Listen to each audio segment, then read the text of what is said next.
Hi, my name is Sonia Santiago, and this past January I did a research field period project on emotional intelligence in law enforcement. The my main purpose of this project was to research what emotional intelligence was and how it could be applied to law enforcement, as well as the characteristics of officers with high emotional intelligence versus low emotional intelligence. And I also looked into the training and perceptions of law enforcement to see how, if an increase in EQ training, if it's needed, could could benefit the other officers. Now, emotional intelligence has also been referred to as EQ and EI. It's the ability to recognize your emotions and being able to tell them apart and use that ability to guide your actions and behavior in an appropriate manner. It's also the ability to understand others' emotions, where they may be coming from, and how to understand how your actions can affect other people. And it's the ability to keep control of your emotions, to not let them control you in a situation. Now, a brief history on emotional intelligence. The earliest explanation was in the 1920s. It was defined as a way to act wisely in human relations. And in 1948, it was thought to be emotional thought, the concept emotional thought. And it was kind of an addition to logical thought, where people would add that to your cognitive intelligence and how you were able to function as a person, basically. The official term, however, wasn't created until 1990 by John Mayer and Peter Salovey in an academic article with the same title, Emotional Intelligence. And they were two psychologists and researchers who looked into the foundation of human intelligence, I believe. But the term wasn't popularized until 1995 by Daniel Goleman in his book with the same title. The book would later become a highly influential piece of identifying human intelligence as a whole. Now, this slide is to kind of, some people believe that these are interconnected. You can tell one from the other. You can tell how smart someone is based on their personality. You might be able to tell how they can react to a situation based on their personality or their level of IQ, when that's really there's not a link, at least one that's found and academically or scientifically proven between any of these.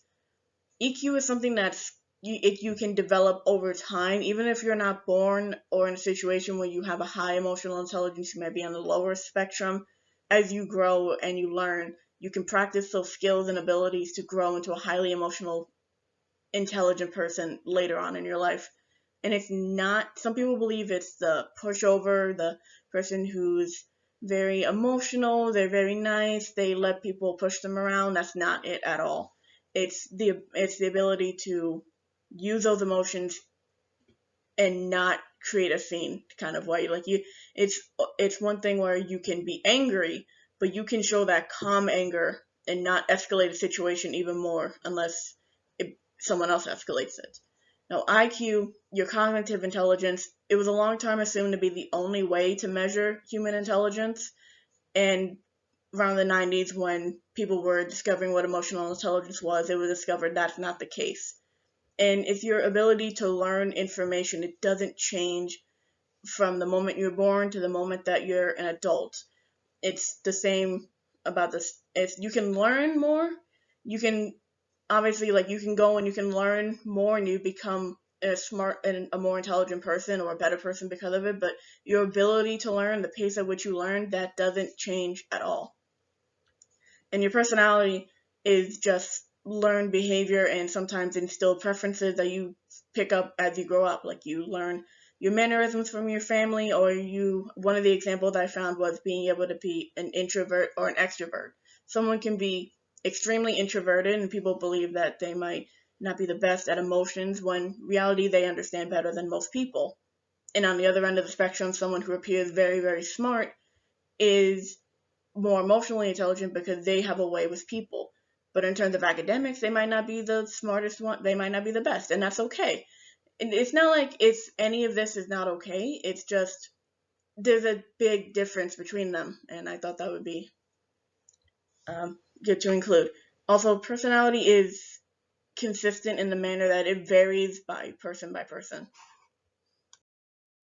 Now, this is the characteristics and the dimensions that make up emotional intelligence. It's your self-awareness, your ability to identify emotions and your mood and how it can affect other people, your self-regulation, self-management, the ability to control your impulses and express emotion in a way that's not bad.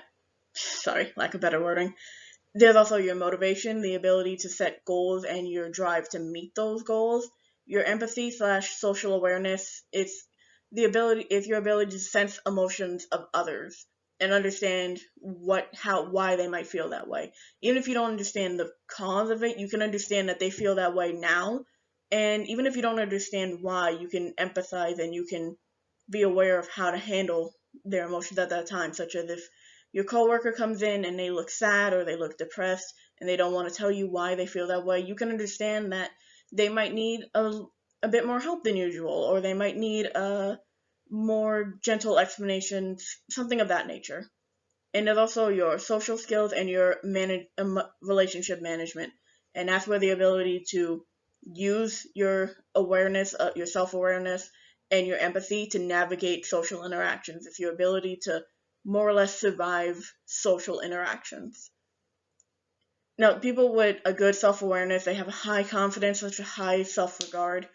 And what I'll get into later is that with officers with low self awareness or low confidence, a lot of the time it plays into their low emotional intelligence, and that can affect how they work. Your self management, your self regulation, that's your self control, that's your ability to change, and that's the way to find a solution to a problem. And your motivation is the commitment and the optimism. And empathy is also no, empathy and social awareness, they can be defined as two separate things, but they can be but I think the basis of both of those is being able to understand where a person's perspective is coming from. And one of the articles I found, it included political awareness, your leveraging diversity, and service orientation. That basically means that you understand a political opinion even though you don't agree with it, and you're not the Facebook people screaming at each other, no, your opinion is wrong, no, yours is wrong. It's like, I understand where you're coming from. I don't agree with it, but I won't attack you as a person. And the diversity is, even if you don't understand where someone comes from because they have a different culture or a different background that you have, such as the biggest one in terms of law enforcement is race.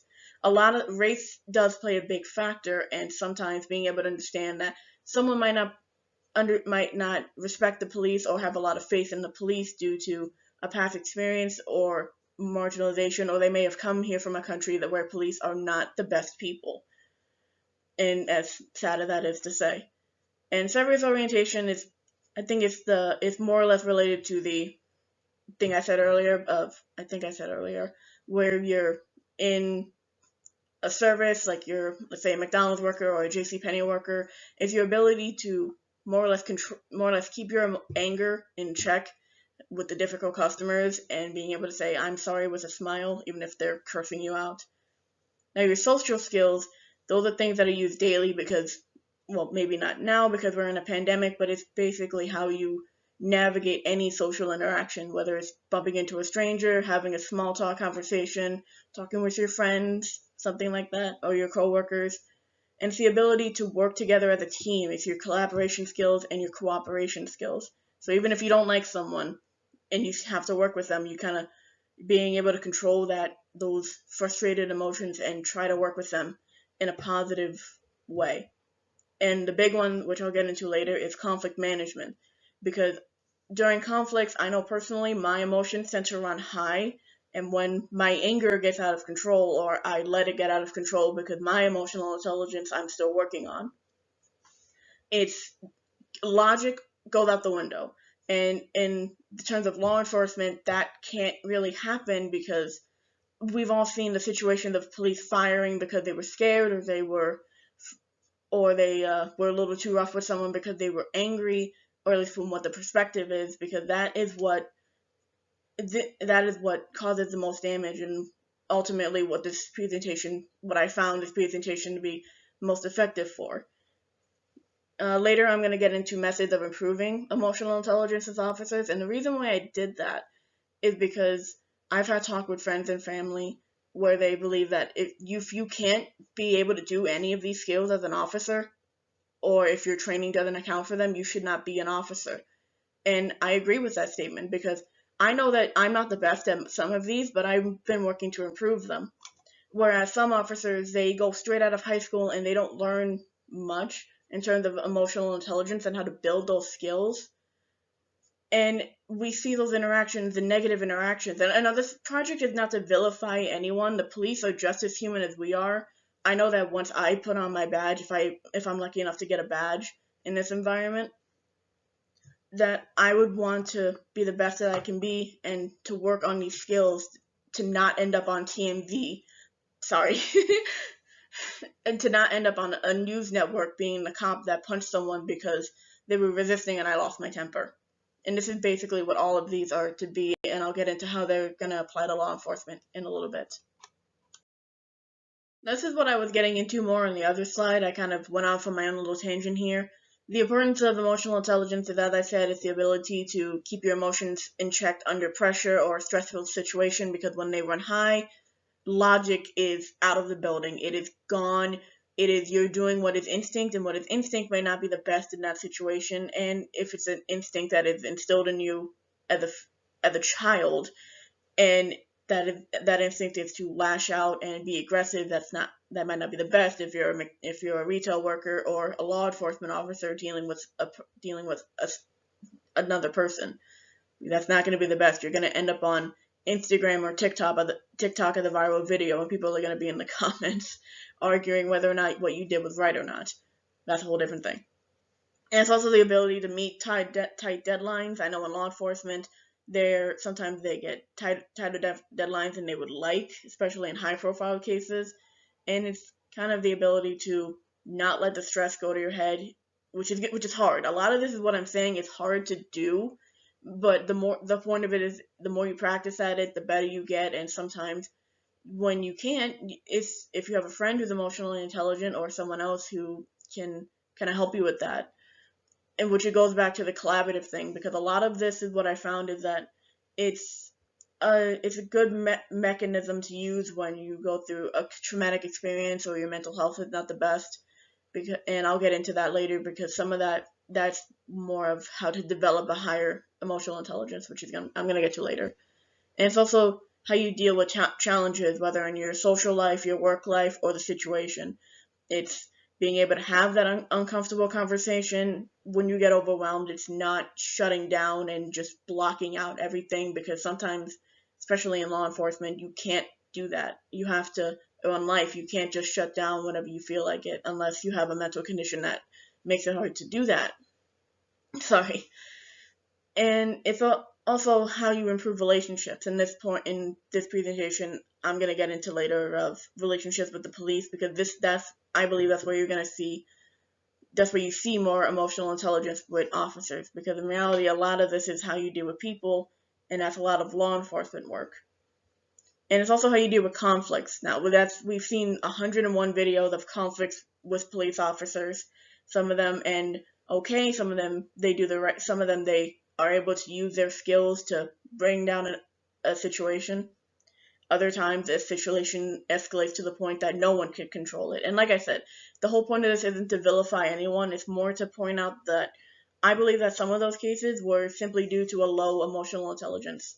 And whether or not that was due to the training, which I'll get into later on, like I said, or just them as a person not being able to develop those skills, it says a lot, because like I said, I've gotten into conversations, and these are skills I believe that are very, very important when you're in law enforcement, because it can be extremely harmful or even fatal to not just the officers, but to the people that we're supposed to be protecting. And it's also the persistence in failure and setbacks. That happens a lot, I know, especially in detective work.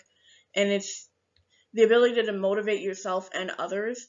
Some of the articles I found mention that emotional intelligence training and being able to develop a higher emotional intelligence can actually lead to less burnout among police officers, because they're able to pick themselves up, give whatever time they need. Obviously, the situations are going to be different.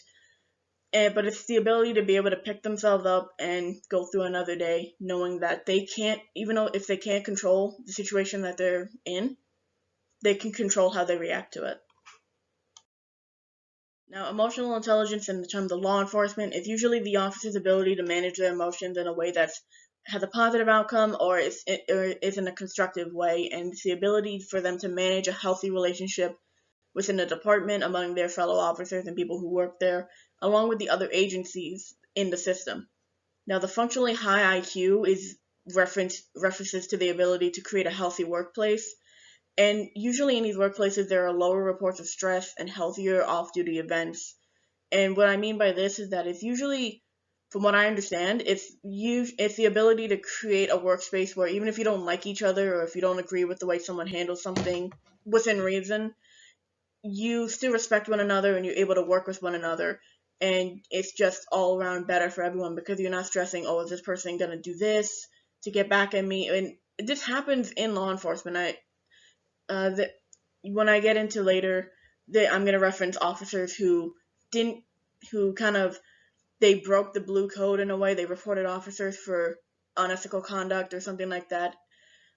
And it had very harmful consequences for the officer and sometimes for the civilians that got caught up in it. And this is going to tie into why the whole purpose behind some of this, at least from what I understand. And emotional intelligence in law enforcement is also when you have a higher emotional intelligence. It's one of the big reasons for a stronger job satisfaction rating and building relationships in the department. It's usually the positive, someone with a higher emotional intelligence or high EQ has a positive approach to conflict. They're not, I think, as I said before, the officers that are aggressive, I'm going to say in a minute, officers who are aggressive instead of assertive, they have the kind of fight me thing, which is not a healthy work environment, whereas someone with a high emotional intelligence is more of the, okay, let's talk about this in a civil manner to make a way that's good for everybody, or at the very least calms down the situation. Now, these are the characteristics that you're going to see in an officer with high EQ versus one with low EQ. Someone with high EQ, they're assertive, they're ambitious, they're decisive, they're sociable or they're friendly, they have a friendly demeanor, they're influential with the people around them, they're patient, and they're a good listener.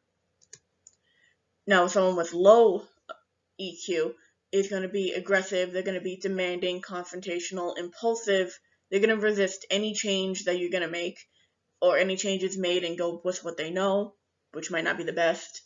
And they're more temperamental or moody. They're the more cynical, not in a good way, officers. And what I mean by that is a lot of people in law enforcement, sometimes they have a darker sense of humor because that's kind of how you survive the job.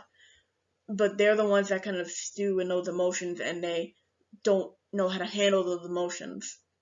Now, the difference between assertive and aggressive is the obvious one, where it's usually, from what I understand, is that someone who might be assertive can be perceived as aggressive and vice versa with the other one. And that's what can be hard to measure.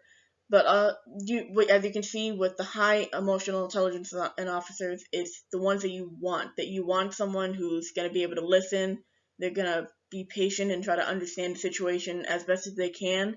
Obviously, in high stress situations, you have to make decisions quick. But the thing is that when you're impulsive, and such as the one in a low EQ, and you're confrontational, those high stress situations can become even worse. And later on, I'm going to get into perceptions of law enforcement and how these are going to tie in. So when I was looking into the training, I was already familiar with the paramilitary type style that was used in police departments. It's the one that's referenced a lot when people think of police training in America. And most of the time, this is, as it sounds, the military-esque type style, where people go in, they expect to be yelled at, they expect to have a lot of physical activity and be yelled at, or even screamed in their face. And the point of most of these tactics is to kind of build that mental endurance, but it also can teach the wrong message and can attract the wrong kind of officers. And what I mean by this, it's usually the people who see the recruitment videos. One of the articles I found mentioned a recruitment video for SWAT, and it was criticized for its use of heavy metal music in the background. It opened with the code of SWAT is take down the enemy at any means necessary. And what this does is that this type of training trains officers to have a warrior mindset, an us versus them mindset. And this can be problematic when they believe that the people that they're supposed to be protecting, even from themselves, are a threat. And there has been a link between paramilitary training and abusive behavior. As I said before, the screaming in the face, it's usually used to teach stoicism, so that way they don't show emotion during stressful situations. But what this effect can also have is that it puts in their mind that if they can scream and belittle someone who has less authority than they do, i.e. the civilians.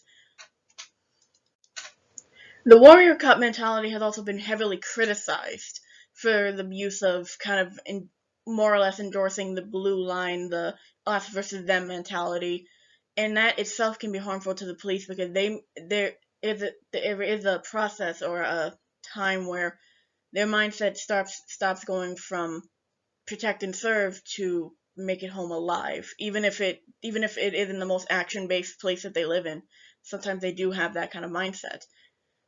And because there is no standard of training, it's much shorter compared to other countries, and even shorter than other departments within the U.S. Some of them are as short as 10 weeks, others as much as 36 weeks. I know in the FBI for Quantico, it's an intense 20 weeks living there, but even then, that might not be enough to get everything ready. And in terms of education, the basis for most police departments is having a high school diploma. High schoolers nowadays, I know that when I left high school and if I joined straight out of high school, I would not be okay. I mean this in the sense that when you're 18, you don't know anything. You're learning how to be an adult, and if you're in this type of and you gain that type of mentality, it's going to be the officer that's viral for using excessive force, or at the very least what seems like excessive force. And there is no standard in terms of hours, too. It can be anywhere from 360 hours to 900 hours, depending on the state. And the minimum, most places do go over the minimum, and they do have a time where the recruits have to be, or the rookies have to be, with a senior officer, a training officer, for about 6 months to a year before they're considered full-time police officers, in the sense that they know what they're doing.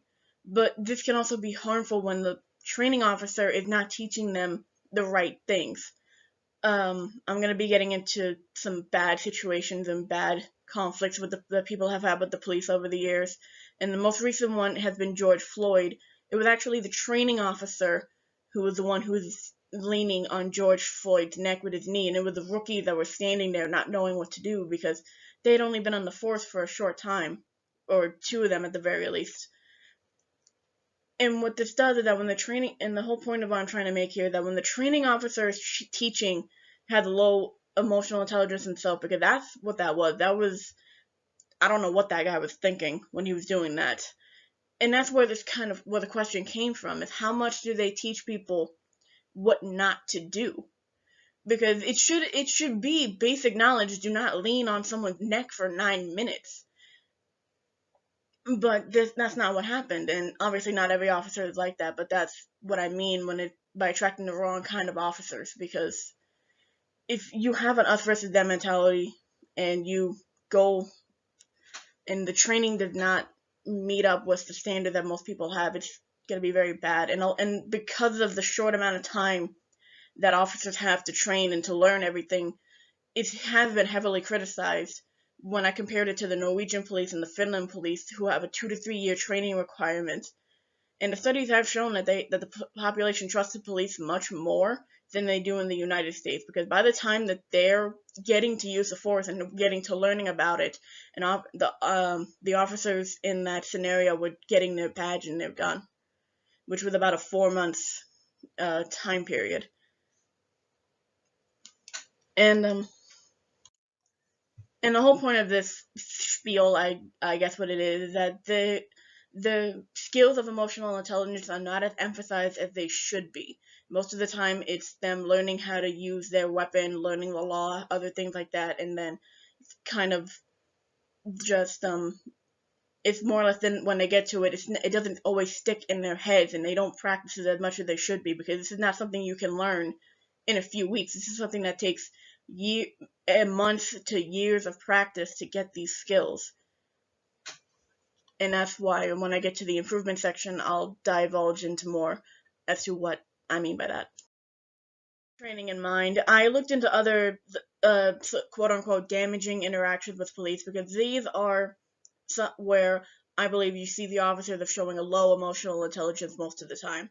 Because as I said before, they're more confrontational, they're a lot more aggressive. They tend to be, I should say. And the most famous ones in terms of this is the Rodney King incident in LA back in the 90s, where he was beaten by 4 officers. When I looked into these, I went in with the mindset: is this police brutality, or is this someone having a low EQ who could potentially be approved? Now, obviously, in situations such as that, the officer is going to need to face a serious punishment if needed, like the Eric Gardner case or George Floyd. Those were not though they may have been emotionally intelligent on a lower spectrum, but in those interactions where someone is seriously harmed or died, those situations should be held more accountable for those actions. If it includes them being off the force, then so be it. And I bring these up because these are more the extreme situations that could be used in training if they aren't already. I didn't see any evidence that they were, but I believe that they are, of showing officers this is what not to do. You need to work on these skills. And another one I looked into was one that happened back in December of an 18-year-old named Zeke Rayford, who had run a stop sign or had run a red light, and he fled from the police basically because he had weed on him. He ran home, and when he got home, he was banging on the door asking for his father. And when the officers showed up, they immediately tackled him, and you could see them kicking and punching him on his stoop. Now, looking at this from an objective perspective, yes, he was in the wrong because he had weed with him, even though and he ran from the police.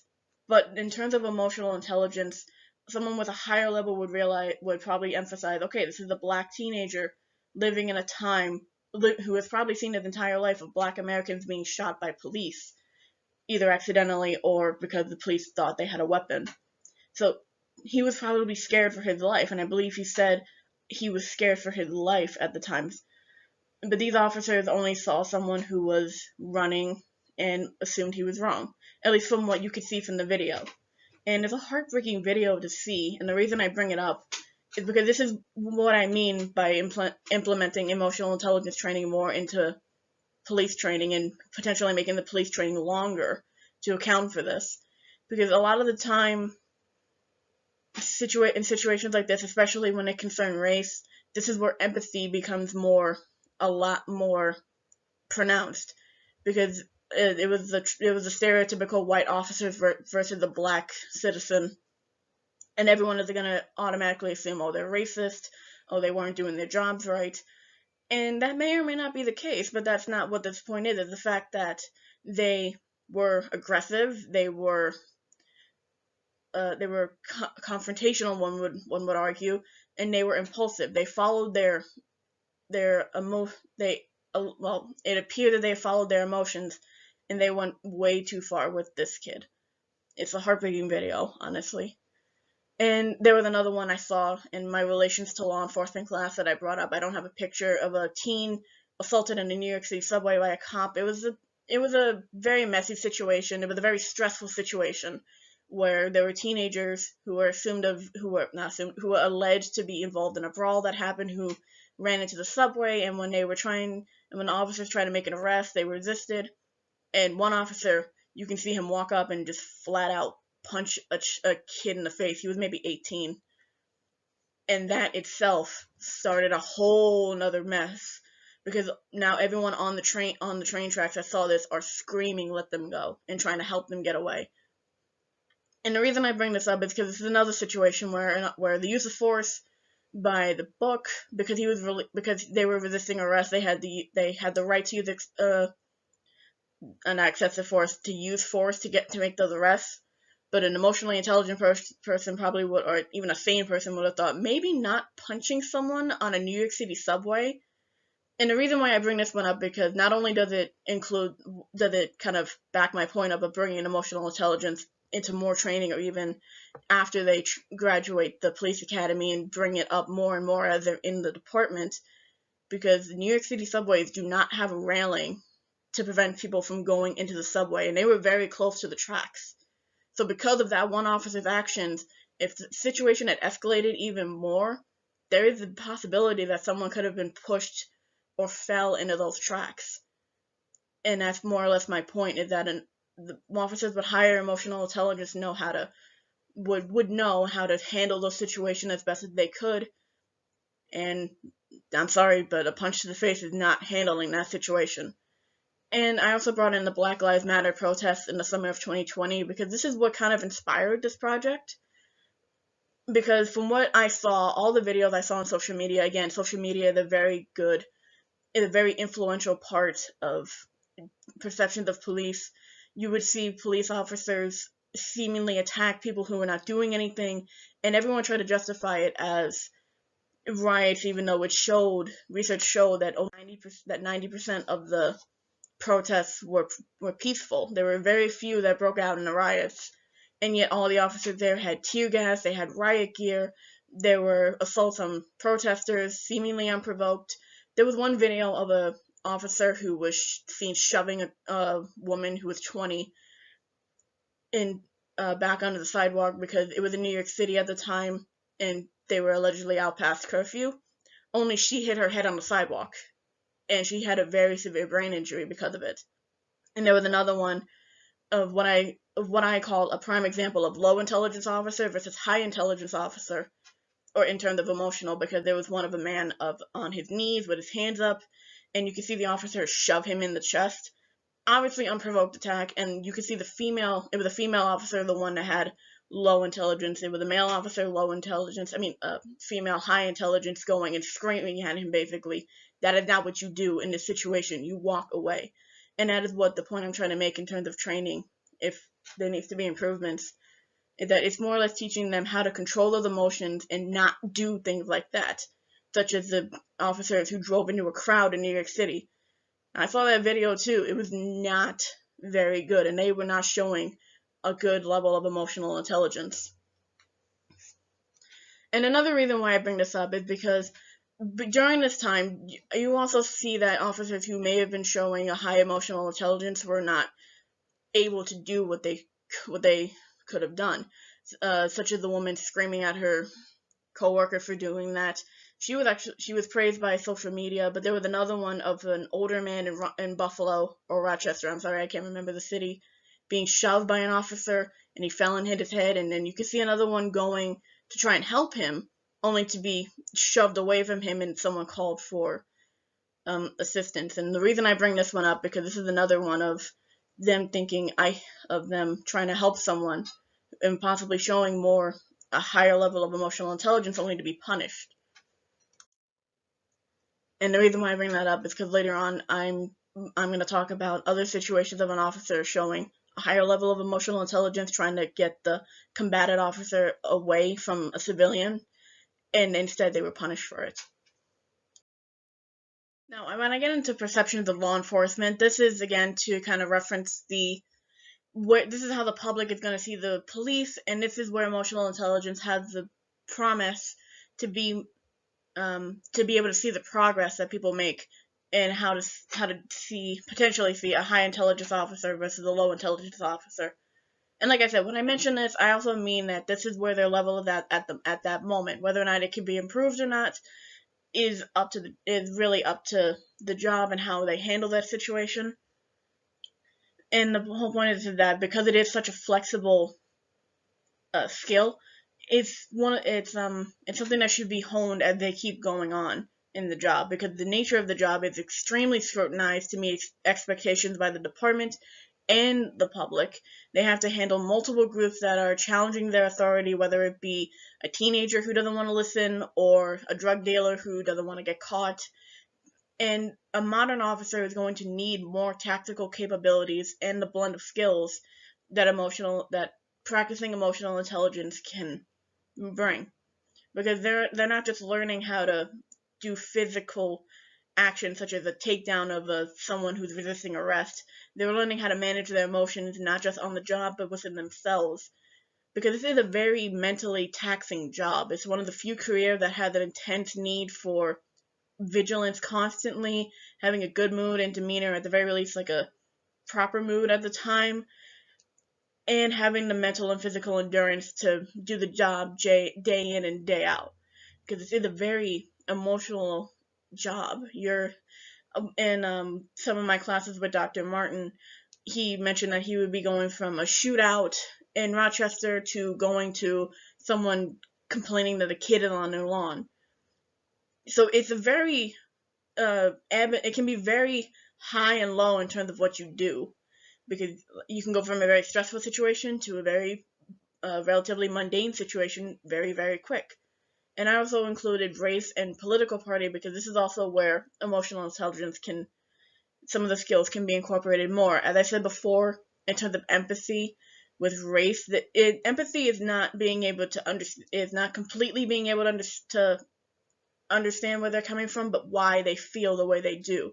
Because in a survey that I have found, national survey, Black Americans were 5 times more likely to claim that they were victimized due to their race and ethnicity because they were suspected of doing criminal activity. Oh, and the little symbols, if you look in the little notes in the notes thing, that's the survey that I had gotten them from, because there was about 3 of them. And by political party, I include this one because this is how the Democrats and Republicans view police treatment, and ultimately whether or not laws can be passed or legislation can be passed. Because of these views on police, Democrats are more likely to see a bigger problem when it comes to police use of force against minorities, and more likely to believe that it's a bigger problem because of the history of that minorities have had with police brutality in the past, versus Republicans who, when compared, are much, much lower, and to believe that they're the bigger problem. And because of this, there's also the confidence gaps within races. Black Americans have been marginalized for decades, if not a good century. Ever since slavery, they've had arguably the most hardships of any other race or ethnicity in this country. And even with that, there is no group that is completely anti-cop, because obviously, like, it's racist to assume that Black Americans are going to distrust the police all just as much as white Americans are going to trust the police, because this is not really the reason I bring in race at all is because this is where these skills can be utilized the most. Because in a situation where it's especially a white officer and a black civilian, they have to be aware of how it's going to look in the media because of what happened in the past, especially with Eric Gardner, George Floyd, Tamir Rice, Sandra Bland. And Sandra Bland was the woman who was found dead in police custody and believed to have been murdered by the officers there. And it's because it also has a big impact on how they perceive the conduct of police, and it varies a lot. In terms of police tactics, courteousness, racial imparity, and competency, minority groups, especially Black Americans, are more likely to say the police do not have any of this and were more rude to them and used harsher tactics on them than white, and to say that they're competent at all in their jobs, versus white Americans. And Hispanics, I found that tend to be more in the middle. And as a Hispanic myself, I can kind of understand, because Hispanics do not come in one color. We vary a lot, and that in and of itself can show the difference in perception of police. Because if I was to get stopped by a cop, from what I understand, from what my research and from my experiences tell me, I have a good chance of being treated much more courteous and much less forceful than my brother, who is much darker than me, and he basically looks like Ice-T back in the 90s. And the reason I bring this is because, like I said, perception is where people make all is where how people, social occurrences are how people get their perceptions of police, and because this is where you are going to see emotional intelligence a lot. Because someone has a high level of emotional intelligence is going to be aware of the different factors that are going to be in. A white American will never be able to understand what a black American has gone to, but they can empathize why they can, uh, yeah, sympathize is what I'm trying to say, why they may be more hesitant to call police. And I'm gonna talk more about that in the next slide. But the whole point of this is that because this is such a big part of the job, uh, working with civilians, and because perception is such a heavy impact on how police can do their jobs, because it's how much people trust police. If you have officers with a higher emotional intelligence are more likely to be much less combative, as I said before, and much more sociable. And just by having a good interaction with police can help raise someone's trust in police itself, and that's why I believe it should be implemented in the training much more. Now, I've mentioned little things of ways to improve over the course of this presentation, and this is kind of to go in depth of what I meant by some of these. One of the things I found was by the Department of Justice, by recognizing the challenges in the community, such as the history of injustice among minorities, by race, sexuality, gender, not to disregard those experiences, because they do play a big role in how people perceive police, even among generations, and to try and reduce bias by improving cultural competency. And this is where emotional intelligence, empathy especially, and social awareness can come in. Because even if you don't fully understand someone's cultural competency, you can understand why it makes them act the way they act, especially in terms of the injustice among minorities. Because if someone knows someone especially who had a very bad experience with police, they are more likely not to trust police because of that experience. And this is where you're going to see emotional intelligence, the benefits of it, because this is the job basically. And another one is to develop emotional intelligence. And I had the belief that it should be implemented in training much more than it is. And how to develop it is usually to manage the negative emotions by not letting them take over, basically, by not letting the fear take over in a situation, or your anger, because there is a time and a place to do that. And especially in law enforcement, it can be, as we've seen, it can be very harmful or very deadly. It's also very good to be mindful of vocabulary, because you can't scream at somebody because you want to or because you're angry. That's how situations escalate. Another one is practice empathy, which ties in again to the other ones I saw. Even if you don't understand why someone's acting the way they do, you can understand the situation that led up to people acting the way they do. You can understand. You can you can be able to control your own reaction to that situation, especially the example of a civilian being very unruly. You can control how you react to what they say and what they do. And another one that I saw was know what stresses you or what triggers you. And I think the article mentioned try to avoid those situations. In law enforcement, it's harder to avoid a situation that stresses you out, because it can be a high stress job. But the big one was being able to bounce back, and this one is very important, especially after after officers go through a very stressful situation. In most of the departments, they go get mental health. They go check on their mental health. I'm sorry about that. And being in the point of that is to being able to process those emotions, being able to understand those emotions, and then find methods how to manage those emotions so where you're able to look at life on a different outlook.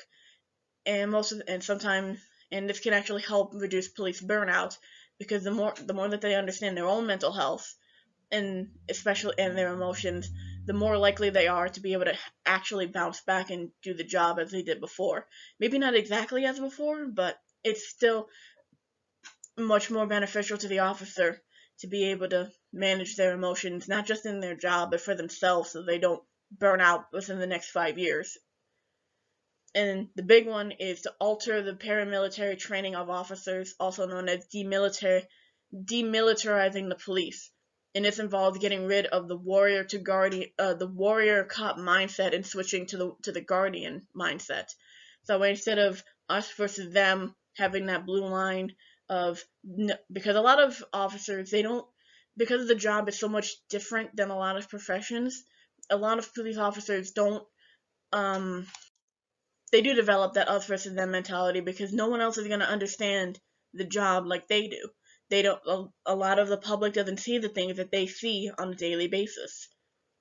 And what this, and going from warrior to guardian is designed to try and get rid of that mindset, in turn, and promote officers to make friends outside of the department, or to do things outside of the department, or at the very least understand, to that way they don't have the warrior going into battle mentality, and instead have the guardian protect and serve as it should be.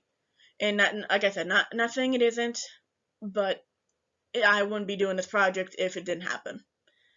Another one is to have equal focus on emotional intelligence skills than weapons and self-defense tactics. Now, obviously, all of these are important, but there should not be more emphasis on one than the other because they all coincide with each other. You can learn how to use a weapon and you can learn how to defend yourself, but if you let your emotions get the better of you, it can cause a situation to go from bad to worse, such as an officer going on a routine stop and being so scared of what he's going to see that he has his hand on his gun, or she or they, and instead reaching the moment that they get scared. So, and we've seen that of someone going to get their registration and the officer doesn't see what they have and immediately believes it's a gun and they start shooting. And I've seen videos such as that. And while there are instances where a routine stop can turn deadly, the whole point of this is not to develop for the worst, it's how to manage the situation that you're in now. Another one is to require longer training and higher expectations in education.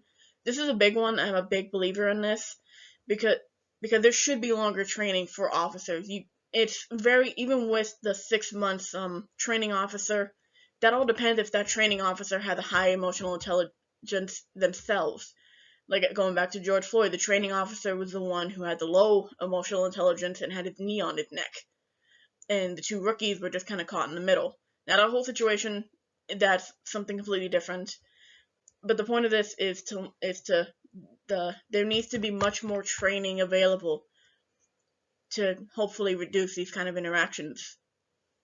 And this kind of ties into another problem of Americans not being able to afford college or going to debt because college is so expensive in America. And they could always use the military, the money that goes into police work and put more of that into the training itself, instead of having high grade weapons, military grade weapons, and riot gear. I mean, they're gonna need riot gear at some point, but they should not. Like I said, the whole point of this is not to villainize anybody. It's more or less how to handle these situations better for the future. And lastly, there was one of implement a duty to intervene, and I put in quotations Carryall's law. It was a law passed in Buffalo after a woman named Carryall, I hope I'm saying that name right, was fired because she got into an altercation with a fellow officer who had his arm around a man's neck while he was handcuffed. And she believed that he was doing more harm than good at the time, so when she went to pull him off, he struck her in the face, she lost a few teeth, and she got fired. And the news article that came out shortly after that said that she was making a dangerous situation worse. And I also saw this during the Black Lives Matter protests of the man when he was shoved and hit his head against the concrete in Buffalo. One officer went to go step in, only to be pulled away. And this is what I mean by duty of intervention, because if an officer believes that another officer is doing far more harm than good, they should have the ability to step in without fearing retribution, also known as the blue line, because it is well known in the cop world that, in the cop world, it is well known that people who go against what people believe to be acceptable in the department are ostracized, and sometimes they and sometimes other officers don't respond to backup calls, or they don't rush to help if they're in danger, and this can be dangerous to the officer who intervened in the beginning. And the whole point I'm trying to make is that the emotional intelligence training, if it's implemented more, especially during the department, these situations might decrease. And the duty to intervene is not going to be as ostracized in police departments, because the whole point of it would be they would not intervene in the first place if they believed the other officer was doing the right thing or doing more harm than good. At the very least, I hope so. And these are hopefully the benefits that you're going to see with higher emotional intelligence training, or better emotional intelligence training in the police department. And this is usually better behavior among the officers. They improve their self-confidence and job performance. They focus on the issues, not department politics. Again, officers not focusing on the issue itself versus the blue line, oh, you have to protect me because I'm another cop kind of mentality, which still exists. Some people will deny it, but it does exist. And it also has better performance in a team/group setting, because even if you don't like another officer, you still know how to work with them. And you can also understand other viewpoints much more easily, or you should be able to, as well as have a positive influence on others, stay optimistic, as well as staying calm and have effective problem solving, especially in a very high stress situation. And I also included how to reduce stress/increase these benefits. This is more or less how to also develop your emotional intelligence as it is. Don't be a perfectionist. Lead by example. Stop negative thinking. Control what's possible and set attainable goals. And I added keep the dreams. And by this I mean, most of the time when recruits come in, they have these big dreams, and they have that is sometimes crushed by the reality of the job. And what they can do is set a goal that is attainable at the time and work towards making that dream a reality, such as working to get the promotion, working to resolve a conflict, working to have a healthier environment and healthier relationship with your fellow officers, as well as staying optimistic during the job as much as they can, because like I said, it is a very high stakes, very emotional, taxing job. So if you need time to get better mentally, then the department should be able to do that. And also lead by example, to be the officer with the high emotional intelligence and to show the recruits and the trainees what an officer should look like. And don't be a perfectionist, and control what's possible is mostly because there are uncontrollable situations where you cannot control the outcome, or you can't foresee an outcome. And the whole point of it is to not be the ideal, not be this guardian angel, even though you are supposed to have a guardian mentality. You still are only human. There's only so much that anyone can do in a situation.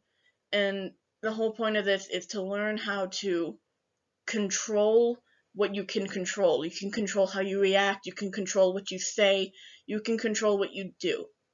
And that's the whole point of including emotional intelligence in law enforcement, to teach officers much more control, and hopefully these outcomes won't happen as much as they have. And that concludes my presentation. The next few slides are just resources.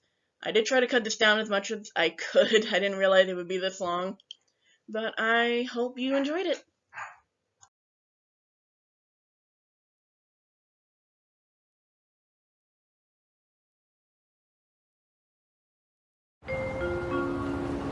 I'm sorry, Roger, but this script just isn't funny. But Trevor, how many times do I have to tell you? It's a Swiss tourism ad. It's not supposed to be funny. Gentlemen, we are going to start to shoot on the train in 4 minutes. All right, cool. Thank you. We'll see you in 5. 4. Yes, 4 minutes. Well, look, Trevor, we don't need comedy. Let's just stick to the grand train tour of Switzerland. Tell everybody how beautiful it is. Let's not do comedy. I'm a comedian, Roger. You're killing me here. Ah, just on time. Oh, look who's not on time. Mr. 4 minutes. What happened? Huh? I thought you were Swiss. But the crew's over here. Oh, I think the crew is on the wrong train. No, we are on the wrong Roger, train. relax. We're not on the wrong... No. Oh, we're moving. We're on the wrong train. No, we are. I told you we're in the wrong train. Yeah, that's not the time for blame, Roger. Just stop the train. I can't stop the train. Conductor, stop the train! Yeah, stop. Bitte! What? How? No, but- 911! No, Stop. it's too late. 4 minutes! Stop the train! Get a phone. He's saying he's calling you. Call my mom! Get your phone. Roger. I don't have my phone. What do you mean you don't have a phone? I gave it to Tony before I came on the train. Do you have your phone? No, I don't have my phone. Why would you bring your phone on a shoot? Come on. Nächster Halt, Interlaken. We're on our way to Interlaken. I don't even know what that is. That's 2 hours away from here. Okay. This is not that bad. It's not that bad. It's not that bad, right? We're in deep trouble. Huh? We're on a beautiful train. We're just late. Don't use that word. I'm sorry. Sorry. Wow, my friend, you weren't lying. This place is stunning. Are you seeing this right now? Every time I see it again, I think it's amazing.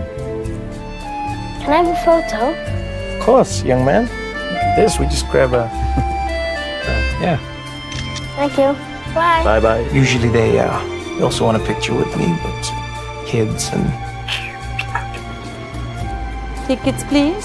Oh, they always come. Goedendag, oude billet voor You gotta help me out here. It's it. Yeah, I know. Ticket? So, we got on the wrong train. We also don't have a wallet.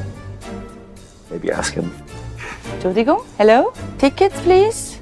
Ah, hello. Hi. Hi. Do you have a ticket? I'm a professional, very professional comedian worldwide. Yes. My name's Trevor Noah. Yeah. I understand, but you cannot pay me in jokes. That was pretty good. Sorry. Okay. Actually, what if I followed you on TikTok? No. Excusez, ich übernehme das. I'm a big fan of yours. Thank you. You hear that? One fan at a time, Trevor. I'm half Swiss, half South African. He's half Swiss, half South African. Half Swiss here, half Swiss there. Yeah, we are brothers from a different mother. From now on, hopefully he listens when I tell him that we're on the wrong train. You're not on the wrong that's train. how- You're definitely on the right train. Yeah, that we're never on the wrong train. We are on the right train. This has been amazing, man. Can I just say? Yeah. This has been phenomenal. I'm happy we're on the wrong train. It was your fault, but I don't hold that against you. This is one of the best trips I've ever taken. I almost wish we could do it again. Train to Luzerne is leaving in 45 seconds. Hey! I hope there's another old lady. Hey, wait! Working with a more coaching approach to developing people. You may not have to do so much recruitment. Business of Architecture UK, episode 41. Special announcement, the next BOA UK live event, the first one of 2019, is coming to you on Tuesday, the 5th of March. It will be held in the UNI offices, 7A Howick Place in Victoria, southwest London, and there will be a discussion panel of industry thought leaders, entrepreneurs, architects, discussing the 7 threats to an architectural practice. Now, early bird tickets are now on sale. I'm going to put the link and the information underneath this podcast. So book your tickets right away, and I look forward to seeing you there. Hello and welcome to the Business of Architecture UK. I am your host, Ryan Willard, and this week I'm in my favourite hotel on the Thames. It was a grisly, overcast day, but I had the fantastic opportunity of speaking with Rachel Birchmore and Louise Rogers about the topic of emotional intelligence. There's a little bit of background on both of these extraordinary women. Rachel is an experienced strategic marketing consultant, and she's been trained in business, personal, and leadership coaching. And about 6 years ago, she set up a company called RB. And she's got a lot of operational director experience before that, and she combines her coaching abilities with her marketing strategies and expertise, and works primarily with a number of architects. Now, Louise is also a business coach. She's an executive and business coach. She's got about 25 years of experience in public relations and communications. She was one of the founding directors of Niche PR, who are a company that works across a number of sectors from real estate, hospitality, and design. And she exited that around 2014. And together they've created Step Up, which is a new coaching program which is focused for associates and associate directors within architects' practices and other organizations in the built environment. So they've got a real deep understanding of the industry and how it operates. And they focus their work on emotional intelligence. And for me, and I've sort of alluded to this before in many podcasts about the importance of emotional intelligence, because it really is the underlying driver for every single decision that we make. And every part of our business is impacted and affected by our level of emotional intelligence, from how we hire staff to how we cultivate our teams, how we lead ourselves, the decisions that we make, the things that we do, the things that we don't do, our productivity. And of course, emotional intelligence in sales and in marketing, having a deep level of emotional understanding of somebody else's perspective, and also the underlying emotional forces which are, at play within our own identities, is a very, very deep conversation. And having a good understanding and grasp of it can really transform our businesses and take them into totally new, uncharted areas, and can be very, very exciting. So I'm going to leave you now, but please enjoy this fantastic podcast. It's filled with fascinating bits with Rachel Birchmore and Louise Rogers. Hello and welcome to the Business of Architecture UK. I am here with Rachel Birchmore and Louise Rogers. Pleasure to have you here. Welcome to the show. Oh, thank you. Thanks for having us. Absolutely. Yep, nice to be here. Brilliant. So we're here because we're going to talk about emotional intelligence and how that is important in the realm of architecture and architecture business. So the first question is, what is it that you guys do? What are your backgrounds? Okay, so, I'm Rachel, and I'm a consultant and I'm a coach. And my background, I've spent 25 years working with people in the built environment. Initially with a project manager doing business development and marketing, and that's my background. And then 5 years ago, I left there and set up my own business, which is RB, spelled A-R-E-B-E. It's important, doesn't work on a podcast. And that business advises primarily architects, but actually consultants all the way across the built environment on marketing, strategy, business development. And then later, so 3 years ago now, I trained as a coach and as a sort of adjunct to that business. So that training gives me the ability to do one-to-one coaching with people, whether that be around leadership or business development. But it also gives a slightly different style to what I'm doing in terms of my consultancy work. So yeah, that's my background. And Louise?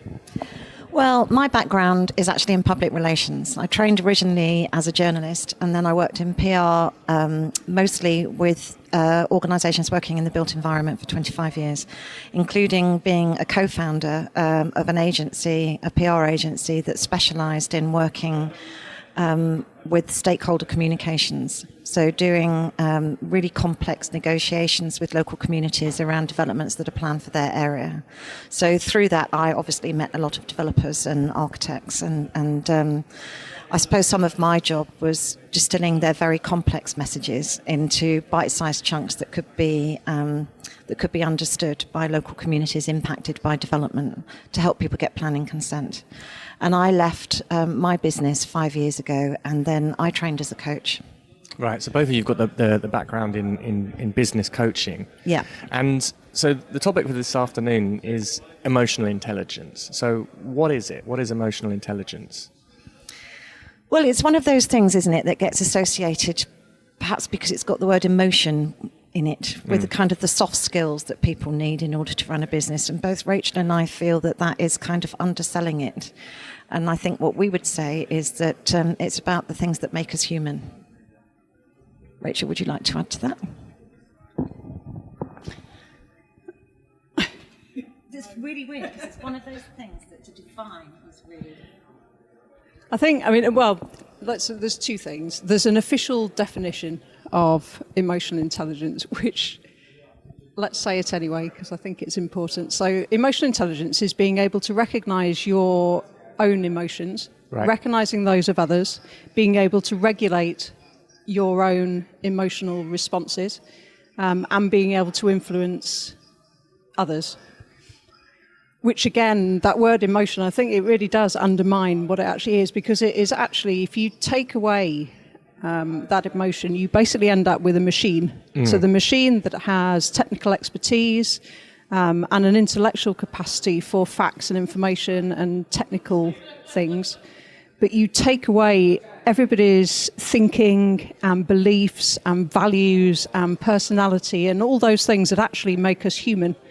And particularly when you're working on building projects, there are masses of people involved with those. So the process of designing and making buildings involves so many people, and therefore so much emotion and personality. Obviously, it's then crucial to that. I suppose it's a kind of illusion that we think that emotions are something separate from our decision making. Exactly. And that we think that we're kind of intellectually, we're skilled professionals. We don't need to worry about emotions. Emotions are for at home or somewhere else. But actually, it's something that's driving us all the time. Exactly. And so what are the kind of problems that you've experienced with architects with not having emotional intelligence, or where does emotional intelligence or a lack of training in it cause problems? Well, I wouldn't say that architects are particularly not emotionally intelligent, but what Rachel and I have both found in our work with architects is quite often the people at the very senior level have the same sort of comments about the people the level below them that we feel comes down to a need to see the development of emotional intelligence take place. So, for example, they say, I sent them on a business development course, but they still don't go out and do new business. Or I sent them on a networking course and they still don't come back, or they still don't want to go out and do networking. Because what they've done is they've given them a kind of layer of techniques and skills and tools that they may be able to use. But what they haven't done is actually increase their ability to use those effectively, because we don't know what might be holding people back from...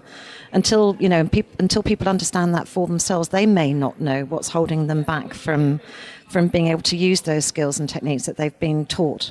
So what we've done is develop a program for mostly associate level that will enable them to step up into a leadership role by building on their ability to understand their own emotional responses and understand the emotional responses that other people that they're working with might have, and learning how to recognize what's happening, kind of name it in order to tame it, if you like, the things that might trigger certain impulses in them, and then work with those so that they become more effective across the board. So what kind of obstacles, if you're, can training in emotional intelligence unlock, if you like, in an architecture practice? So that's a good example where you're saying that an architects might be giving training development to some of their staff, and then yet they're not implementing the techniques and the skills. And obviously that's quite a massive one. And just to give you a small example, as Rachel has said, more and more people are working in really big project teams. And an awful lot about emotional intelligence. It's words that are used to describe building better relationships with people. So, as the public relations consultant or the public consultation consultant, I've been in those team meetings, and there is always an opportunity before that meeting starts to engage with the person sitting to your right or to your left, who might be a quantity surveyor or somebody from the development company, or somebody else involved in delivering a project, But you'd be surprised how many people will not take that opportunity to engage. They sit there and they look at their emails, and yet the person they're sitting next to could be their client of the future. And it's very simple things like that. It's about waking up their curiosity about other people and making them feel more comfortable about that level of engagement with other people. I think one of the other areas that I see a lot, certainly when I do business development sort of coaching and advice, is around things like bidding for work. So one of the big areas around emotional intelligence is empathy. So being able to see things from somebody else's point of view. And obviously when you're initially doing networking, but particularly when you come to actually pitch for a project, the ability to see that project and the need from the client's point of view is absolutely paramount. And quite often when people are putting together a pitch, they can only actually see their own service and the things that they need to get across about their practice, rather than actually stepping out of that and coming at it from the client's point of view. And that is so, when you see people bidding, you see people who win, it is really when they've demonstrated that understanding. Yes. Yeah, I mean, and that's something that's key in sales and marketing. Sure. The more that you're able to communicate an understanding of what the client's genuine problem is and articulate it, you've got a way higher chance of being able to win that work and also create an effective relationship because you're in the listening of the other person. That's right. And obviously, as somebody who has spent a large part of their life working with local communities to explain the complications around planning applications. I was telling Rachel earlier that I did once sit in on a public consultation really early on in my career, and I think architects have got a lot better since then, with an architect who was trying to explain proposals for a very large social housing development. And there was somebody in the room who said, "Will I be able to hear my neighbour's toilet flush?" And the architect just carried on explaining what he wanted to explain. And the person said, I want to know, will I be able to hear my neighbour's toilet flush? And in the end, he actually stood up and repeated the question for the third time before he got, and then he got some really complex explanation about soundproofing standards. And it's really, I mean, as I say, I think this was a long time ago, and I think things have improved since then. But it really is about that ability to put yourself in somebody else's shoes and see things from their point of view. And we're lucky in that that's something that we can learn to do better. We can all learn to do it, but we can't all learn how to be architects, but we can all learn how to do that better. Do you think there's a stigma almost about learning about these types of skill sets and emotional intelligence? Because you're saying that the word emotional kind of suddenly people go in a particular direction with it. And I'm very much like you, that this work on emotional EQ is the root of absolutely every interaction that we have as human beings. Yes. I think traditionally that has certainly been the case. There's people see technical expertise as more important than what's been called in the past soft stuff, the really difficult soft stuff. I do think that's changing. You can see in the new, as Louis said earlier on, in the new breed of architects, those sort of practices who are starting to be at the forefront of things now are led by people who have very high levels of emotional intelligence. So I think there is a change. And it's perhaps because to be successful now on the larger projects, as we've talked about, you do actually need to have that. So maybe it's naturally becoming that way. Can you walk me through a sort of process that you might do with a client or an architect that might come to you and perhaps they've identified, I mean, even just being able to identify where there is perhaps a lack of understanding is a huge accomplishment in itself. What is it that you do, and how do you help them identify those types of things? Well, I think there's obviously lots of different areas of emotional intelligence, but if we talk about one that comes up frequently, if you talk about triggers, so we all have buttons which can be pressed by certain people and certain circumstances, even certain words, and the emotional intelligence enables you to deal with those triggers or buttons in a slightly different way. So I was saying to Louise earlier on, who read something yesterday that said you can't stop the bird landing on your head, but you can stop it building a nest. But I'm not sure the bird lands on your head a lot, but I kind of get the essence of what they're trying to explain there. So with triggers, we would ask a client to work out, either by journaling or just by thinking about the last time that somebody pressed a button. And it's really about trying to remember back to the earliest feeling or reaction that somebody had to that. So is it that your stomach tenses up at that point? Is it that your chest goes really tight? Is it that your head starts burning? But generally you can work out the very first stage of an emotional reaction by you can work out what the first part was. And it wasn't the point at which you threw something across the table and got very angry. It was probably 5 minutes earlier. It was a word that you heard or something happened. And if people can better understand those triggers, then they can start working out what it is about that word that makes them react in that way. And generally there's something in between the trigger, so the word, and the reaction, which is generally a belief about something. So it might, for instance, I was in a meeting the other day and it ended in an argument between two people in the room, and it was brought about by the belief that one person felt that the other person didn't trust them. Now that was never actually stated, but one person said something, the other reacted very defensively. So there was a trigger, there was a reaction, but the bit that was unspoken and unseen was the belief that they're not trusted. And that's actually what somebody reacts to. So if you can identify those beliefs, then you can start to actually address them. And something that is just so simple, which is learning how to listen better. I mean, most people don't listen very well, and it's a fundamental, obviously, of coach training. But most people listen in order to respond. And somebody can be talking to you, and in your head, you're already formulating your response, which means that you're not actually listening to them. You're not listening with your whole self. So I think even by learning, by working with people to increase their ability to really listen.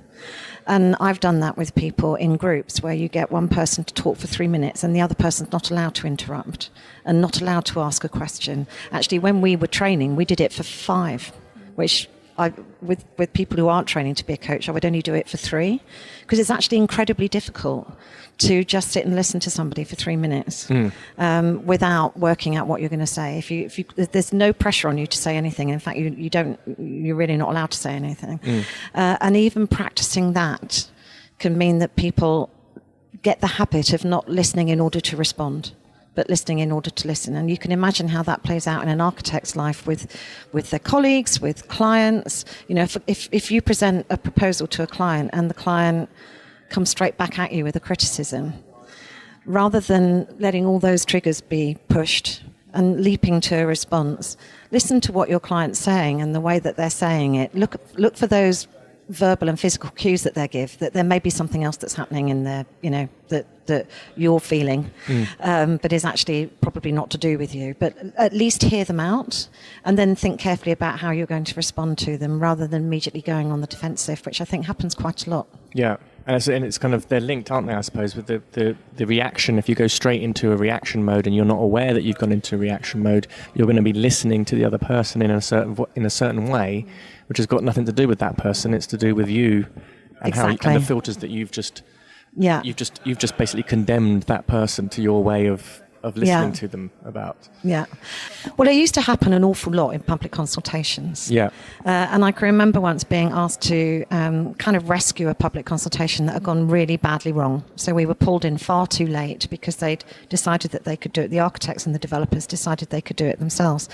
And I went to this public exhibition in a London borough, and and there was somebody who was standing looking at a display board, and, you know, with the plans all nicely outlined. And I said to him, can I answer any questions that you might have about what you're seeing on the boards? And he said, if I talk to you, I'm going to completely lose it. So I just need to stand here and absorb the information on the boards, and then we'll see. And So I knew to step back, and I knew that I was going to be dealing with somebody and when I did speak to him afterwards, he said, nobody has listened. This is the second public exhibition we've had. Nothing's changed. Nobody has listened to us. So, if you're going to actually do something like a public consultation, then develop your listening skills so that you can listen and respond appropriately. It's very interesting because it's, again, that skill of listening is so key to every part of the design process. And I know for architects, if you've negotiated a poor contract or you've got yourself into a little bit of a difficult situation, it's normally come down to both parties not listening to each other. Yeah. And in those first initial meetings as well, as part of like the sales process, it's kind of so important for you as the architect to understand what the emotional drivers are. Exactly. To why the project is happening. Yeah. And it's often very interesting to try and to dig and to also, I suppose it takes a lot of confidence as well to be able to ask questions that elicit certain types of responses. Well, it does. And, obviously, as trained coaches, that's one of the things that we do. But actually, when I'm describing what coaching is to people, I often say a coach will be your thinking partner. We'll help you think, because we believe that you have the solutions in your head and our job is to help bring them out. And I think sometimes an architect working with a client is the same sort of relationship, isn't it? That you've got to be thinking partners. You can't have two people coming in with completely separate agendas. You've got to have the ability to empathize with the other person, kind of walk in their shoes for a while, understand their point of view. And it is all about kind of basic relationship building. Yeah, I think that you were going down the route of good questioning, and I think people don't sometimes ask enough questions to try and understand a bit more. I think sometimes we hear something which resonates with us and we almost go off down that tangent rather than listening to that and then going back with another question about the same topic and stopping us at another one of those triggers, stopping ourselves going off down the tangent. So yeah, great question. Yeah, no, I've had that issue myself in conversations with clients where I've been held back and been like, actually, I shouldn't ask that.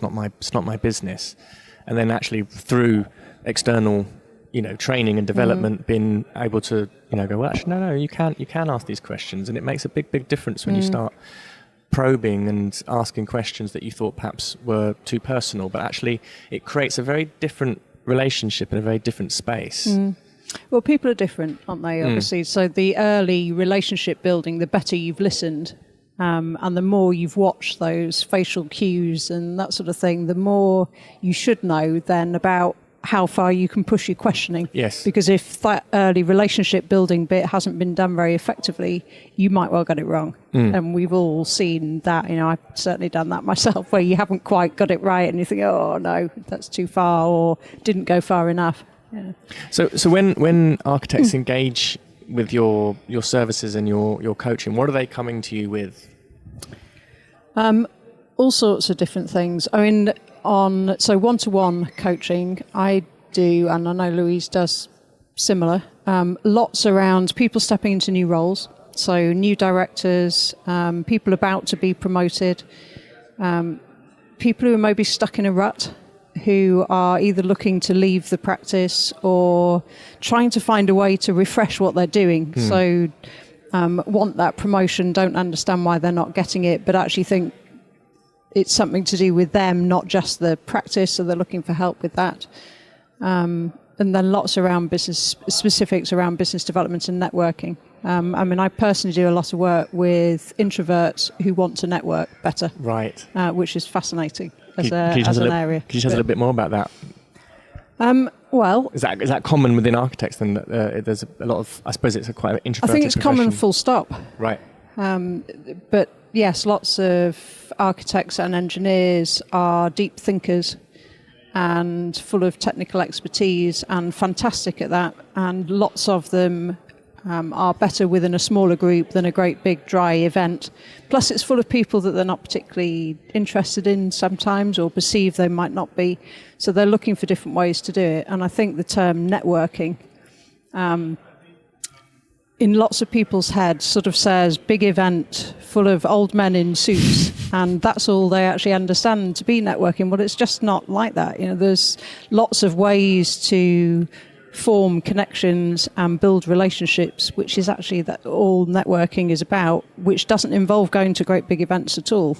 If you can put a bit more purpose to it and work out who it is you actually want to speak to, it's perfectly possible to find ways of doing that really suits you and your personality. And no need for big events. Could you give us an example of alternative ways of networking that might be more... Well, the obvious one is cycling. Really? Which has overtaken our industry, I think, and lots of... Well, yeah, cycling's the new golf, isn't it? Which has become the cliche, I think. But obviously smaller groups around people's interests. So it doesn't need to be cycling. It could be a particular artist who's exhibiting somewhere who a couple of your potential clients are interested in. Well, why not go there? And because you're going to be more engaged with it, it's your area of interest. It shows you've listened to that client. And that's actually the person you need to meet. You don't need to meet the 250 people in that dry event up the road. So I think... It almost sounds like fun as well. But exactly.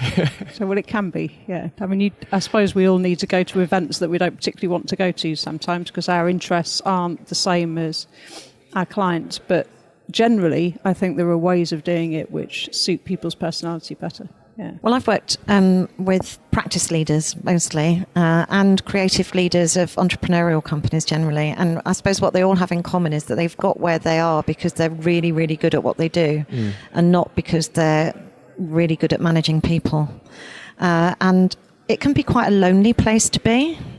So I've worked with people on issues such as succession planning, when they feel they're on a hamster wheel and they're working incredibly hard and really long hours and paying loads of people's mortgages and turning that dynamic around a bit so that your business is working for you rather than you working for your business is generally the objective of that. What do you need to get from this and what are your longer term goals for your life and for your business? What's your path towards achieving them? So working with individual leaders, I've probably done a little bit more of.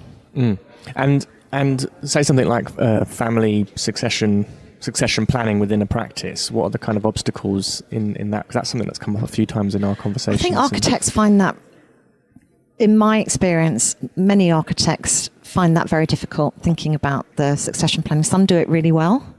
Some do it less well. I mean, obviously one of the things with architects is that an awful lot of them are called after people who no longer work within them.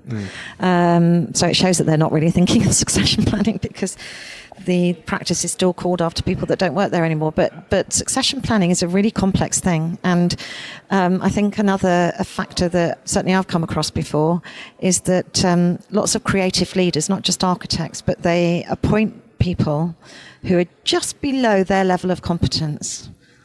And they do it almost unconsciously because they think that what they're doing is succession planning, but actually it's because they may find the challenge of having somebody working for them who is as good as them and has the potential to be as good as them actually quite challenging. We were talking about that this morning, weren't we? I think we've both come across That's that fascinating. A bit.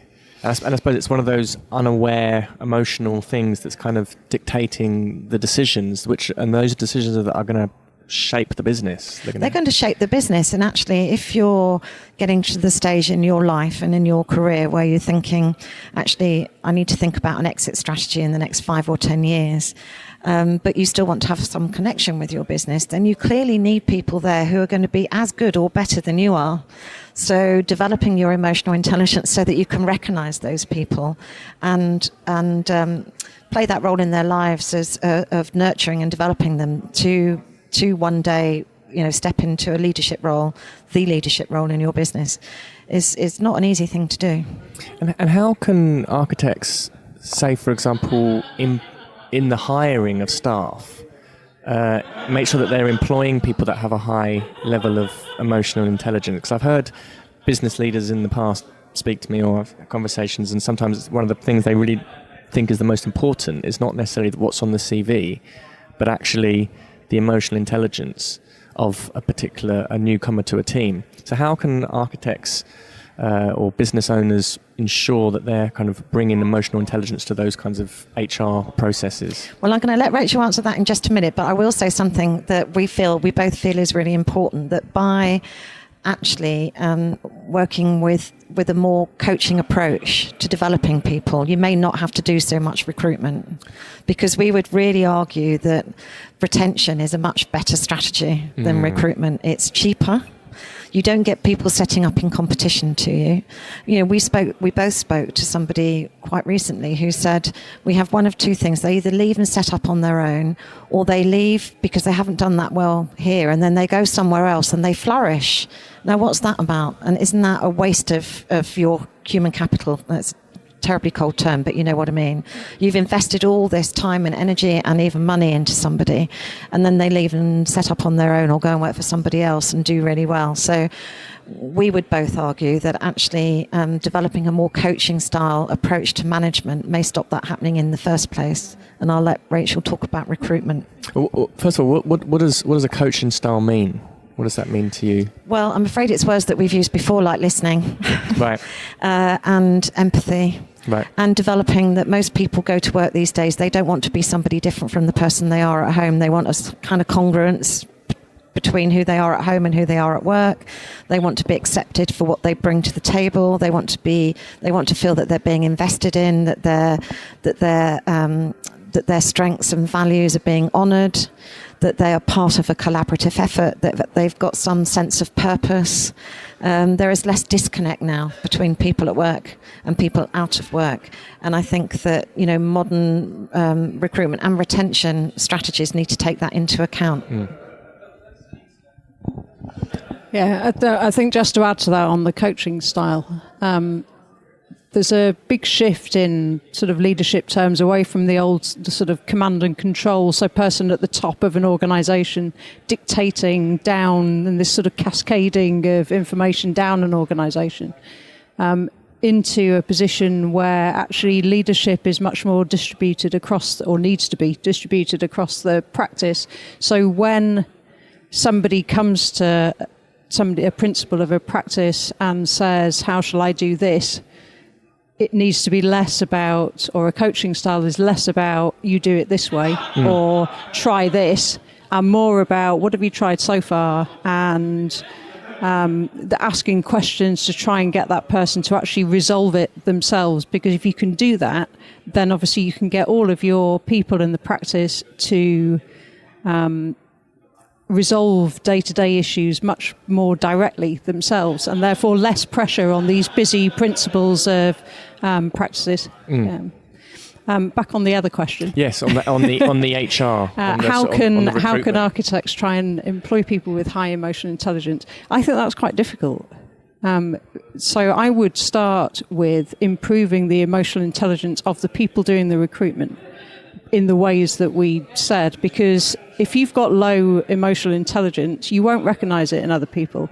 In fact, worse than that, I think you'll actually then recruit lots of clones of yourself. And you can kind of see it in organizations who have people leading recruitment with low emotional intelligence. They just have a team of people who are all just like them. Whereas people with higher emotional intelligence, I think, are able to understand their own strengths and not worry too much about their weaknesses. They might be working on those things, but they're not worried about other people having that strength. They're not threatened by that in some way. So, yeah, I would work on principles and those recruiting, improving their own first. Fascinating. Thank you very much. If any architects listening to this wanting to get in touch or wanting to work with you, where do they start? Well, we both have websites. So rbmarketing.co.uk. And my website is idea.co.uk, and that's spelt EIDYIA. Brilliant. I'll put all the information in the link below. Thank you very much. Thank you so much for your time and expertise today. Thank you. Brilliant. Thanks. Pleasure. Thank you for listening. Now, don't forget, early bird tickets are now on sale for the next BOA UK live event, which is the 7 Threats to an Architectural Practice, happening Tuesday, 5th of March, 2019. Book your tickets now. The views expressed on this show by my guests do not represent those. Staying Alive UK. Share your story. Hi, Faris. How are you today? Hi, Michael. I'm really good, thanks, and great to be on this podcast. Thank you for coming on the podcast, and thank you for being so patient, because I know you booked our interview back in January this year, and we're now in June, listeners. We're now in June, which is great, and thank you for being so patient. I'm very interested to hear your story, very interested to hear about your business and the background about the name and everything. I won't say what it is yet until later. But let's start with like a really open question. And the open question is, tell us about your story and how did you get to where you are today? That is a great question. It reminds me actually of a very similar question I ask people when I used to interview them for companies. We just say, tell me how you got here today. And not only do you learn so much, but you see how they tell the story. And I'm sure your people you've had on your show have told their stories in countless ways. And do you know what? The joy of booking in January but not doing this till June, it means I've got 6 months more of stories to tell you. Yeah, true. That's true, right? So so brilliant. So look, my story is both very similar and very different to everyone else's. Everyone out there has a unique story. I think my story, if we go right back to the beginning, but I'll give a really précis. Grew up in South London. To my parents who are Palestinian immigrants to the UK. And so there was a strong Arabic culture, strong Palestinian culture, and I've got ties back to Palestine. We'll touch upon those in my story. And went to school in South London. Let's pick it up after school. I studied the sciences, I studied a bit of maths. After school, I decided I needed a bit of variety, and I went completely random and spent a year living in a village in Nepal. Where I did development work and taught English. And that was really, really a formative year for me at the age of 17 to have such a different culture. And I could tell you a lot of stories from that time. But then it was back to university. I did a maths and economics degree. And I guess partly inspired by the experience of having worked in Nepal, but also it was the dot-com burst. There weren't a lot of graduate jobs. So I came up with a radical idea of going and becoming a teacher in Latin America. And I moved to El Salvador, where I taught at the British School of El Salvador, maths and economics for several years, and then came back to the UK and continued teaching and became a bit disillusioned with it. It wasn't quite the same in a British school where all I was doing was taking knives off kids and dealing with a lot of difficulties. It was more kind of, there were more challenges then. And I began to think about pivoting my career and moving into the corporate world. And I could only do that through graduate schemes. So actually, I reinvented myself and joined a graduate scheme, which was to be for an energy company. So I ended up joining a big energy company here in the UK. In the meantime, I had time to kill because graduate schemes don't start. They only start once a year.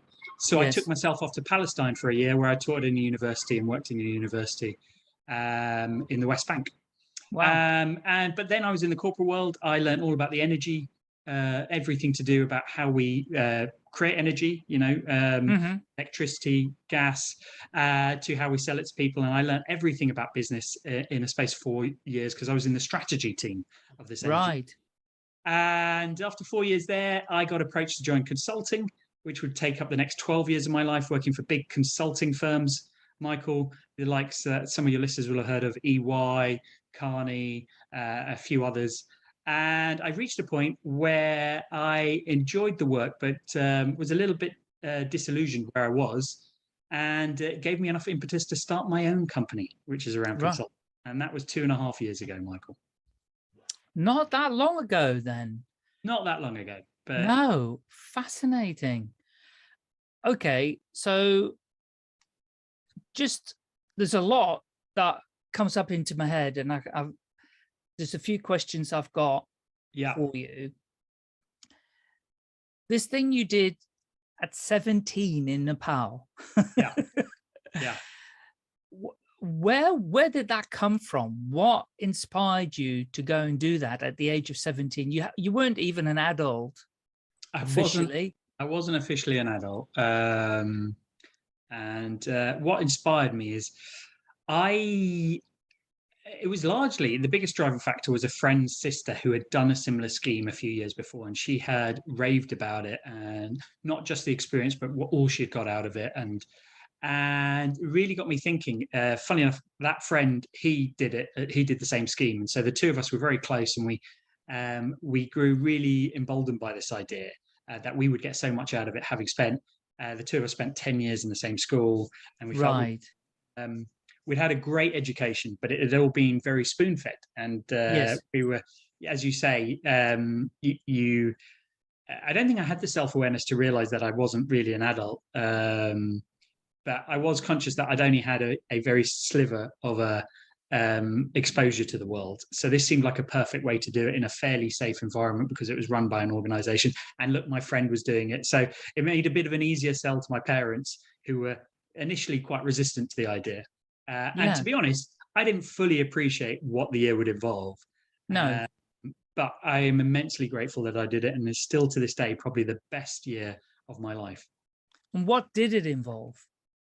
Well, on a practical level, what it involved was 2 months of training. They taught us how to be teachers, how to teach English as a foreign language. Right. And they also taught us how to do development work. So still to this day, I know how to build a pit latrine for a family of 10 that will last 10 years. So that's, and we also learned skills like how to make stoves out of mud, how to build vegetable gardens, because they were sending us into quite rural villages to not only educate in English, but also to raise the standards of living and development. Right. So after 2 months training, we were then sent in pairs to our villages, where we would spend the next sort of 9 months working with building, working with the community, building relationships, and doing those twin tracks of work. Sporadically coming back to Kathmandu, the capital, but that was effectively our remit and where we spent most of our time. Incredible. Because is it quite high up in the mountains, Nepal?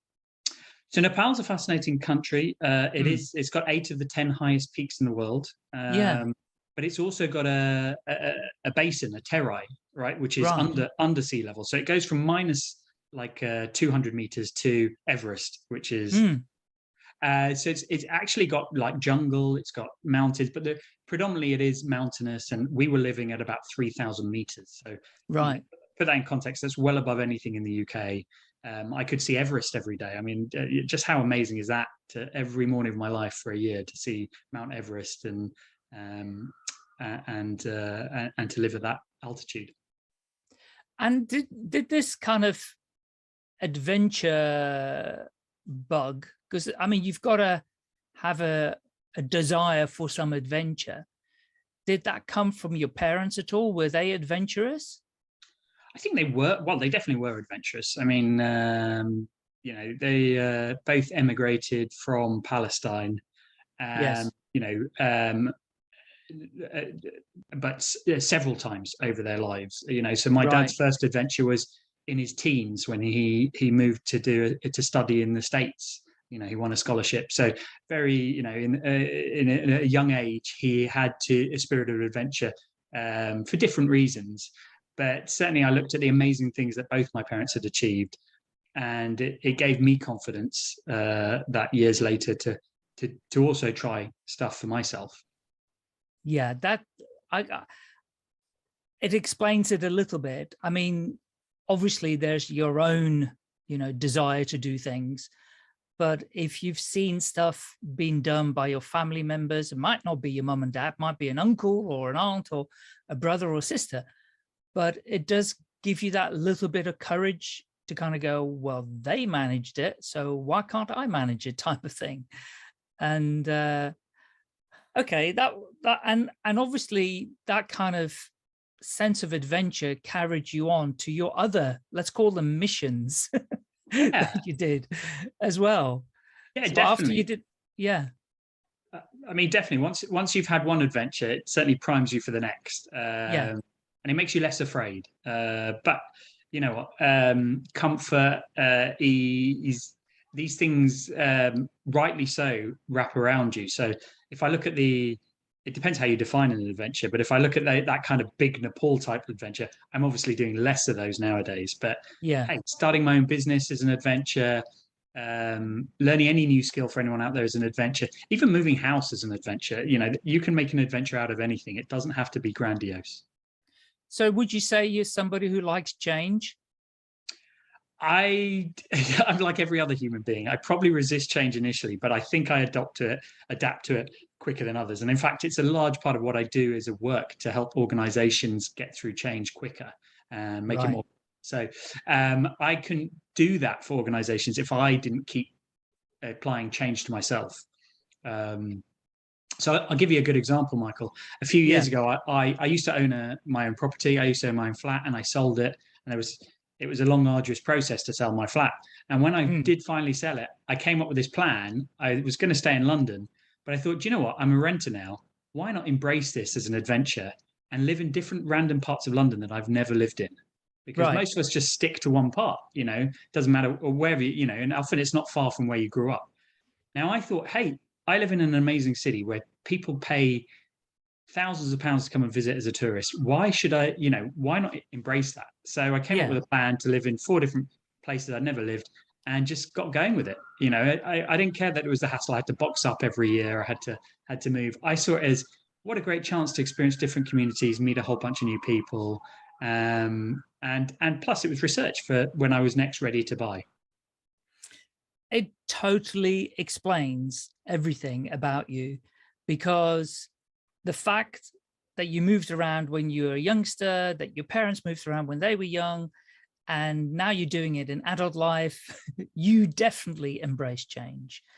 So much so that you seek it out by saying, I'm going to move in different locations. That's seeking out change, because it's a hassle moving house, right? Yeah. Providing you're a minimalist, and I'm an aspiring minimalist, let's put it that way, nowhere near to it yet. But I would love to be able to just pack up and go, I'm going to live somewhere else. I've only got like 3 boxes to take with me, you know. But I'm definitely not a minimalist, by the way. Okay, but that does explain, and what amazing thing that you're helping people with change in companies. Yeah, I mean, change is a fundamental part of life, is definitely a large part of business, and it can be the difference between successful businesses and unsuccessful businesses. So it's a great privilege to be able to help. And actually, you know, I don't specifically only focus on change. I focus on getting teams working better together, getting people to buy into ideas. Now, obviously, change is a large subset of that. But really, it could apply to anything where there is a difference of views, teams are not aligned, companies are not aligned. That's really my forte, where I come in and help, and me and my company do. People in organizations resist change. There's no doubt about it. And that's where you get friction. Relationships inside companies is always difficult. You know, people don't gel, they don't get on with each other, or they don't like the look of somebody, or somebody rubs them up the wrong way. And that whole dynamic is a very difficult environment sometimes for people to work in, operate in. Then on top of that, you have the pandemic as well. You know, home working, people working from home, not getting the kind of treatment that they would like, being ignored. There's so many things that go on. So why don't you tell us a little bit, if you were going into a company, they learned about you, maybe through this podcast, let's hope, and you're going to pitch to them because they can see they need to perform better than where they are. Yeah. How would that go? What would your pitch look like? What is it that you would share with them? Well, first of all, the fact that they've reached out to me and invited me is a massive bonus, because that shows a level of self-awareness that they do have some challenges and they could do with some help. Yeah. And that should not be underestimated, you know, because a lot of companies do not have that, and a lot of senior people don't have that awareness. And basically, what I'd say is, my pitch would be, what's your problem? What's holding you back? Where do you want to be? And why do you think you're not achieving that? Now, invariably, it'll be one of the things you've listed: people disagreeing, people being too busy, people not understanding. And say, okay, well, are you communicating to them in the way they like to be communicated? Are you, instead of assuming that, look, I'm just going to say this and everyone, they either like it or lump it, right? They listen to it and they buy into it. Or are you going, actually, maybe they didn't understand what I said. Maybe I need to say it in a different way. Yeah. Because if you haven't tried that, if you haven't adopted that latter approach, you're far less likely to be successful than if you had. Okay, because we all breeze through life usually operating in the same way, and this is why I like change. But actually, that's not always the most effective way, because we'll always meet people who resist. Like you said, resistance to change is very common, and it reminds me very much of my very first day in consulting when I joined this consulting firm, and a very senior person gave me a slide, gave me a document that had written on it 28 ways people say no without saying no. Yeah. All right. And it's a great slide. I still use it today. And it's all the things you'll hear in any conversation, like, oh, that sounds great, but that won't work here. Or, oh, well, we've already tried that once, so no, we're not going to try it. Or, oh, yeah, that's just too expensive. So really... Oh, I have another one for you. But we're not really like anybody else. We're not really like anybody else. Of course not. Right? And we're unique. We're unique. Every culture may add ones on for their culture. But fundamentally, it's both. So, how do you get people to not look at things that way? Not from a cost, not from a unique lens, not from a... you've got to adapt, not expect them to do the equation in their head and go, oh, I get it now. So that would be my pitch. Like, how many of those... a lot of people focus on their broadcast ability. They don't focus on, is it being received? Right. So I can help you with the will it be received part. And I can teach you how to broadcast in different ways so that it's more likely to be received. And that's what I can add. And I can add it in a variety of ways. It can be around change. It can be around alignment. It can be around anything from strategy to problem solving. And I will bring techniques, and me and my team will bring techniques that make it fun, engaging, and easy to follow, which is usually some of the key barriers that stop people from engaging with stuff. Yeah. And it sounds fascinating, actually, because, I mean, what is the ultimate goal that any organization want to achieve, in your view? What is it they want to achieve? It varies. They all have a different North Star. You reckon? Well, yeah, because success can be making lots of money. It can be having lots of customers. It can be making a difference in the world. Now, these things are not uncorrelated. If you only get a lot of money by having a lot of customers, but by having that slight difference does mean you set up your company and your focus. And actually, it all starts whenever I work with a company going, well, what is your vision? What are your goals? How sharp are those? Have you clearly articulated them? Because if not, let's start there. Yes. Because without those, you'll say, I often go into companies, they say, oh, no, we do have it clear. And I say, okay, well, let me go and test that with your workforce. And you'll find there's all this discrepancy. And you say, what that's causing is person A thinks it's this, so they're off doing this. And person B thinks it's something different, and they're off doing this. And although it might seem like a 1% difference, over time, they will diverge. So no wonder person B will say, oh, no, this is more important. And person A will say, this is more important. So when you present, well, we need to do this, you'll get disagreements. So you need that. You need to start off very clear. So I wouldn't say that every company has a common has the same sort of ambition. Obviously, there's commonality and overlap in what they want to achieve. Yeah. Okay. So it's not one size fits all. It all depends on what they're looking to achieve, what their goals are, and what the kind of problems that they're experiencing. Yeah. And be honest about that. I once worked with a company, I got a client where I walked in and they had very clear document written down around their vision and their strategy, which was all about making a difference around sustainability, around the environment. And I said, great, well, let's have a look at what the work you're actually doing.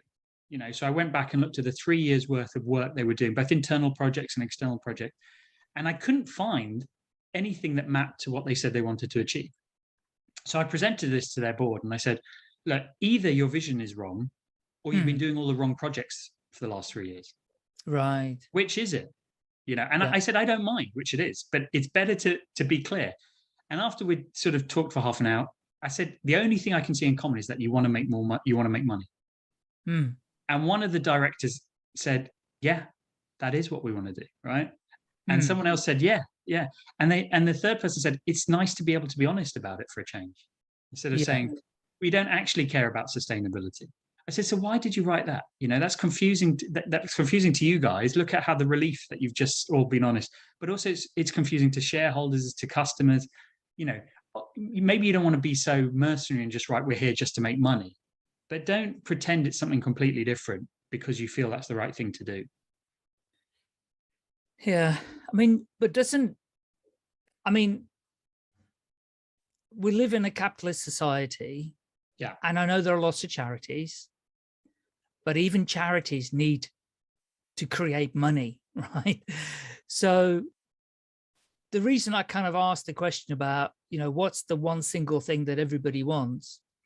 Yeah. I do believe people's center point is like, well, first thing is we need to make money. If we don't make money, we can't pay ourselves, we can't pay our employees, or the shareholders, if the shareholders involved, we can't pay off our loans, and that always seems to be the focus. And, customers and employees seem to always get secondary. And personally, I feel that money has to happen. But if you look after your customers and your employees, surprise, surprise, it may automatically come then. So how do you get people to focus on, rather than kind of go, yeah, we just want to make money. Well, look after your employees who then will look after your customers. And then the result will be more money, more income. So I think what you've articulated there for me is the difference between a vision and a strategy. So a vision is, where do you want to end up? And say you are a charity. Let's take the charity example. We want to end up helping this group of individuals, as many of them as possible. So then I'll say, okay, well, the strategy is how are you going to get there? Now, the strategies can change over time, but your vision shouldn't change. That's what you want to achieve. You want to help these people. Now, you might say, look, to do that, we need to build up a pool of money so we can spend it helping refugees, helping children, helping whatever. Yes. So the first strategy is build up that pool of money. Yeah. Right. And then once we've reached a point, we'll switch that strategy out, or we'll have a strategy alongside it that says use that money. Right. Right. So strategies come and go, and the good thing about strategies is people build strategies based on their belief of what they think, and hopefully based on fact, but they don't always work out. That's why strategies come and go, because I always tell companies to test and learn. So adopt a strategy, try it, review it, reflect, be honest whether it's worked or not, and if it hasn't, substitute it with your next strategy. Right. Right. So it may be that you achieve by getting your employees happy and your customers happy. Right. Yeah. Go and try that. Give it your best efforts. Do all the things to do that. If it doesn't work, or it doesn't work as well as you hope to, review it and change something about it. Right.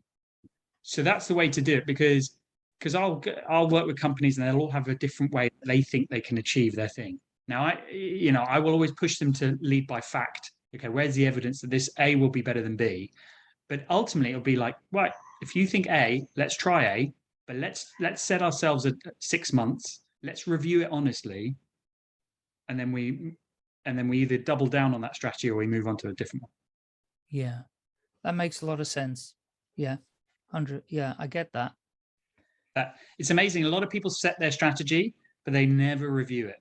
No, they never review it honestly. Right? And that just seems really strange to me, right? Why would you continue doing something if it wasn't producing a fee? You probably do it out of comfort and it's safe and it's because you don't want to change. And because, but if it's honestly not driving you closer to where you want to be, then it's not the right strategy for you. Definition of insanity, isn't it? Definition of insanity. Not that I'd ever say that to a client, but yes. No. Doing the same things over and over and expecting a different result. Yeah. What? Okay, great. And presumably you use different tools and techniques to help people. Can you share a little bit about that? Of course, yeah. And this is where my previous careers come in incredibly handy. So I actually use a lot of techniques that I learned as a school teacher with businesses and senior professionals. I do have a methodology that I use for companies, and it's an equation that says success is built up of 3 factors: IQ, EQ, and FQ. Now, IQ is the ability to come up with great ideas. So do you have enough of them in your company? Are they robust? Are they based on fact? Are they the best ideas? The second one is EQ. Are you able to sell those ideas to others? Bring them along with you. And the third is, can you then focus on delivering those ideas? Right. And you need all 3. You cannot rely on just 1 or 2 of those, right? Because imagine you have really smart people in your company, but they can't articulate it to anyone, right? Then the smart idea goes nowhere. Or say you've got really smart ideas, you've got everyone bought in, but the company's trying to do 100 things and they just don't have the bandwidth to do that. Yeah. And it's not going to go in. So this is the kind of overarching. Now within that, I use some techniques, as I said, to either improve the IQ, either improve the EQ, or improve the FQ. And those can be a range of techniques and activities from actually facilitating myself, the groups, or teaching how to apply it around their company. So does that kind of make sense at a broad level? I mean, I can obviously give some examples. EQ, and FQ. And how do you measure that then? Do you go in and measure that in some way through surveys or questionnaires, or how will you know where the people are with their IQ, EQ, FQ? So I will often engage the clients and ask their opinion together thing, because here's the thing, right? In reality, companies could probably do with improvements across all 3 dimensions. So it's about where you're going to focus your efforts, where's the biggest bang. So it's a combination of where do they believe, but also my observations. So I'll give you, for example, a time when I sort of applied my review. So I once worked with a company, and this was actually going back, this was before I set up my own company, and I was seconded in as a commercial director. And my remit was to try and find an extra £100 million worth of sales for the which was quite a challenge, considering the company had only made about 70 million the year before. So it was more than doubling. And my boss, the MD, gave me 2 weeks to come up with an initial plan. And after a week, she pulled me into a room and said, look, I need to know the answer now. Where are you leaning towards? And I said, look, 2 weeks. I said, look, I don't have a firm plan, but I tell you one thing we need to do immediately. She said, what's that? I said, we need to teach everyone in this company how to run meetings. And she looked at me strange and said, why should we do that? And I said, have you ever been to a meeting in this company? Right? People turn up 5-10 minutes late. There's no agenda, so nobody knows what they're really talking about. Everyone just has a nice conversation, sat on a beanbag with a cup of coffee. The meeting invariably overruns. There's no actions. There's no follow-ups. And people then just go to the next meeting.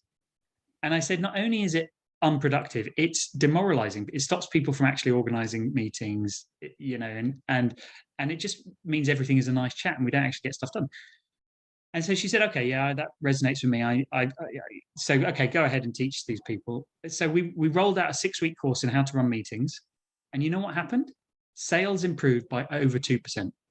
My God. So, you wouldn't have thought of that as a natural place, but by having a bit more FQ, as I call it there, a bit more focus and structure, it allowed for other good things to flow. Now, I could have, it's hard to sometimes go in with a clipboard and say, this will deliver this. And I didn't know it would lead to that increase in sales. But I did see there was a giant warning light going off saying, look, there is a massive lack of FQ here. Fix that and we'll see what, good will definitely come from it. Now, I probably could have picked something else, maybe in the EQ, maybe the way people have conversations. I could have easily said, look, do you know what? People in this environment don't, they close down each other. They don't construct it. They're not constructive in their feedback. They're very dismissive, and let's teach people how to give feedback more effectively. And I'm sure that would have had a knock-on effect.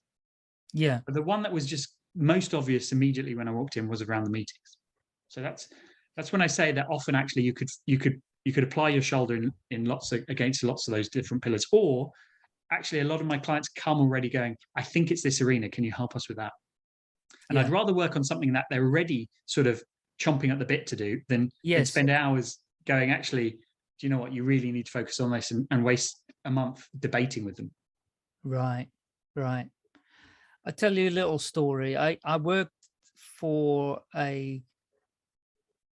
it wasn't a multinational, but it was a national textile group in Leicester. And we unfortunately had inherited an Australian businessman as CEO. He was not a nice man. However, he put in place some very, very good things. One thing was about meetings. If he was in a meeting that he was chairing and you arrived late, you could not join the meeting anymore. It's true. You kind of, he said, goodbye, mate. You're late. Guess what? That guy never turned up late for meetings again. It just worked. It was just really simple. You're either on time or you're late. And if you're late, you can't come in the meeting. Yeah. You'll get the minutes, but your voice isn't heard. Yeah. And it worked. It really worked. Oh, I'm not surprised. Yeah. Often, you say this is a combination of a couple of things that I often try and implement in companies. One is have clear rules or have clear decisions. I always say don't half decide, because when you leave gray area, then that's where so it's very, and then the other thing is people learn. So when I run training courses, I have a strong belief that people learn through failure. Yes. Okay? They're more in tune to actually pay attention if they've learned. So if they failed. So the person who turned up late learned a very harsh lesson and changed their behaviors. Whereas if they turned up late but had been allowed in, they probably wouldn't have changed their behavior because there wasn't a consequence. So often when I try and institute change, I'll often engineer failure early on to create a shock to the system so that people are more open to change. And so, there's a lot of good stuff. And do you know what? I love that story because I do a lot of wacky stuff with companies, and often they think, why are you doing this? I've run meetings where if people turn up late, they're not allowed in, or you can only talk if you're holding an item, or you can only talk if you're holding a plank. Have you ever done a plank exercise? Yes. Right? It's a great one if you've got a group where people are talking too much with no real, they're just having a monologue without actually getting to a point. And that can be quite drastic. It's a bit of a laugh, but it really emphasizes, what am I trying to say? What is the point of my communication? What is the meeting? Yeah, I don't know if you've, this is totally off topic, but we might as well share it. Yeah, that's great. There's a new revolution going on in social media. It's called social audio. Yeah. Like Clubhouse were probably the pioneers. Now you've got Twitter Spaces, LinkedIn are going to roll out LinkedIn audio to the creators. Hopefully one day I'll get it. And I've listened to many audio meetings, like, these social audio meetings, and they're fantastic. You can learn some amazing stuff from people, but oh my God, people are not holding planks. That's for sure. They just go on and on and on. And when they get the mic, you cannot shut them up. So, I make a prediction. All of these, I think one of them already does it. It's a platform called Wisdom. They already have a counter where anybody that speaks, apart from the two hosts, if somebody comes in and wants to make a point, they've only got so many seconds to make their point, and after that they're just cut off automatically. And so anyway, yeah, that's the equivalent of holding a plank, I guess. Yeah. So, and yeah, that's a big focus, improving your communication. It was something that was drummed into me as a strategy consultant very early on. Imagine you have to pay £1,000 or $1,000 per word you use on a document. You'll start using a lot less words, right? Because sometimes we just add it. It's the old Mark Twain quote: "I wrote you a long letter because I didn't have time to write you a short one." It's actually more skill to write a short communication than a long. Yes, I like that. Love it. I wonder if you could do me a favor, because I understand IQ, ideas. I understand FQ, focus. Yeah. The hardest one for me to get my head around a bit more, although I've heard what you said. Yeah. Could you go in a little bit more depth, EQ? Because for me, that seems to be the most grayish area to me. It can be a gray area, and for some people it's more natural than others, but it can be taught. Now, and everything I do is at a company level, but also an individual level. Let's talk at the individual level to bring this to life. Now, EQ is someone who's got great EQ is someone who's really good at being a people person. Think about the people you've met in your group of friends or your work. There is usually one or two people who just seems to galvanize people, seems to be in tune. Now, that for me is EQ. And I talked about, when I set up the equation, I said it's about the ability to take others with you. Yeah. Now, at the heart of it is being able to flex your style. Okay. Right. Is being able to see, are my words and what I'm doing now being effective on Michael? If not, I need to adapt and meet what Michael needs. Right. Okay. Now, this could be you go into a meeting and you realize that the other person loves numbers, loves facts and figures. Right. So the best way to communicate with that person is bring in lots of facts and figures, bring in a spreadsheet, show them the numbers. Right. But you might be in a meeting straight after to talk about the same topic with someone else who hates spreadsheets. Yeah.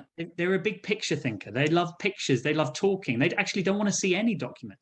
So the onus is on you to flex, to communicate in the way they want. Right. And people give clues around how they like to be communicated. They give it in the way they talk, the way they interact with you. People often say to me on an email, should I start the day? Should I start with how are you? How was your weekend? Or should I get straight to the point? I said, it really depends on the other person, right?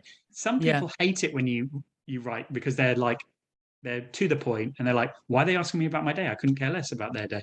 But someone else will be offended if you don't write, how was your day? And I said, the clue is look at their emails. How do they start to you? You mirror them, right? So it's small things like that about being, and so understand people around you better, find connections. There's a simple fact that when human beings find something in common with each other, they are more likely to have a productive relationship. Okay. So any meeting I run or any team event, I will start off with a little bit of an activity where people find out about each other. And it doesn't have to take long and it doesn't have to be onerous. But it's amazing how powerful. I'll tell you a story about a client I'm working with where they were a bunch of individuals. They weren't a team because they were all alpha individuals who were hired to do specific roles that they were very good at.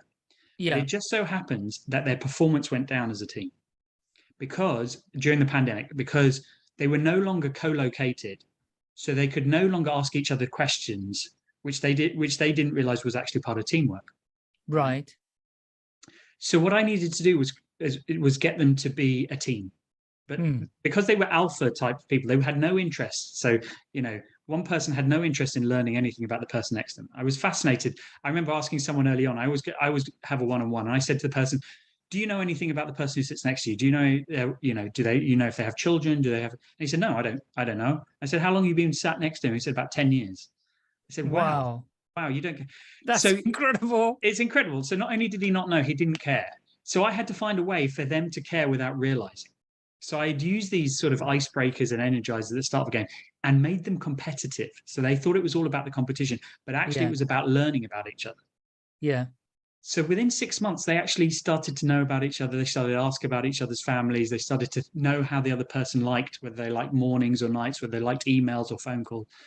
And you know what happened? Their performance began to improve as a team. They began making more money than they'd ever made. Now, this wasn't a coincidence, right? This is because we were increasing the levels of EQ in the team. Yeah. But I had to do it on the sly, whereas other teams, they want to actually know and they're invested, and that's easier. But that's what it is, right? So improve the EQ and you will go much further together than being alone. Thank you very much. That really is a wonderful explanation of how, and I love that story. I mean, I find it incredible. I mean, you might be interested in actually listening to a podcast I did with a guy in America called Ron Stickler. Yeah. And he's written a book. He's in his 70s and he's lost his voice. So talk about being determined to be on podcast. He uses a voice recorder thing that speaks for him on podcasts. Wow. It was a challenge to produce it, but we did it. And he does many of them regularly. And he's written a book called Prosperity, Personality, Recognition. And he has just 4 categories. I know there's all these different tests available, but I'd never heard about this one in particular. And he has got, let me think now, he's got like drivers, analytical, analysts, craftsmen, and persuaders.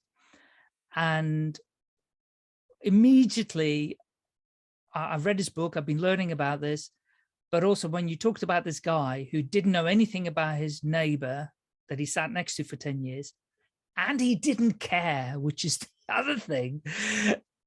To me, he was a driver, because that's exactly the personality of a driver. He's just driven to do certain things his way for himself.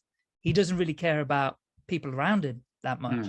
Now, it doesn't mean that he doesn't deep down care about a fellow human co-worker, but it's just his makeup or her makeup is that they're just driven in a certain direction. So yeah, I mean, it's so important. Relationships, I'm so fortunate because I have lots of guests that talk about the human condition and relationships and how we got empathy. My last podcast guest was all about empathy for each other. You know, we just don't have that anymore. The division that's occurring in the world as well. So I'm so pleased that you're out there trying to get people to change just in a little bit, you know, to kind of recognize, and the EQ sounds an amazing tool to do that. Yeah, I mean, my vision is to make, you know, a small part of the world a little bit more effective than it was the day before. And that includes myself.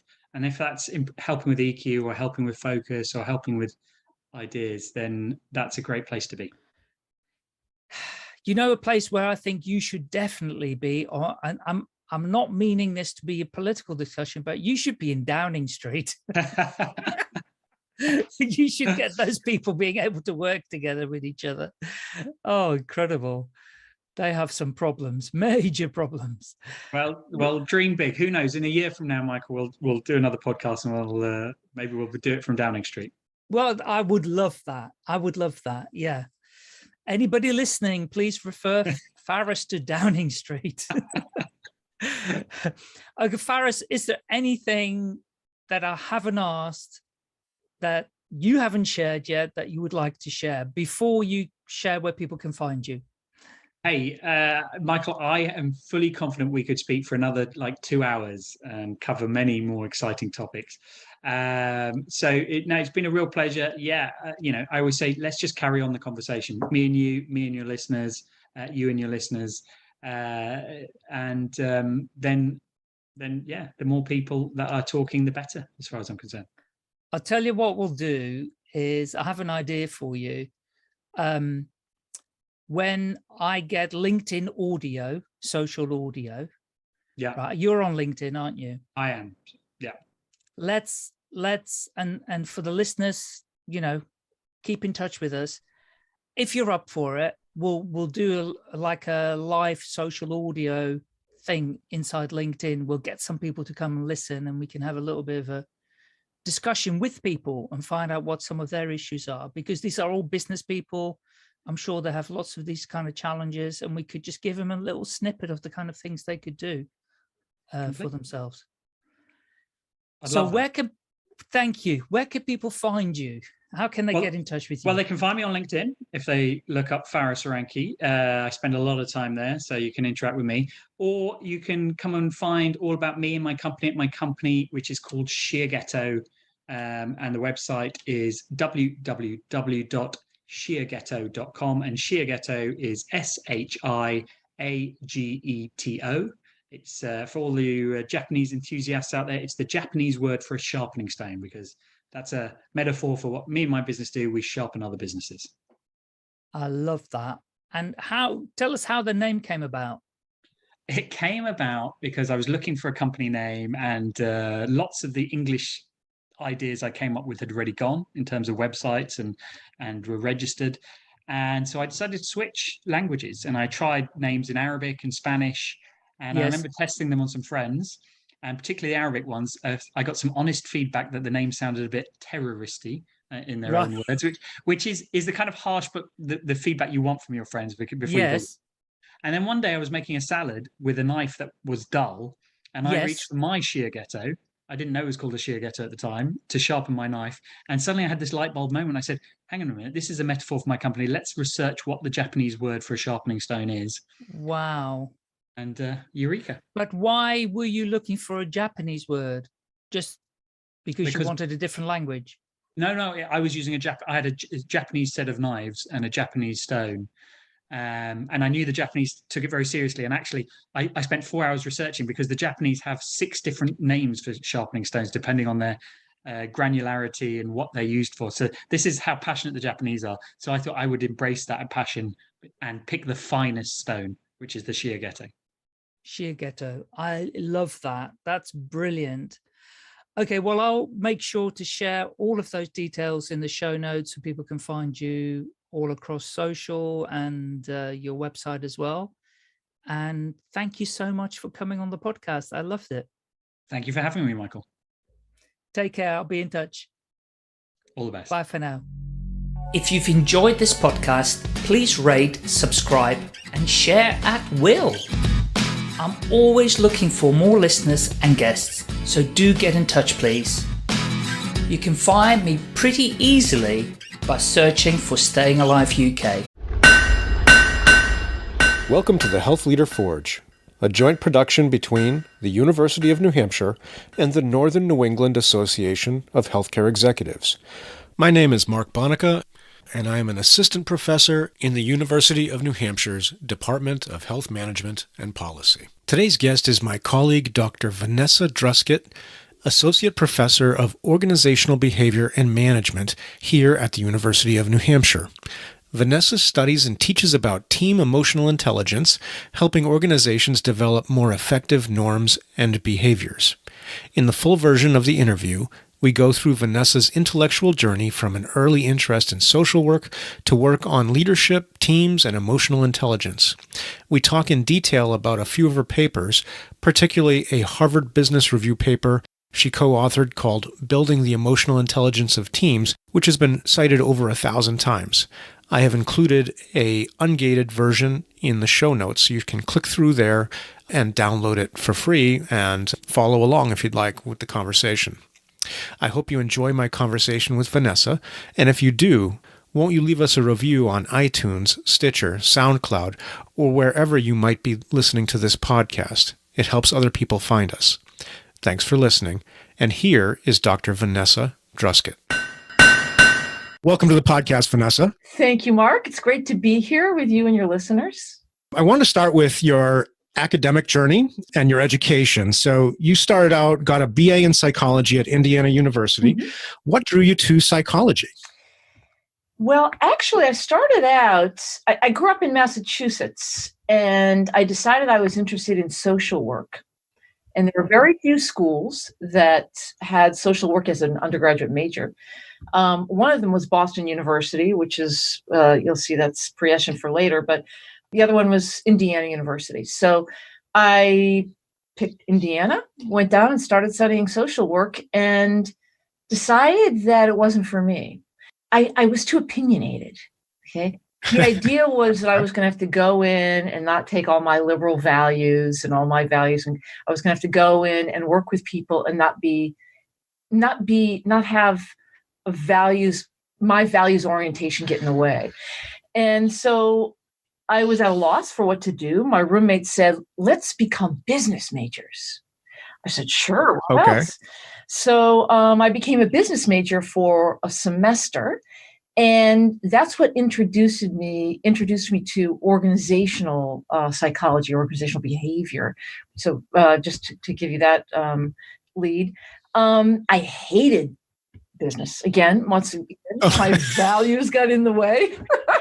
I went from a 3.9 GPA to 2.4 or something like this in one semester. Oh, wow. I hated classes. Okay. So anyway, at the time I was taking psychology courses. I started taking more and I fell in love with psychology, but I could never see myself doing clinical psychology because it was way too similar to the social work issue. Right. But since I now had the business minor, I could see, marrying psychology with the workplace. And so that's what I ended up getting interested in. Okay. So you went from Indiana to Columbia, where you earned a master's in organizational psychology. Was that right away, or did you have some work time in between? I did a lot of things in between. I traveled. Okay. I was a ski bum for a while. But one of the things that becomes really important is during my journey at that time, I worked, in my lifetime at this point, 31 different jobs. Wow. So I'm not talking about different consulting jobs. I would consider consulting one job, right? But I was an explorer. I was always a little bit of an explorer, and I traveled and I worked in different places. For example, I worked on a kibbutz in Israel, and I was working in the laundry for 4 months. That was one of my jobs. And so I got kind of a really good sense of who I was in relation to these different jobs. And what I found was that every job I had, I was a little bit of a different person. So there's something about the context that either turned me on and got me engaged and I was a great employee, or something that alienated me and I just wasn't that engaged. And so I got back from traveling, always knowing I was going to go on in school, and decided that I was going to follow that business, that interest, the marrying between psychology and business. And specifically, I got interested in group dynamics. I started thinking about group cultures or team cultures based on the different places I'd worked. And so I picked Teachers College, Columbia Teachers College, because it had some group dynamics information there. And I had some really good faculty at the time, and moved to New York, and that was fun. So it was a great experience there. Great experience. And were you thinking, at that point, I'm going to go on, get a PhD, become an academic, or were you thinking, I don't know, stop at the master's and maybe become a consultant or something like that? I always thought I'd go on, but I wasn't quite sure. I was going to see what happened. But I did get involved in research at Teachers College, and I did a bunch of research, fascinating research with some of the faculty there, and that really launched me. At the time, I met my husband, and he was in Boston. And so I couldn't stay on. I decided not to stay on at Teachers College, but I had to go back to Boston if I was going to go on. And so I took a year kind of moving back to Boston with him, and then went back for the doctorate a year later. Okay. And you did the doctorate at Boston University. Yes. Yes. And at that point, social psychology. So what is the field of social psychology? Okay, so first let me say a tough question for me was, do I go into social psychology or do I go into a business school? Okay. And everybody said to me, look, all the theories are in psychology. Business is just stealing the great theories, or organizational behavior is stealing the great theories. So get grounded in the theories within psychology. And at the time, Boston University also had an amazing OB department, and it still does. And so I decided social psychology basically is the study of how the situation impacts behavior. All right. So this is, again, comes back to my interest in why I was so different in all these situations. Here's Vanessa, She goes from one job as the in the laundry at the kibbutz, and she's on fire, and I'm so good at it. They leave me alone and let me run the laundry all on my own, to another jobs where I just didn't want to get out of bed in the morning.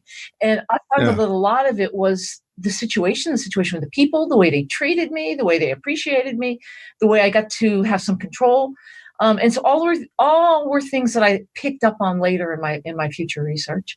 And I wanted to delve into the situation. And so I picked social psychology.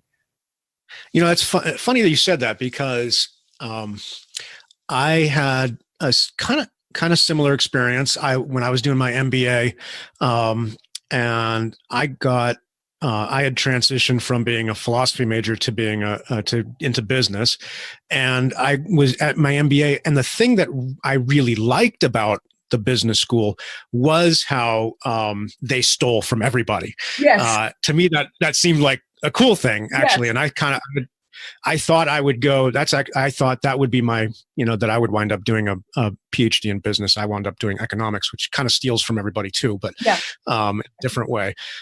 Interesting. Okay. Yeah, well, let me say, that's why I teach in a business school now.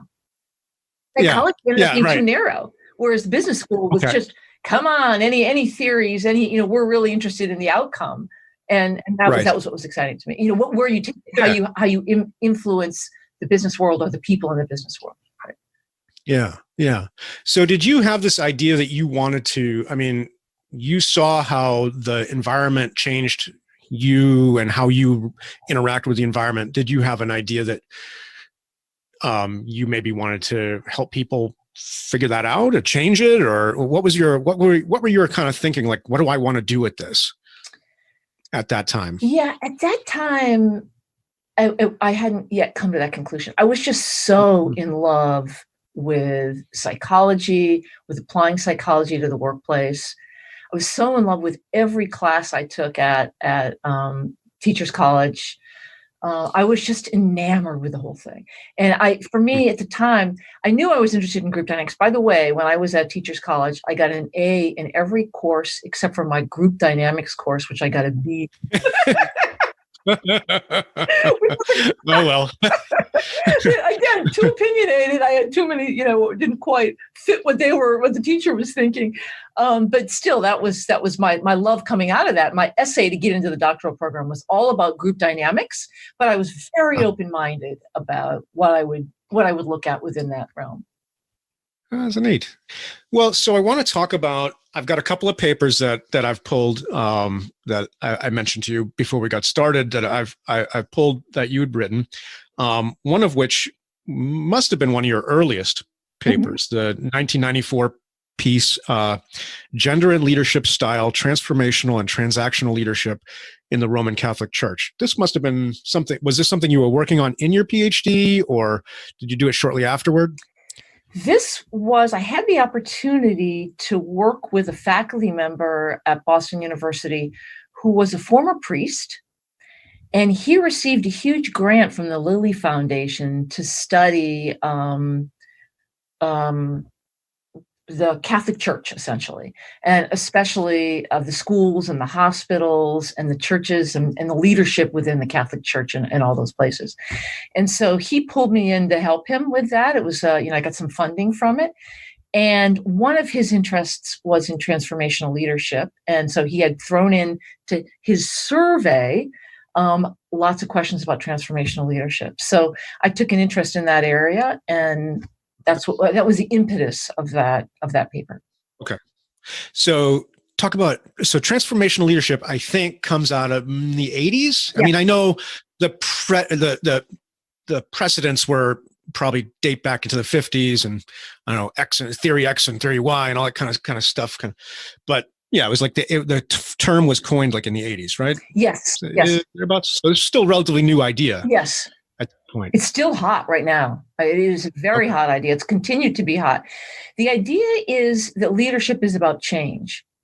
And so transformational leadership theory basically says leadership and change are synonymous. You don't go into a leadership role and say, oh, status quo is fine. You go in with the idea of transforming the organization. But the theory says that in order to do that, you have to really inspire people. You have to get to know them individually. You have to touch them individually, convince people that they need to do more than they think that they can possibly do. And so you get to know people, and it's got a lot of, sort of a lot of values that are consistent with my own, these values that got in my way when I was studying social work. But it's a really brilliant theory. And so I fell in love with the theory. And then what I found, I think, I don't know if you want me to talk about.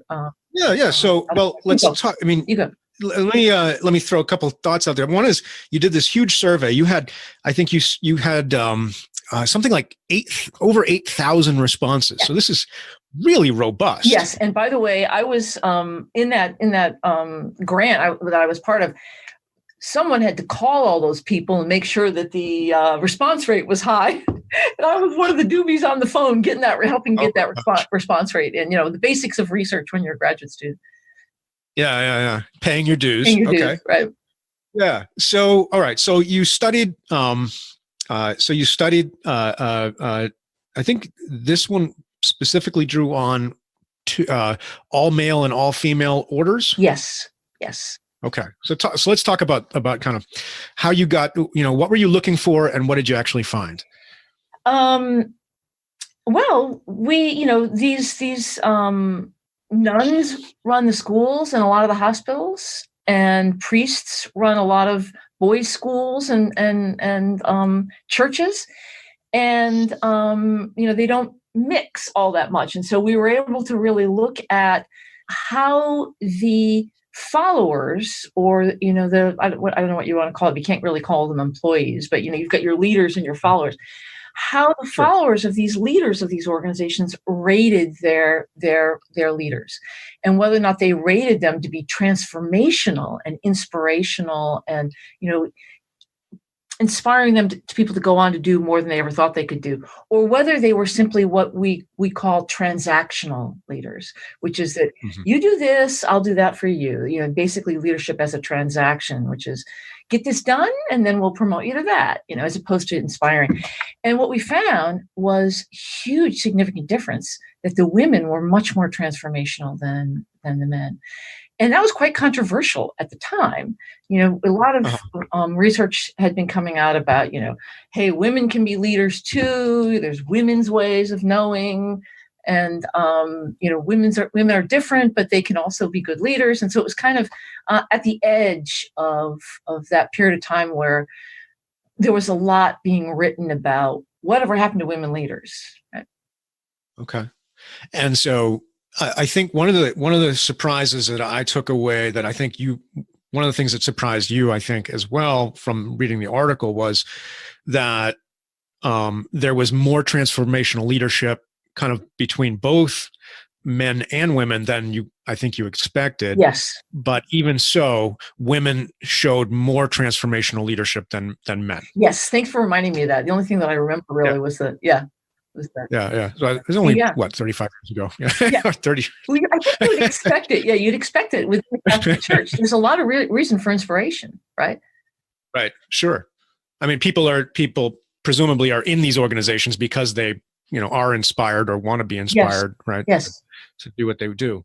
So one of the things you talked about in the article I thought was interesting, and you kind of just raised it a second ago, is about the industry's perspective on women and women in leadership roles. And one of the things you discussed, and in the article I thought was interesting, was, women in mixed gender organizations might have less power because of their status as women, but this study controls for that. Yes. Yeah. And so one argument could be, well, women show more transformational leadership when they're in mixed gender environments, because they don't have as much, they can't draw on as a power base that would allow them to be transactional. Yeah. I think, is that the correct? Yes, absolutely. Okay. I mean, I would say that that's true today too. continues to be true, I think. Yeah. But the conclusion of the paper really is women just do it more, even when they're, I mean, this is the interest, I think is kind of one of the interesting things is about that paper was even when it was an all women organization, they still engaged in more transformational leadership than their male counterparts. Yes. It's interesting to think about transformational leadership as being sort of a feminine way of leading. So it's basically getting to know people, helping them to develop, right? And it's it just feels a little, you talked about theory X, theory Y. I mean, it feels very theory Y. And I started really thinking about it as I started delving into a lot of the literature on what differentiates men from women's values and things like that. And nobody had ever really talked about how this transformational leadership theory that was touted as so great really was consistent with women's values. And so that was an epiphany for me. And okay. Yeah. And so the paper continues to get cited quite often. Which I guess, I think, it's attractive to people who are interested in religion and people who are interested in gender issues in general. So, yeah. But let me say one more thing about the paper. Yeah. It probably wouldn't have been a solo authored paper, but what happened was at the time, I saw my supervisor, David Nygren, who was the faculty member, who was the priest that was leading all this, found something that was a kind of a competition at the Center for Creative Leadership. And it was a competition of graduate students, graduate student written papers on leadership. So he encouraged me to finish up the paper. It forced me to finish it quickly and to submit it for that award. And I got the award. So nice. I came in first place for this graduate student award at the Center for Creative Leadership. I got to fly out to that think tank and present the paper. And in retrospect, it really feels badly that David Nygren wasn't a co-author on that, since he was the PI on this. So it really should have been. I had a lot of support from him.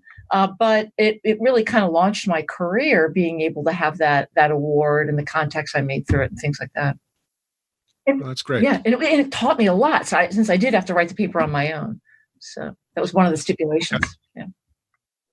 Well, as I read that paper, it struck me that, and I said this to you a minute ago before we got started. It struck me that I could see, doing my little retrospective look at your intellectual career, that you could see the germs of kind of a lot of what you did after, both in terms of kind of leadership and specifically self-managing teams, and also this kind of the importance of emotional intelligence, which in emotionally intelligent teams, which we'll come to in a minute.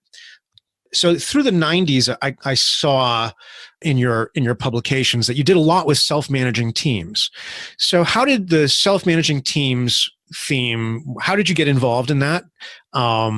And how was that kind of an outgrowth of what you'd been doing at BU? Okay, so, I went in there knowing I was interested in teams, but trying to figure out, well, what was I going to do with my dissertation?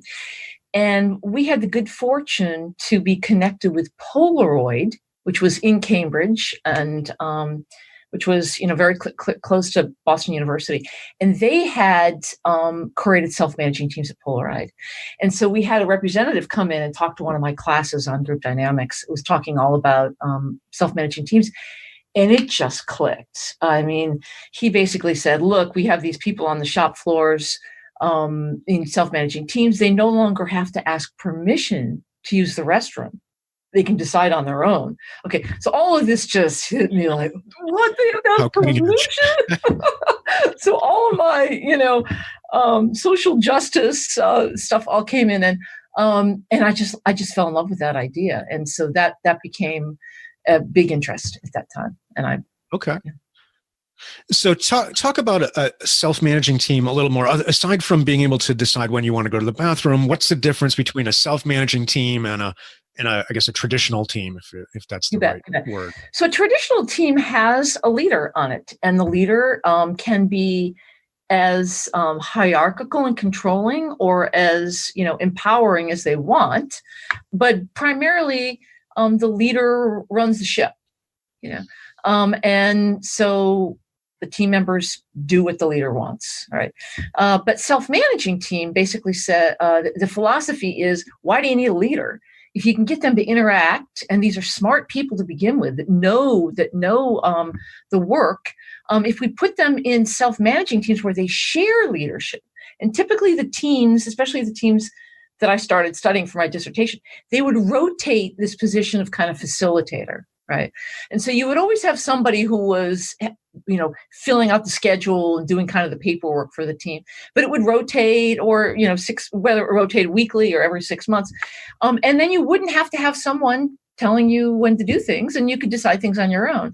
And so it obviously cut out a layer of management. So it was, economically feasible. You'd have one leader in charge of, say 10 teams. Right. And so you would still report to someone, but the teams were semi-autonomous, Okay.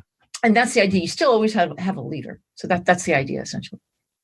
How popular is this idea? I mean, I've read about Gore and some other organizations, but I'm curious, how popular is this idea out in the world based on your research? Okay. Well, it waxes and wanes. All right. At the time, I did my literature review for my dissertation on it, and there had been pockets of places. Gaines Dog Food had done it for a while. There had been over in the UK, they had done it in mining teams. And it was always really successful. Motivation went up, team members loved it. But then it would last for a while, and then a new leader would come in and say, I don't want to work this way. So it was always, at the behest of whoever was running the ship at the time, could decide whether they were going to keep it or trash it, whether they were willing to share control or wanted control. And so a lot of it really depended on that. And so my dissertation, basically, the whole literature review basically said, look, it's a great idea. By all accounts, it works well. All the studies that have been done on it show, but don't count on leaders to continue to support it, which is essentially what happened at the plant where I worked. It happens all the time. So it's waxing and waning. Right now, it's coming back under a new term, which is called shared leadership, which is a very big deal right now. And people are trying to figure out, well, what exactly is that? But it always comes down to how much control management really wants to give to the people that they're responsible for. Okay. How much do you, I saw some references to self-leadership, Chuck Mann's work. How much do you do with, how important is that literature in understanding effective self-managing teams? So kind of, is the self-leadership piece important in understanding how a team then is able to build on those units, or can you deal with it at the more macro team level? So, Chuck Manns was one of the first people to start studying self-managing teams. And he got very interested in the idea of self-leadership mattering, in self-managing teams. But you have to remember that I took a social psychological lens to teams. And so my idea was always, what matters more is the culture you create in a team than in the skills you develop in any one individual. So my idea was, coming back to my own self, I was a perfectly capable individual with a lot of different skills, but in some environments I'd use them and in some environments I wouldn't. So so my lens was just very different. So I never used Chuck Mann's, I'm sure I referred to it. It was very popular for a while. And of course his research, he was a real starter, led a movement, I felt. Yeah. Well, he was also one of my professors from when I did my MBA. Yes, so that's so cool. Yeah. Great guy. UMass Amherst now for ages. Yeah, very cool. Yeah. Okay, so what did you learn that made self-managing teams effective? Yeah. So just a slight background. I went for my dissertation to a plant that had 300 self-managing work teams. And I studied the teams there. And I went down and basically lived with these teams for 2 months, and then came back a few times after I did my collection over time. And I collected all kinds of information from them. But primarily what I ended up using for my dissertation was this information about the norms, the culture that the team would develop. So some teams would just develop a culture. Okay, they'd have rules that sort of engaged them.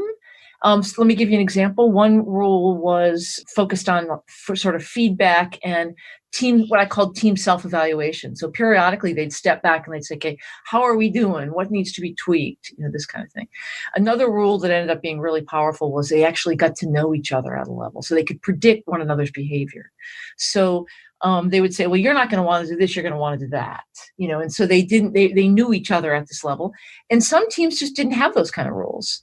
They didn't know each other. They never stepped back and looked at. And so what I found was, in the end, a set of norms that I felt differentiated those teams that were really great from those teams that were not so great.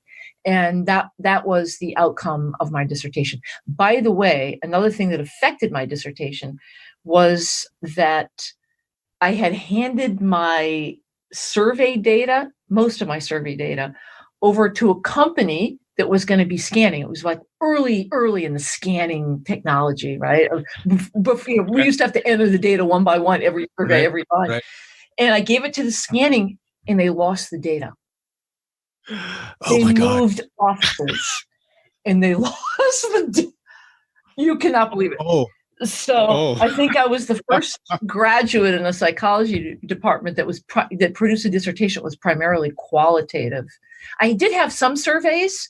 There was one survey in particular that I did not use scanning technology for that I had. But anyway, that's a whole other story. So it was a panic moment. Oh my God. Yeah, it was.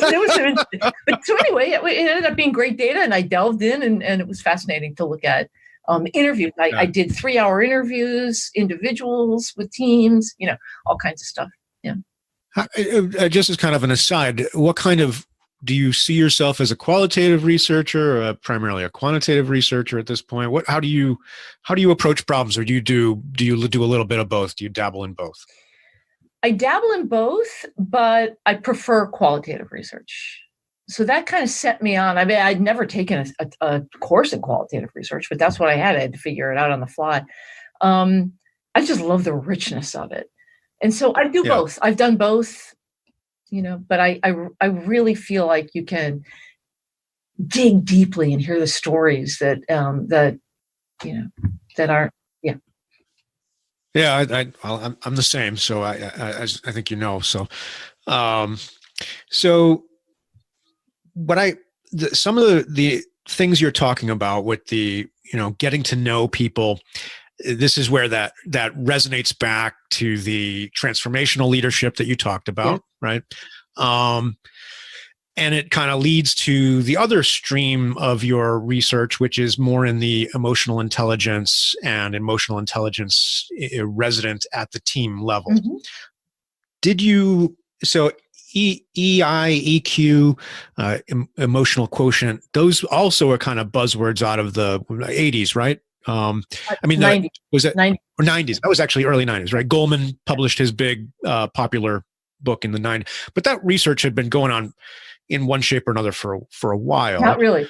First paper, I think, the first academic paper was published by Peter Salovey and Jack Mayer. Jack Mayer is in the psychology department here at UN. Right. Yeah. And Peter Salovey, he was doing a postdoc with Peter Salovey at Yale. And Peter Salovey at the time was famous for his research on envy, jealousy, things like that. So he was in emotion research. But 1991, I think, was the first year that their first paper came out on that. Okay. So, yeah. So when did you become aware of that? Okay. Good question. Great question.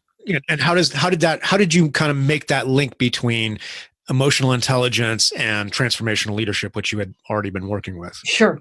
So when I was in graduate school, I was so interested in teams that I took a bunch of well, first of all, I took some clinical psychology courses on group therapy, since I was in the psych department.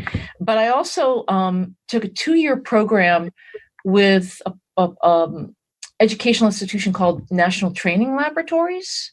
I don't know if you're familiar with that. I'm not. Okay, so they are quite famous for training people in, basically psychology of groups. And they use what's called T-group methodology, where you put people in a group, and and there are, it's one way of for people to sort of learn about themselves relative to groups.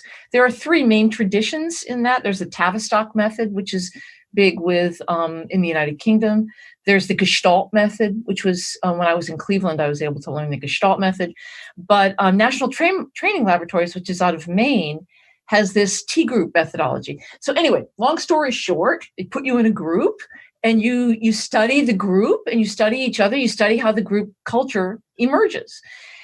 And what I learned in that was that the primary way to find out what the issues were in a group was to pay attention to the emotion on people's faces. So I did a 2-year program with them. And basically, what I learned was anything you wanted to know about a group was in the emotion that you were catching from the others in the group. Emotion is contagious. You could see it on the faces. So people's frustration, what are they frustrated about? So everything you needed to know about facilitating a group or what the problems currently were would emerge out of the emotion that was being experienced by group members and that was contagious within the group. Does that make sense? It does. Yeah. Yeah. So that's where I first learned about the power of emotion in groups. It's powerful, I'm telling you. Yeah. Yeah. And it just, so then how did you tie that to leadership and take it to that next level? Sure. So I had been talking about emotion in groups and, writing about my self-managing team stuff. And I was at Case Western Reserve for 8 years, where Richard Boyatzis is. I don't know if you recognize that name. He's one of the authors. I recognize, but I don't. Yeah. So he's one of the authors in emotional intelligence. He was Daniel Goleman's roommate at Harvard during their PhD program. Oh, that's neat. Yep. Okay. And furthermore, the reason I got to know Richard Boyatzis is because Richard Boyatzis, Daniel Goleman, and I all had the same mentor. We all studied under David McClelland. They had studied at Harvard, and Harvard had required McClelland to retire at a certain age, and McClelland came over to Boston University, where I was. And so he was my dissertation chair. And so we all knew each other through that connection. And so when they were writing a book on, it was an edited book, and they wanted someone to write a chapter on emotional intelligence in teams. They asked me to do that. And that's how that started to emerge. I contacted a good friend of mine from graduate school, Stephen Wolf, and we wrote a book chapter on what would an emotionally intelligent team look like. Okay. Well, let me ask you a little bit about emotional intelligence as a construct first, and then we can, and hopefully this actually makes sense this time, to go from individual emotional intelligence to group emotional intelligence. Or do you or am I getting that wrong, like I did with self-leadership and self-leading teams? No. Do you think there's a connection? So in that case, you do see scaling kind of important. But again, I come back to norms rather than individuals. So rather than looking at individual emotional intelligence, which I'll explain in a second, rather than that building an emotionally intelligent team, I look at how do you create an emotionally intelligent culture? Okay. And so that's what's different. Well, let's talk about emotional intelligence for a minute, because that is of interest to leaders, I think, in general. And then let's talk about how that kind of all fits together with your larger theory. Yeah. So it's a complicated topic that it's hard to say in a soundbite, but I'll do my best. Basically, the idea is that our brain is, I'll explain it the way that, who's that guy that I always talk about all the time? I can't think of his name. The Nobel Prize winner.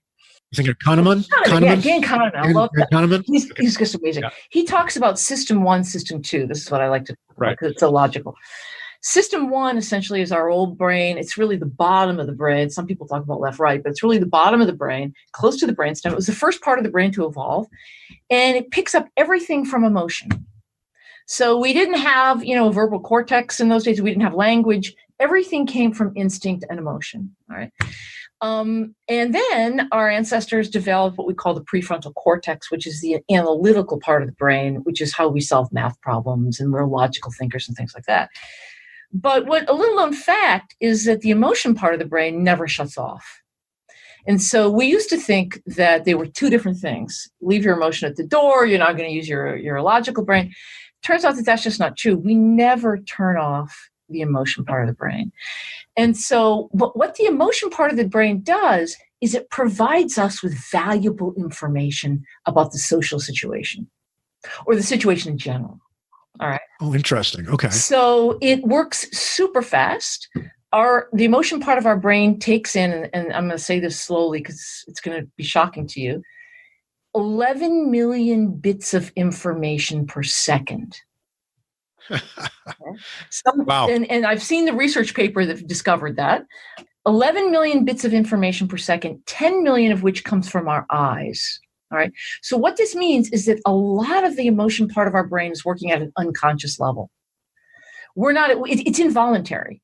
This is not something we have to turn on. It's taken care of. It's why when you're driving a car and all of a sudden you quickly swerve to get out of the way of something, you didn't have to think about that. Your emotion brain was picking up information way before it was part of your conscious awareness. Well, it turns out that social situations today, some of the most nerve-wracking, dangerous situations that we're in are social situations. It used to be fight or flight, blah, blah, blah, run from the woolly mammoths. But if you and I were in a tribe together and you saw the woolly mammoth, I could see your face. I wouldn't have to see the woolly mammoth. Right. You would telegraph to me and we would run unless I had the spear in my hand, and then I'd get the spear out and we'd win the battle. Right. Right. So we have this capacity not just to have this emotion system that is constantly giving us information. We have a capacity to read the emotion on other people's faces. So that we have what are called mirror neurons that pick up on other people's emotions, and we literally catch that. So we think about emotional intelligence as information that comes from two sources: yourself and your own awareness of the situation, and the people around you and what you pick up from them. So that's part of it. But basically, emotion is information, and it is affecting your behavior constantly. If you're not aware that emotion is affecting your decisions, then you're letting emotion get in the way of your decisions. There's no such thing as making a decision unless it's a math problem without involving emotion. And if it's a math problem, you have to control your emotion and turn it off as best you can so that you can focus on just the logic of the math. People who can't turn off their emotion, they're scanning, do really poorly on math. Yeah. Well, Kahneman, so I mean, you brought up Kahneman, so, and his system 1, system 2. So system 1 is the, a lot of the fight or flight, woolly mammoth. I see your eyes go wide, and so I know I'm activated to action kind of thing. And what you just said about being able to turn the emotions off and do something more logical seems to fit with his system 2 argument that I've got to stop the immediate emotion and think a longer term, make some sort of plan, analyze and think through. Yes. And but the way to do that is to recognize that the emotion is there. Okay. It's best way to do it. I mean, that's what everybody recommends these days, is if you can say, all right, I know the emotion's there, I'm going to push it aside, or I'm going to push it out of the way. And so this is where emotional intelligence becomes important. It allows you to push aside the emotion that's not constructive, or it allows you to tune into the emotion that is something like, for example, when you're in a group and you want to know what the issues are, you can just read it on people's faces. So I'm in a group, I'm picking up on some emotional current, And if I'm emotionally intelligent, I can read that, and rather than just letting the emotion control me, I can step back and analyze it. And am I kind of saying that right? So you would have Okay. to, you obviously, with our analytical mind, you're going to have to make a decision given the situation that you're in, whether this is something you're going to stop and deal with at the moment or not. But if, you get, for example, I do a lot of work with groups. I do a lot of consulting work with teams. And I walk in the room and I look at the faces and I can feel what's going on at any point in time. And I can see certain people that are really, I can look at where they're sitting. I can look at certain faces versus others. Some people are happy to be there. Some people aren't. I can immediately see who's alienated, who's respected. I mean, here's another thing, by the way. There's a social hierarchy in every group. And we are so fine-tuned in our ability to pick up on it. We don't miss a trick. We know where we are in that social hierarchy. Okay.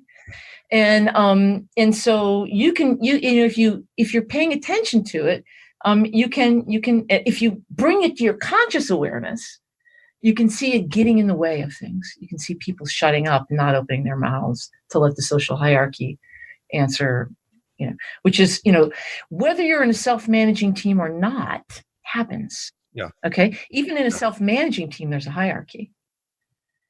And it's the good self-managing teams that don't allow the hierarchy to control what goes on in the team. If that makes sense, I could go off on that, but you tell me what you're interested in following up on. Tell me, I just want to stick with the individual EI for another minute. So good EI, bad EI, or maybe that's not the right way to say it. EI is a tool, right? I mean, in a sense, and it can be used for good or ill. I guess that's what I was going to try to say. Sure. So talk about how leaders with high emotional intelligence operate a little bit. Like, what is it they're doing differently than somebody who doesn't have the same level of emotional intelligence? Okay.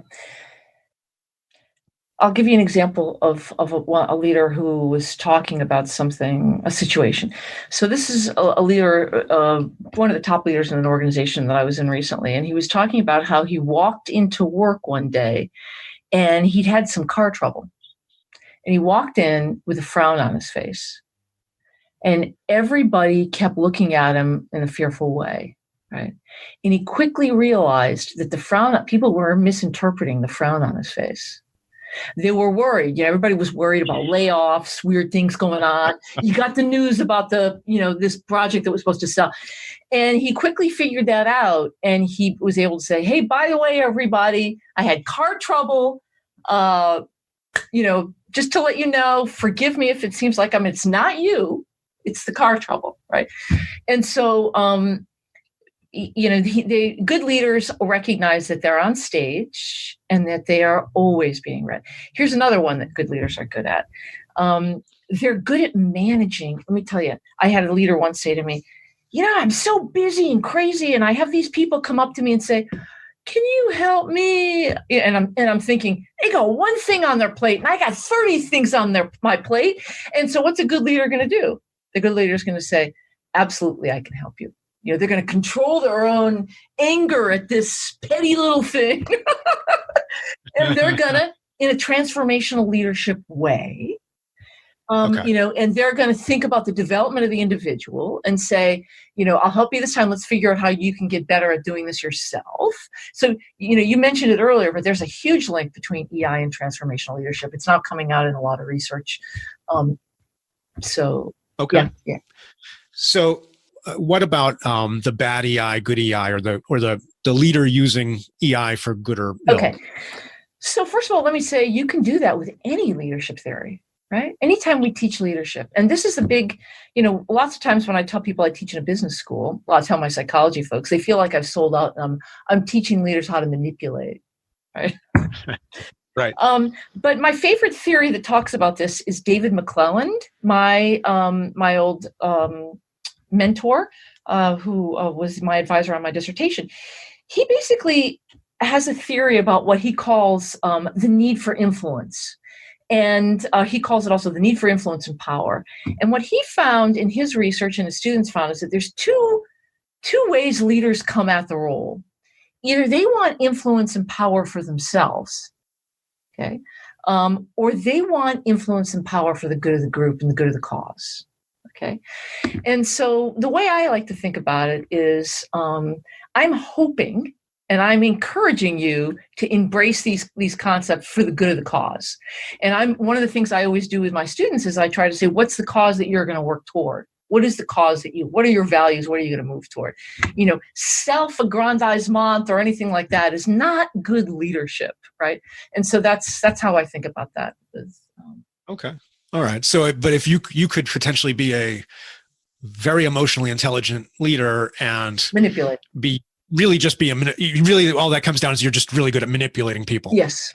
Yeah. All right. Same with transformational leadership, any leadership theory. Yeah. Sure. Okay. That's yeah. So it really kind of comes down to what your goal is. So your end matters. Yes. And I like to think that most leaders, because leadership is hard work, it's really hard work. And so if you go into it, you want to lead. I think most people go into it with the hope of making a difference. I think so. I mean, that's my observation. So I want to take that next level now and say, okay, so right. Let's talk about we've talked about emotional intelligence at the individual level, but now your research has largely been around teams and the emotional intelligence resident in a team. So we'll probably build a bit off, and we already kind of briefly mentioned you have an HBR article with Stephen Wolf called "Building the Emotional Intelligence of Groups," and I found it ungated on the web, so I'm going to hang that on the show notes when we're done, okay, so we can talk about. Yeah. So folks want to look at that and see a little more detail what we're talking about. You can grab that off the show notes.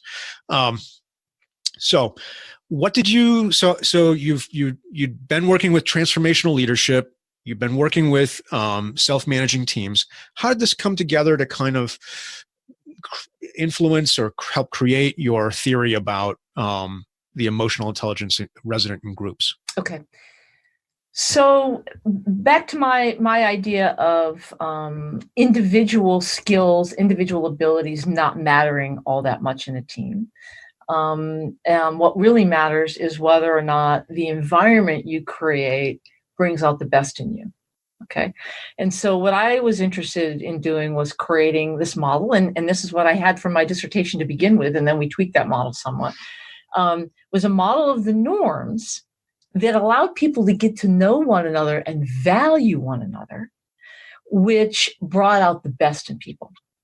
Okay, so everyone was included. Keep in mind that these were self-managing teams we originally were studying. So it was really about knocking down the hierarchy and really using the resources in the team. And so I started doing some more digging around. And one of the things that I found in the literature, and by the way, one of the most interesting things about the emotion literature right now is it's linked to social neuroscience, right? Okay. I got to acknowledge that this is the most fascinating piece of this is how the brain works and all this. But it turns out that whenever we go into a group environment, we have these primal social needs that need to be met. And if they're not met, our emotion, we have uncomfortable emotion emerge. So we basically created a model that would enable people to be comfortable, have their social needs met so that their emotion would be at the service of positive outcomes in the team, right? So I'm no longer worried about not being included, not being heard, not being understood. It turns out that people thrive and their endorphins go off when they're in an environment where they feel understood, seen, felt, heard, and valued. Yeah. Their endorphins go off. They want that. They crave that. So we basically help build an environment that does that with these norms. Okay. And that's the emotionally intelligent environment. So an emotionally intelligent environment brings out the best views people as emotional beings. So there's a little bit of leap in logic there, but that's how we argue it. So let's talk a little bit about some of the specifics that you covered in the article. So you said you had norms that create awareness of emotions and then norms that help regulate emotions. You had kind of two categories of norms. Mm-hmm. And then, so within the norms that create awareness of emotions, you were just talking a little bit about, one of them you have listed as interpersonal understanding. Mm-hmm. So that's that piece where you were just talking about where, like, if I feel listened to and heard, then I'm going to feel more comfortable. Is that? Yes.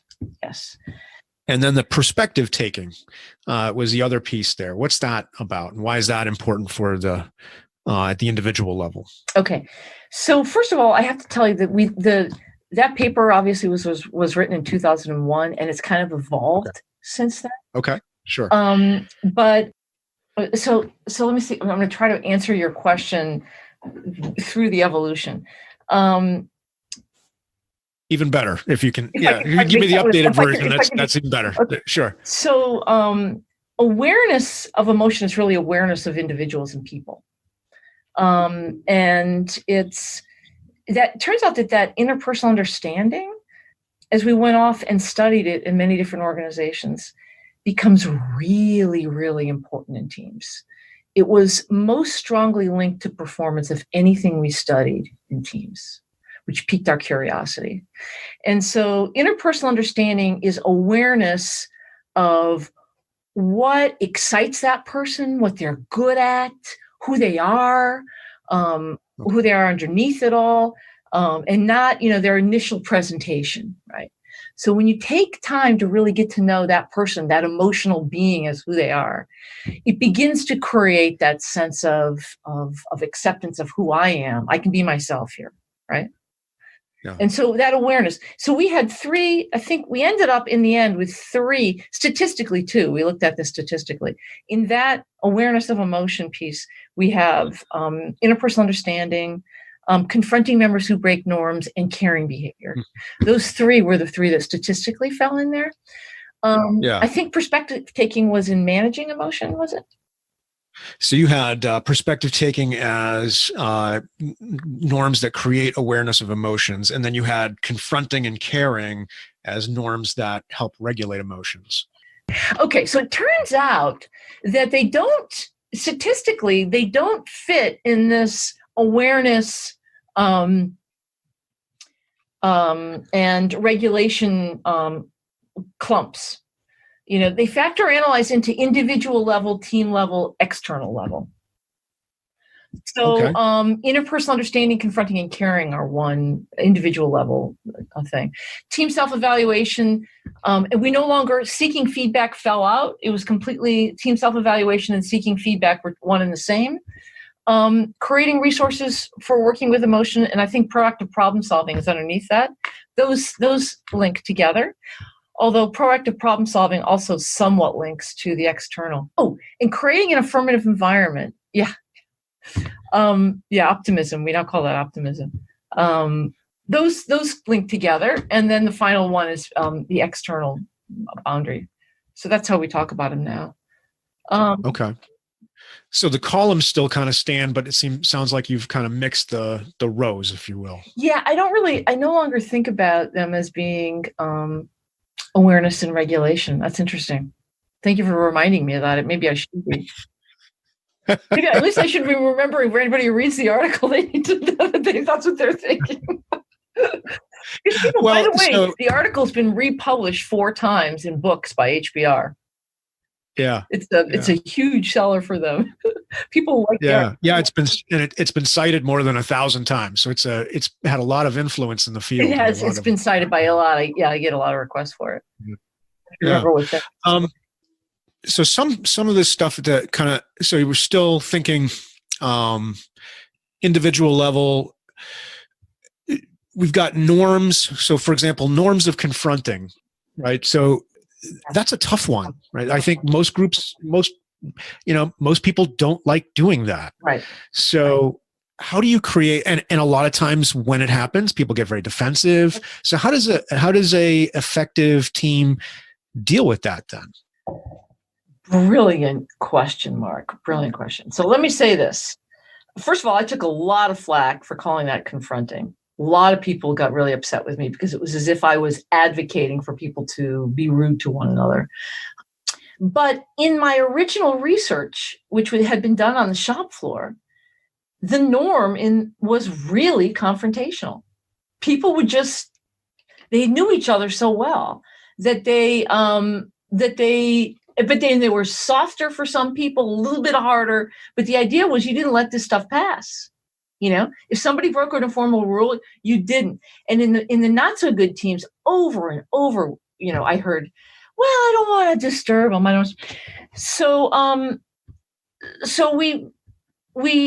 I kept it in there and I fought for it. Eventually we changed the terminology.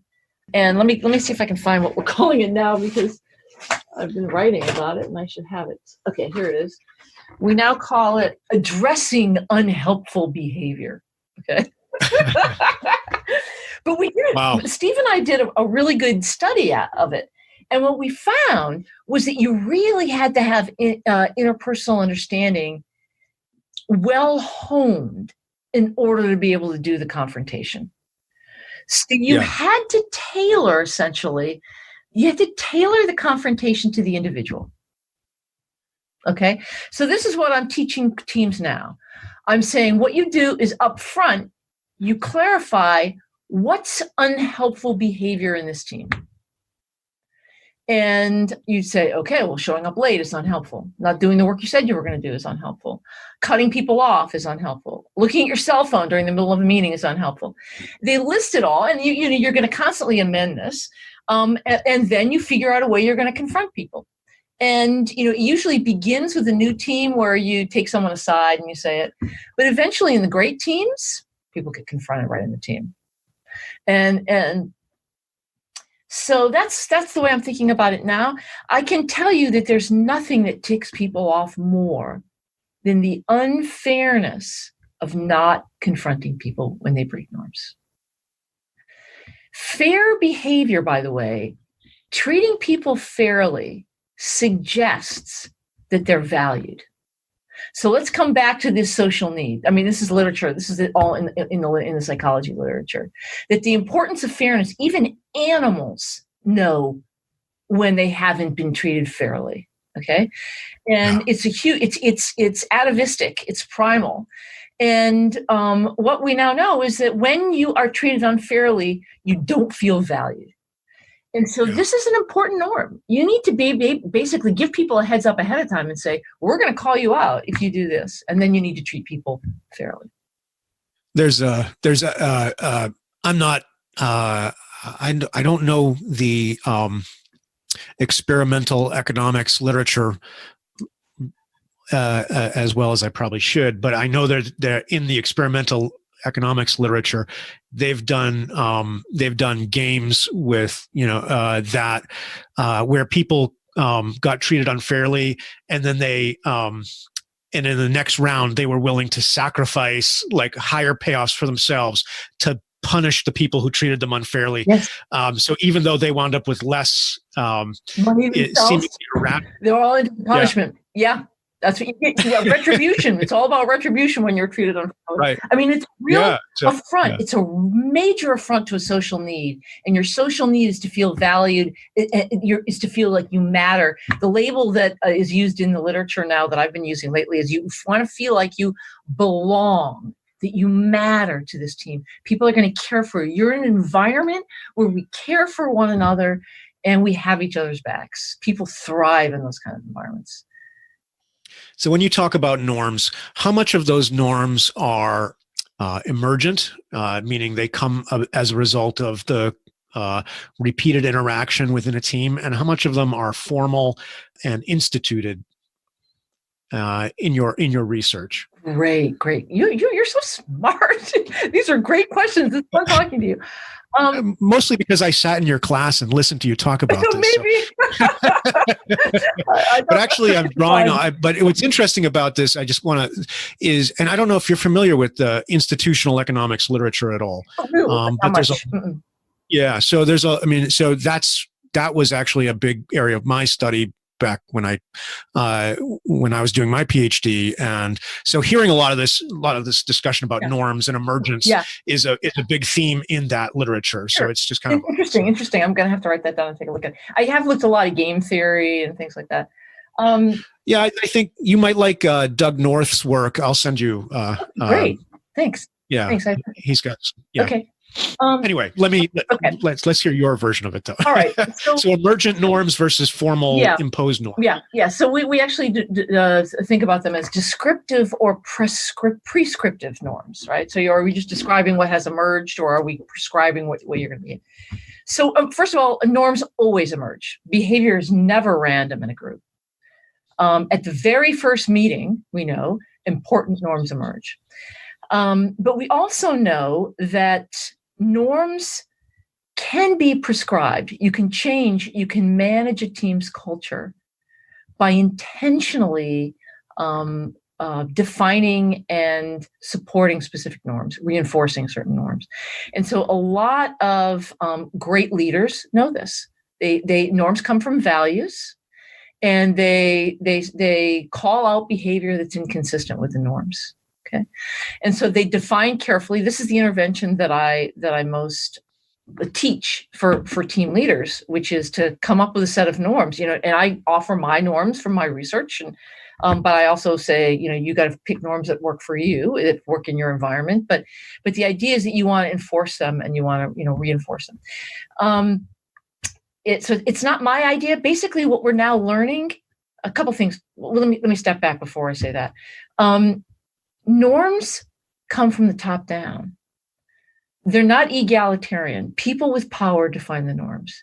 So if I look at my undergraduate groups, I look at the kids with the greater status in the team. They're the ones that primarily, unless someone intervenes around them, they will define the norms. And I saw this a lot in my original work when I lived for 2 months in that organization. And in many of the really lousy self-managing work teams, the people with the status to define the norms were people who were bullies or, did not have, moral high ground, were not egalitarian, didn't care about anybody but themselves. So anyway, and a lot of norms just emerge and nobody realizes how powerful they are until you tell people, like, let me give you one norm that I talk a lot about, because it was a powerful intervention that I created in a team once. When people pick up their phones to check their texts in the middle of a meeting, like I'm doing right now to you. Yeah. Vanessa's showing me her phone. Yeah. This is going to be audio. Okay. They don't do that indiscriminately. They only do that when certain people are talking. All right. So the status hierarchy, it's the higher people in the status. You would never do that for people who are high in the status hierarchy. However, you only do that when people who are lower in the status hierarchy start to talk. All right. But the norm is you can pick up your phone. So who sets those norms? It's always the powerful. They don't even notice it. They don't even notice people. So if you would say, hey, people pick up the phone in your team, people in the higher status say, no, they don't. They do not. Because they don't when this high status person's right. Right. Okay. That's awesome. and this is the kind of stuff that creates problems in a team. So what we now know from research is that people that are treated as if they don't matter, they don't belong, they're not part of the one that's cared for, they have really bad remedial behavior. They lose control of their emotions. All right. And people always say to me, but you mean you just have to take it? You can't fight back when people treat you like that. You just have to take it. Unfortunately, when you fight back, it doesn't help unless someone with high status signals to the group that they want you in. It's a fascinating line of research. You have no idea. And so it's fascinating. But so anyway, what I advocate is getting to know one another, creating norms that are quite clear, and blah blah blah. You get the rest, right? Yeah. It's interesting hearing you talk about the getting to know each other. So one of the projects I've been working on for the last couple of years is, and I think I've probably told you about this, is I've been interviewing former military leaders who were leaders in the military health system, who retire from the military. So with the idea that, they've spent 20 plus years in the military in that system. So they're pretty institutionalized, and they leave that system, retire, and go to become a leader in a non-military civilian healthcare system someplace. So not associated with the federal government. Yeah, fascinating. And one of the most common things they talk about is this getting to know your employees and getting to know the people. It is a really profound norm in the military that leaders know their soldiers, sailors, whatever, airmen, Marines. And if you don't know their children's names and how old they are, and I mean, just a lot of stuff, that's a norm in the military. And if you don't know that stuff, you're a bad leader in the military. Sure.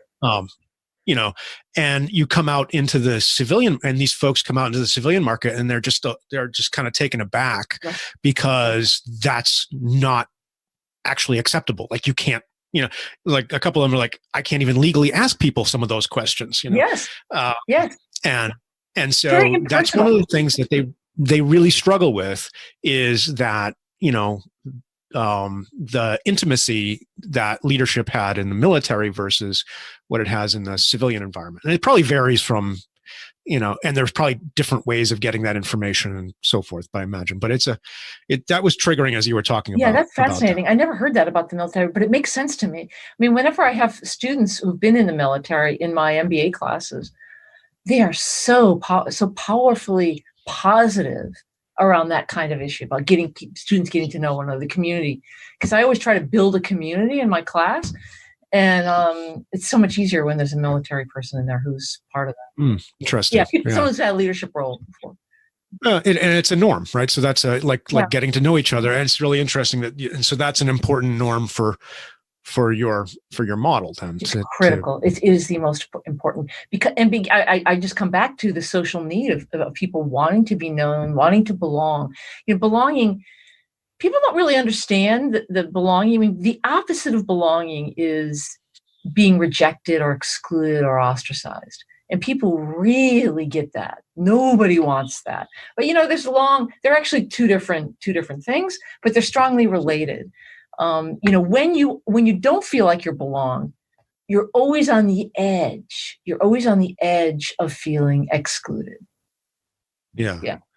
And as social animals, going back to your woolly mammoth example, I mean, there's a fair amount of evolutionary psychology, discussion of what distinguishes Homo sapiens from, whatever I'm a little outside my field here, but, prior generations of, pre-humans is that our brain size increased in order to process the 11 million signals per second, or something, right? It was precisely to be able to handle that that complex social data that's constantly coming in. Yes, and it's what enables us to behave in more effective ways than our predecessors did. Yes, indeed, it's required. It enables us to pass our genes on, but it also enables our communities to be stronger, so that we pass our genes on. So it's right. We maintain our belonging because if we were kicked out of the tribe, we were dead. We couldn't pass our genes on, and it makes a stronger community that can go on and survive as well. Blah, blah, blah. But to be rejected or to be pushed down the hierarchy has a direct impact, right? That base brainstem level kind of fear gets triggered, right? It is really bad. It's like physical pain. I mean, the brain lights up in the same place as physical pain does. And if you feel rejected, you know what helps it? Take 2 Tylenol.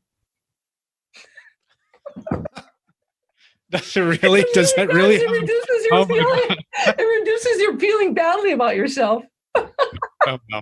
Because it's all right. I'm going to prescribe that to my social pain. Yeah, prescribe that for heartache. I guess. For heartache. Yeah. Well, so in your paper, or it's a chapter actually, with Wolf, Komen, and Messer, you take this idea of emotionally competent groups and their norms that builds social capital, which then builds a task-focused processes, which then leads to team effectiveness. Can you talk about that kind of construct a little bit? Is that something you're still working with, and is that still valid?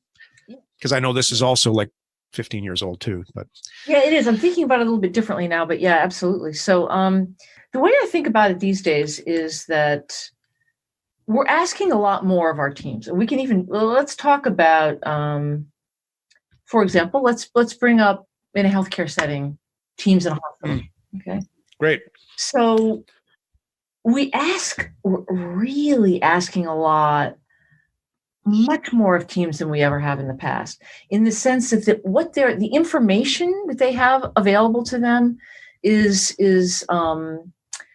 much larger. There's information overload, and the problems are more complex than they've ever been.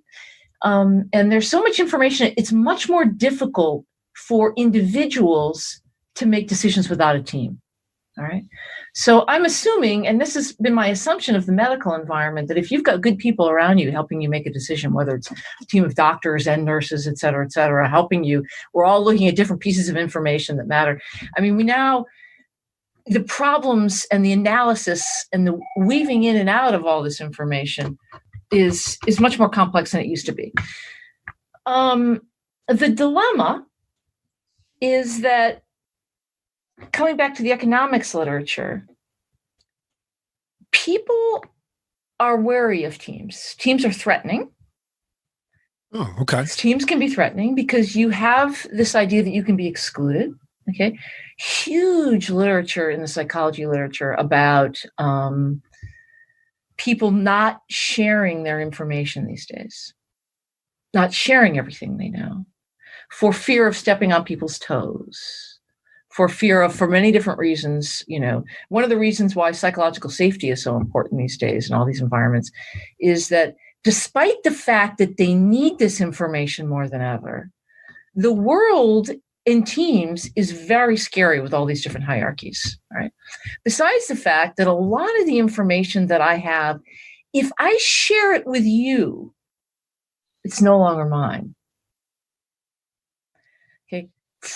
If I could just tell you, I mean, there is this fascinating paper about how much information people will actually share.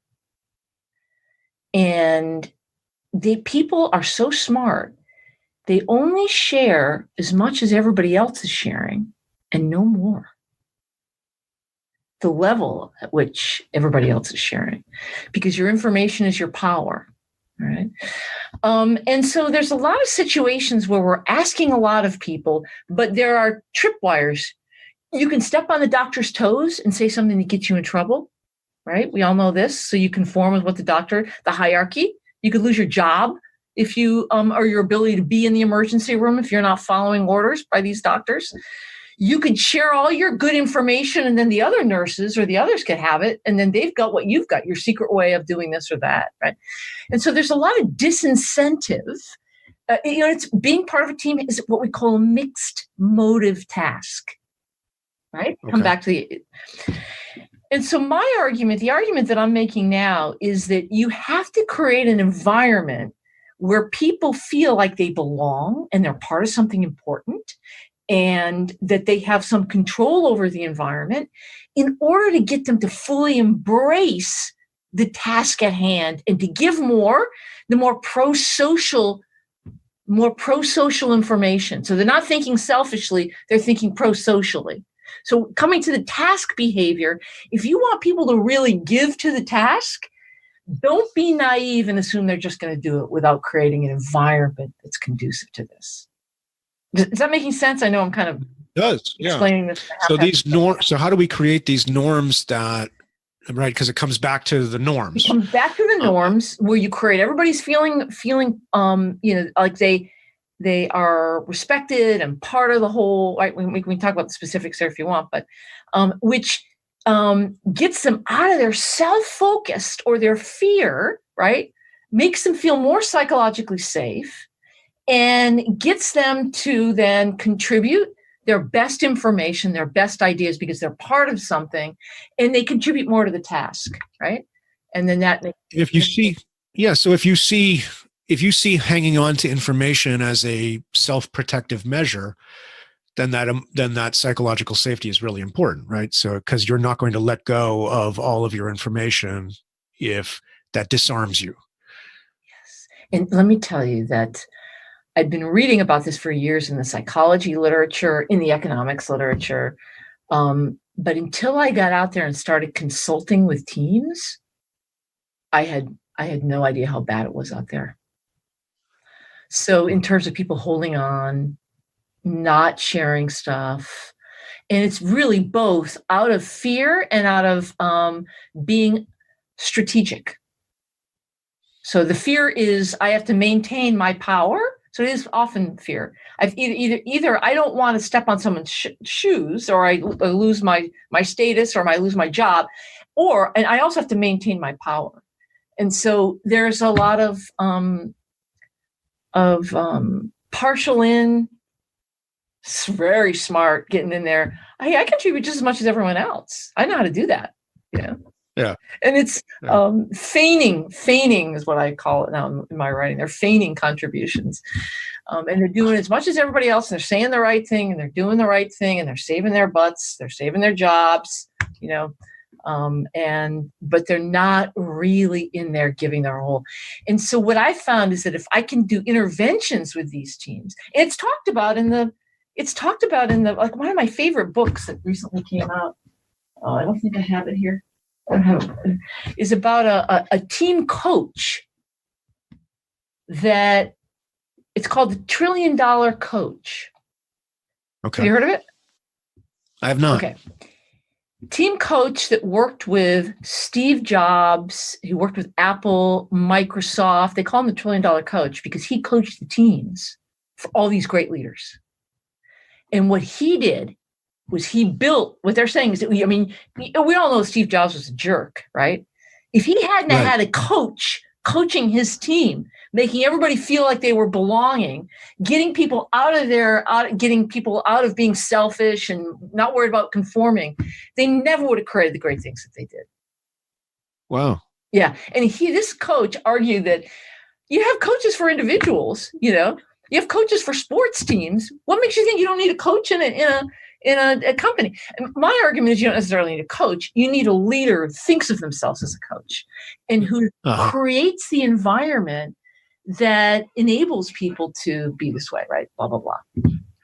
So is that, okay, you immediately made me think, are you coming back to your self-managing teams idea then? Is that, because that's what that sounds like. That sounds you have to let go of a lot of control. You have to still be in control. You have to recognize your control as a leader.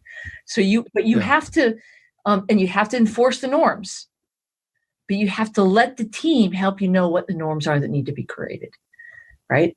Because you don't see them, because nobody picks up the phone when you're talking. Right. So you help them, let them tell you what's needed, and you continually tweak it, right? With this team self-evaluation continually, and you help them feel, and you give them a lot of control, but you still have to be there ready to be the leader when you need it. I'm not a huge proponent of self-managing teams anymore. Oh, okay. What I'm a proponent of is leaders who give up control, who are willing to give up control and step in only when the team needs them. And behave more like a $1 trillion coach. Behave like a $1 trillion coach, behave like a transformational leader, and not be overly controlling. Yeah. Which is hard for doctors. Okay. So let's kind of, I wanted to make that kind of final leap. I've gotten to know you over the last couple of years because we've both been involved with the New Hampshire Physician Leadership Development Program that's being run at UNH out of the Paul College. And so you and I got to watch you teach a number of seminars to a group of physicians who were coming to learn leadership skills so that they could move from clinician to clinician leader. So what have you learned about, like physicians and their and the healthcare system through that experience, and what kind of leadership they need to learn? Sure. So let me first say that the group that we're working with is a self-selected group. So these are people who want to move into leadership or are being encouraged. And so they're already a group of people who are not, I think, so hard to work with. But I've heard horror stories. One of the things we know, and this has been true, I've worked with a lot of engineers, but there are certain jobs. I mean, to become a doctor, you have to do so well on cognitive tasks that you have not honed your emotional intelligence, right? You haven't had to hone your emotional intelligence and your ability to empathize, and and I think that the system, just like it does for lawyers. I've also worked with lawyers, and lawyers are really hard to work with. Because they're rewarded for being better than other people, right? Good judgment skills. Anyway, this group that we've been working with, they really get it. So one of the pleasures of working with them is how smart they are. If you give them an argument, they get it. And they're motivated to want to take it on and learn it, and like no other group I've ever worked with. So first of all, I want to say that the dilemma is that they're taught, and it's our friend, it's our mutual buddy. What's his name? Neil Meehan, who told me this, and so I know this from Neil. They're trained to know that they are the person who stands between death and life. They have to be the decision maker. They cannot shirk their responsibility. They have to know what matters. And so they have a hard time letting go of control. And they're trained that way, and they're rewarded for that, right? As they're developing. So to me, the biggest challenge is not their motivation to want to do it with this group or their ability to get it or to be necessarily emotionally intelligent for this group, but it's the willingness to let go of control. Let in the information from the team, right? So where have they shown hesitancy to let in the team? So I've been working with them to examine the norms in their teams. All these folks are leaders, and they take the model with the norms and they go and they assess the norms and they come back. And, some of the norms are things like, a team self-evaluation, or allowing the team to have a little more control than the leader has, right? And they come back with a read on the norm, which is more them in control than the team members being in control. It's a very hierarchical environment. Yeah, and their training perpetuates that, right? Yeah, and it's exactly the kind of environment that needs people to be rewarded for speaking their mind, right? Right. I mean, and I speak as if I was still in healthcare. I mean, we are trying in healthcare. I know we are trying to create better opportunities for people to speak up, particularly in pre-surgical situations. They now have a formal timeout where everybody has to agree that this is the patient and this is the thing we're doing, and which sounds a bit silly, but there's a real problem with wrong site surgeries and all those kinds of things. And when you are a patient in that situation, it seems like they're playing some sort of game, but it really is it's meant to be a norm that allows people to speak. Yeah. Right. Yeah. I think it's really powerful. I think it's really positive. Yeah. Yeah. I think that's working really well. Yeah, I would say. Although I just had some interesting experiences with my dad in a hospital, and my 89-year-old dad has recently had surgery and has been in and out of hospitals, and it's been fascinating to be a fly on the wall while these things are going on. Yeah. Especially now that you've seen and interacted with these leaders. Yeah, not with the hospital that we've been working in. This is he's right, yeah. different hospital. Yeah, and to see the hierarchy at play, see the hierarchy and just the whole all the way on down. Yeah. Yeah. Huh. I'm curious. To wrap up and now to just wrap up our chat. Where are you going now with your research? What's the most exciting thing you're working on? Well, at the moment, I am trying to get a lot of writing done. So we've collected a lot of data, and I have been seduced to go out and do a lot of consulting work. So what happened is that we created this survey to collect data with, and then all of a sudden we were asked to use it in companies. And then all of a sudden people started inviting me in and using the survey. And so I've had this great pleasure to take all the skills that I've built over the years and to be working with teams. But it's completely distracted me from publishing all the research. I mean, you had to dig pretty far back to find my published articles, right? So at the moment, I'm writing things up. So I've got like 4 or 5 articles all in play, and I'm writing a book at the same time. And the book basically looks at my experience and my with working with teams and the theory, comparing the theory to the experience. And I don't have I've been invited to do a book, which is the great thing. And I don't want, before that invitation runs out, I want to get the book done. So that's kind of where I'm at, and it's very exciting to be able to write a book because I don't have to worry about reviewers, You get to have your opinions. I get to have my opinions. I just get to ramble on and on and on, like I'm talking with you, and that's fun. But I also really need to get those articles out. Otherwise, I'll, for the career like that. I know you do. Yeah. I feel you. Well, thank you so much for your time today. I appreciate it. It's been a lot of fun. Yeah, it's been great fun for me too, Mark. Thanks for inviting me. I'll see you soon, I hope. You've been listening to the Health Leader Forge, a joint production of the College of Health and Human Services at the University of New Hampshire and the Northern New England Association of Healthcare Executives.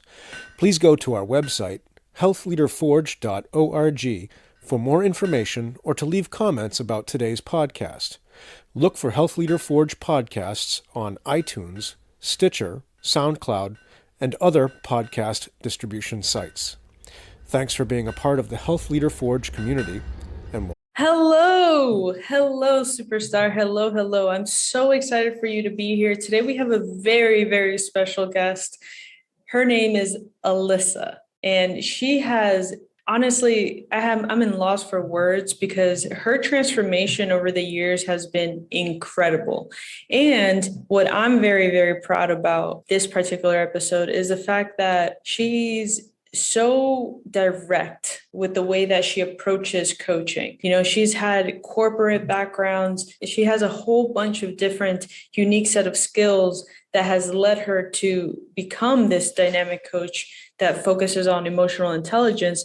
But what I really love about Melissa is who she is as a person. So giving, so loving, so attention to detail, y'all. When you're looking for a coach, you need to know that that person has a good heart, has the results that you're looking for, and is actually willing to see through you. What I love about Alyssa is that she does all of that and more. Not only does she take the practices that she's learning each and every day, committed to her growth, committed to her education, committed to her community, committed to her family, her friends, all of that, but she still has a holistic view of how to get you from maybe not excelling within your relationships to the next level, and how you can become that dynamic factor and that person that you envision, just, shifting a couple things within you that can open up something new about yourself. And also helping you get to the next level within your career path.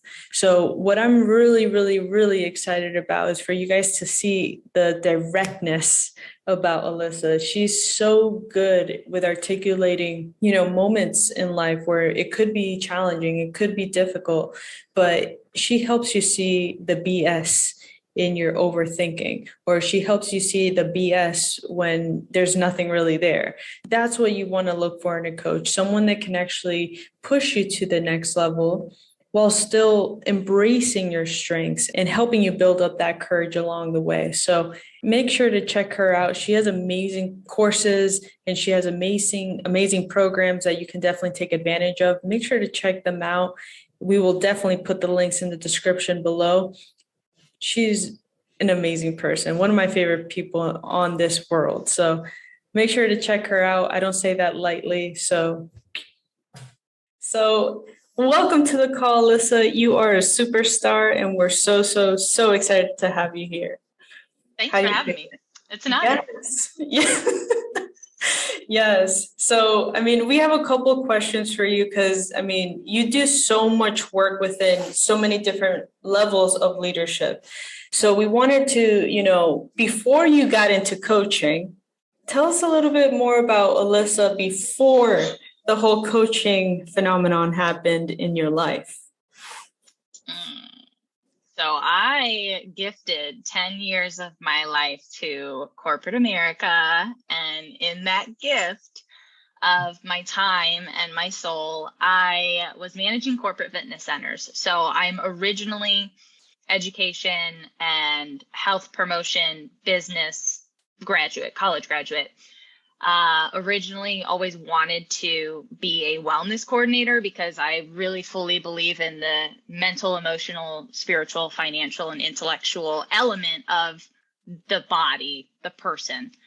That's really hard to find in Chicago. So got into the fitness component, which is great. I love fitness, but it was really having those conversations in the PT sessions, running the weight loss programs, teaching the group X that there was a common denominator of middle-aged people not having the mental, emotional, relational, and habitual intentionality. They were doing the domesticated lifestyle of providing for their families, going to work, busting butts, but they weren't feeling and having those results that they wanted, those relationships that they wanted, the freedom that they wanted. And it became a really ethical thing for me, to the point to where then I had to cross-check who I was being, and working 15 hours at one location and then on the weekends subbing classes or teaching group X classes or cleaning.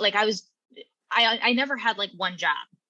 So it really forced me to be Alyssa, what the hell are you doing? You're literally here teaching people how to take care of themselves, but you're not able to take care of yourself. You're not getting enough sleep. You're making unhealthy choices. You're not showing up in the dating world like you want to be showing up. So I just had a come to Alyssa moment. And had to get out. And it was the scariest thing that I ever did. But I just kind of did it and never looked back. So 6.5 years later, here I am. Wow. Ladies and gentlemen, and I'm right here, Isabel over here. I am proof, okay, that Alyssa speaks her walk, or speaks her talk and talks her walk. That whole saying, right? Because I've got to see you in person. And we've had other, encounters with people that we've actually looked up to a lot. And then we meet them in person. And it was yeah. And it was scary for us because we don't know what to do in those scenarios. More that'll be the last time, that will happen. And it hurt a lot. But when we got to meet you in person, we were she's a lot taller than we thought, but she's really a lot shorter. Oh, wow, they're short. Okay. But we all love food and wine, so let's do it. Yes. And what I really love about you, Alyssa, is that you're living authentically and that you come from a place that you actually do the work. Okay. Oh, yeah. A lot of coaches, what we've seen is like they'll try to help others and then they haven't gone through the work themselves to actually prove that they've gotten the results that need to be gotten to help another person get to a different level in their life and in business, right? Yeah. And you're really great at that. So thank you for being authentic. And that's why we really wanted to do these type of interviews, you know, to celebrate the people that are true and authentic. So curious, I mean, did you get certified? Did you go through that route to start coaching? Yeah, I did. And part of it is, again, I'm going to keep saying it's the domesticated way in the fitness arena, especially because you have to have certifications to be able to teach class, to personal train. Then there's like these CECs, the continuing education that you constantly have to do. So I was just in like that rhythm of, oh, I need to take a class. Oh, I need a certification. Oh, I need this, which is great. I actually was certified through the Czech Institute as a holistic lifestyle coach.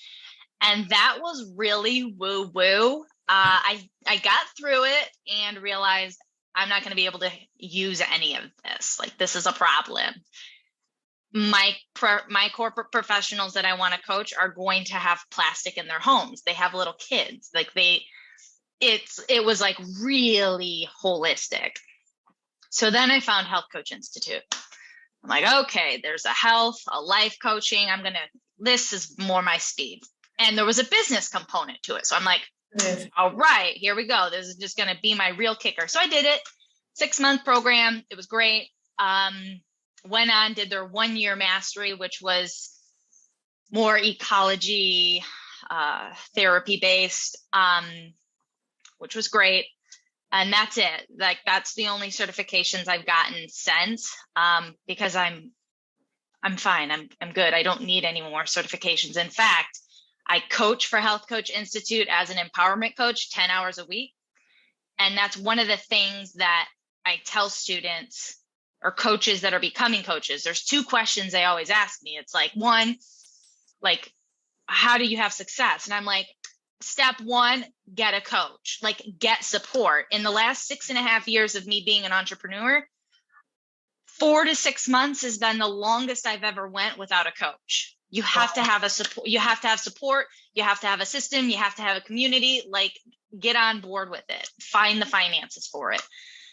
Step 2, or risk 2, is don't get caught up in the grow, certification. You can have all the information in the world, but unless you're going to integrate what you have, you're not going to get clients. So don't make that mistake of like, I need this. No, what you need is a client. So do the work, find the system, find the support, and coach and integrate it, and then move from there. Yeah, that's really great advice. And I mean, the people that are looking to get into the space and that are kind of timid, or maybe they haven't gotten the courage to go out there and find a coach yet, you know, what advice would you give someone to be like, this is the 3 main questions that you should ask someone if you want to hire them as your coach, you know, to set yourself up for success, especially in this industry? As a coach hiring a coach, or as a human hiring a coach? Oh, that's a good question too. You know, because, okay, so let's go with a human, because first of all, you need that guidance to get you to a certain level, right? Yeah, I would want to know first and foremost why they got into coaching, right? Everyone's why is a really integral part of who they are. It's not necessarily what a person does, but their why is important. Kind of like on the reverse flip of why someone's going to hire you and why not. So why did you decide to get into coaching? The second thing I would probably want to know is like, what has been your most memorable experience or like win with a client? Let me know, like, what's your what's your greatest testimony, I guess is the best way to say it. Because again, I want them to brag. If they can't brag about themselves, how are they going to be able to get me to brag about myself? And that's a very important part about coaching. Oh, that's a good one. And then what are your core values? What are your top 3 values? Wow. Because if your values are like work, food, and finance, well, that might not, like, maybe I'm a workaholic. Maybe I'm overweight, and like if your core values are those things that could negatively impact me or like influence or affect the way in which I'm wanting to go, we may not be a good fit, you know? Yeah. And what has been one of the major like hell to heaven moments that you've experienced with your clients that honestly that you get to dig even deeper within your core values that really justify your core values? Are we talking about past clients or current clients? Like, I guess an example of that is when you tell me that I had a client who came to me to lose weight. She had lost over 100 pounds 2 times on the ideal protein diet, had surgery, had skin removal, everything, gained it back. She signs on with me because she'd been personal training with me, and she had only lost like 30 pounds in 4 to 5 months. She signed on for another 4 months. And what had happened in the like 6 to 9 months that we were working together, we realized that there was a lot of inner belief, identity, family of origin stuff going on. And so we worked together for a full year. And then a year after that year, I was sitting at her wedding at 51 years old. She finally allowed love in and married her best friend. Oh, wow. That's awesome. Like, it was awesome. So, I mean, that's like obviously one of the most memorable. Anytime I can help a client get through the blocks that they have within themselves to be able to connect and to like lead a more loving life. I think love is something that's like lacking, especially in the digital world of disconnect. Love is like so important to me and to like my clients, especially now in the arena of working with a more male engineer minded scope of practice. For them, like, I just love being able to help and see them celebrate how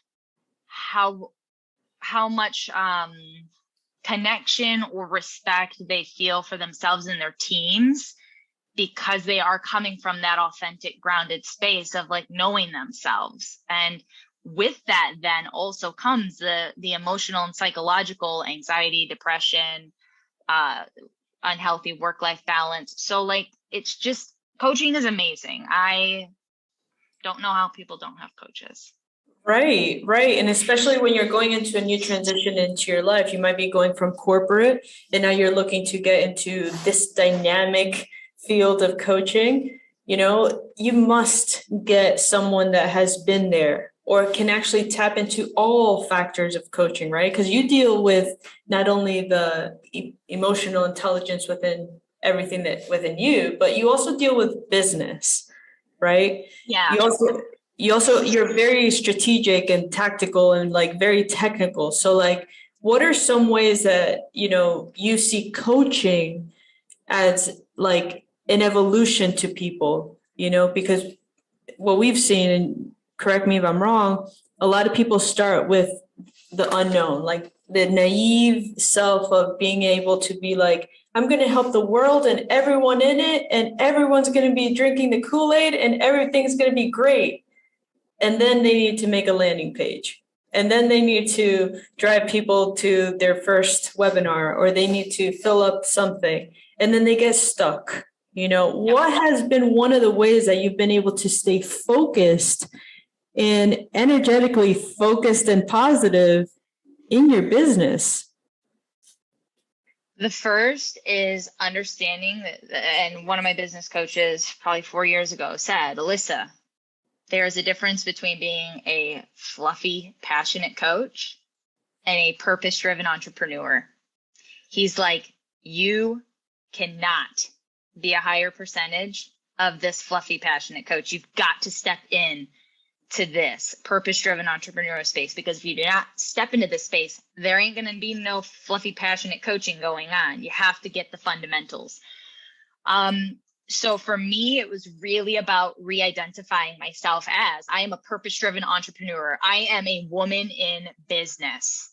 I can do hard things. I cannot tell you how many times I said to myself in the mirror, Alyssa, you can do hard things. Alyssa, you can learn this. Alyssa, you can learn this. And having certain thresholds and like checklists of small tasks. Sometimes when I was developing the landing pages or going through some of your guys' trainings, I would have to set a timer, because I struggle with anxiety. So I would get so worked up about how foreign it would be. And I would just say, Alyssa, watch 10 minutes of it. Just give it 10 minutes and then go leave. And I'd go and I'd take the puppy around the block, and then I'd come back and I'd sit back down. And so a lot of it, again, is knowing that inner game. And also catching all the bullshit that's going on. Like, catch your mindset, catch your subconscious that's blocking you. Because if you're not willing to identify as like, I'm a person in business, I am a purpose-driven entrepreneur, you're not neurologically going to be able to have the beliefs firing to create that reality. Wow. And that's a shame. So having small increment things to do that are not overwhelming, but a lot of it is being able to look yourself in the mirror and tell yourself, I'm a purpose-driven entrepreneur and I can do hard things, and have some humility in it. Because I am like, I tell my partner, Amanda, you guys met her. In the winter, I really struggle. Again, I will tell her, babe, I need you to tell me that I'm good enough. I need you to tell me that I can do hard things. I need to tell you to tell me that I'm going to rock this day, or that I'm going to sign a client this month. And she would, because again, if you can't do it in yourself and you find someone that loves you and can support you, have them do it, because you have to create that. You have to create it. You have to create that image. Wow. That is so, so, so powerful. That's a mic drop moment. That was beautiful. You know, one of the key core values, going back to that, because you're very ethical, you know, that's a really strong word, but you embody that to me. One of the core values that we've always been so passionate about is being location independent. Mm-hmm. And we love it, you know, and we also want to ask you, being location independent, what has been one of the greatest gifts of being location independent, but what has also been a thing that you don't like about being location independent? So location independent, prior to the pandemic, y'all, I was doing 12 countries in 12 months, and it was a joy. So location independent, I love observing. I think that anytime any of us, I know, I've read books, I've read research, like I know that anytime a human can move to and put themselves in a different environment, a different space, a different country, a different culture, it opens us up. We become more creative. We just naturally are sponges. We expand, we grow. We are living from a more vulnerable space that, like, in your home, in your little domesticated way of like, this is how I live, this is who I am. Like, you don't get vulnerable easily. Like, it takes work to become vulnerable in your domesticated space. So by removing the space, I just love the growth and the food. Like, I'm not gonna lie, I'm a fat kid. The food is my favorite thing about being location independent, as well as being able to grow. And then what was the second, my least favorite thing about it? Yeah. Least favorite thing probably would be structure. So I'm very type A, OCD. I like a rhythm. I like routine. So when I go to a new space, and whenever you go to a new space, it takes like a week, 7 to 9 days to like get the lay of the land. Like, how do I walk home? Where do I want to go work? This, like, what do I like? And where am I going to work out? Am I in the time zone? Am I in a rhythm? That to me, because efficiency is also like a large part of who I am, I feel sometimes that time is like wasted. It's not, because I learned a lot in doing that, but that's probably my least favorite thing of being location independent, is how long it takes to get into a flow, and the fact of like, obviously I'd be away from my puppy, so I would miss her. Yes. And how many puppies do you have? We have one. We foster failed one, but we also foster, and sometimes I board. So again, until we get our puppy to be 2 years, which is only 1 year, 1 month, we're still going to be shuffling dogs to create a wonderful personality. But because she is already a beautiful personality, she's a really good teacher to the puppies in the shelters. So we bring them and we have her teach them some life skills, and then we get them adopted. Wow. Wow. Y'all, if that isn't filled with love, I mean, what else is? I love that. And I mean, I know that you're a very busy coach, yes. And not only that, you have a lot going on, and I appreciate your time. There's one question that we always ask, and it's probably going to be one of my most important questions to ask. And it's something that I take extremely serious. Okay. What does freedom mean to you, Alyssa? Oh, freedom to me is the ability to live, laugh, love, and learn however, wherever, whenever I want, right? It's the ability to do what I love, but be able to share experiences and places and things with the people I love, while being my authentic self in all of it. Yes. That's awesome. I love that. I feel like you already knew that. You know, sometimes I ask that question and it takes someone a moment or two, but I feel like you live in freedom. Yeah, I'm very, Amanda and I were talking about before. That was one of the last things we said when we went to bed last night. We had a fucking hectic weekend, but we're like, you know, we have like such a good life. Like, life is so fun with you. And I'm just like, I didn't feel like we had any fun this weekend. It's like, but it's so fun. Like, we got Gordon adopted. We brought Willie home. We organized. I'm just like, the sun was out yesterday. Like, the sun was out today. That's the cheer. But it's also a level of perspective too. So I think that anyone who's watching this that feels kind of like in that contractive, that stuck space of, you know, what the hell am I doing? Or how do I leave? Like, I also want you to just check in with yourself and let you know that, like, the freedom starts with you and the way you think and the way you feel about it and interact with it or associate to it. And a simple example of that is, are you a this or that person? Or are you a this and that? And if you're a this or that, like, you're not going to find freedom. Wow. Ask yourself those questions, ladies and gentlemen, because that was strong. You can't feel freedom if everything, like, if there's a good or bad, a yes or no. It's this and that. And that's where gratitude, mindfulness, meditation, like, it's all important.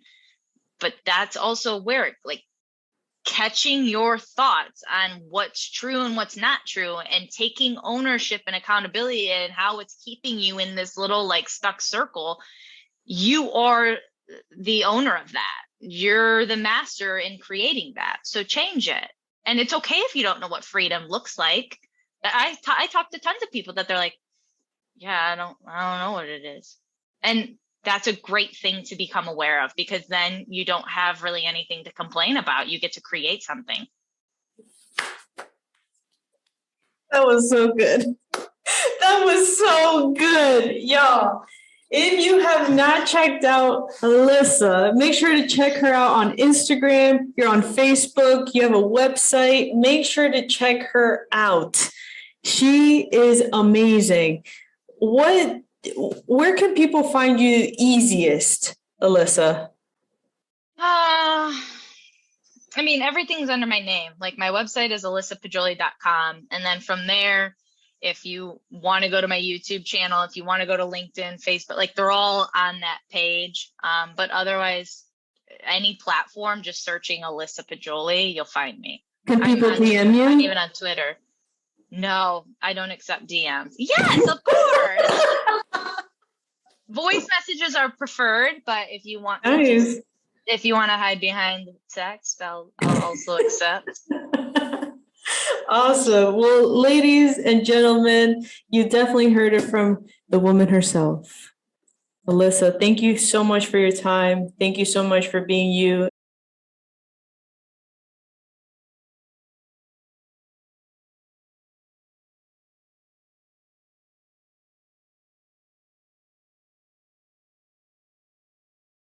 University in UK, dedicated economist, and has also a lot of experience in the real world. So he has got one of the big venture capital funds, and he's also teaching for us. So he was teaching for several years on financial crisis. So he was coming back occasionally for our term or half a term, and it was extremely valuable for our students to get the exposure from both sides, the academic side and the practical side.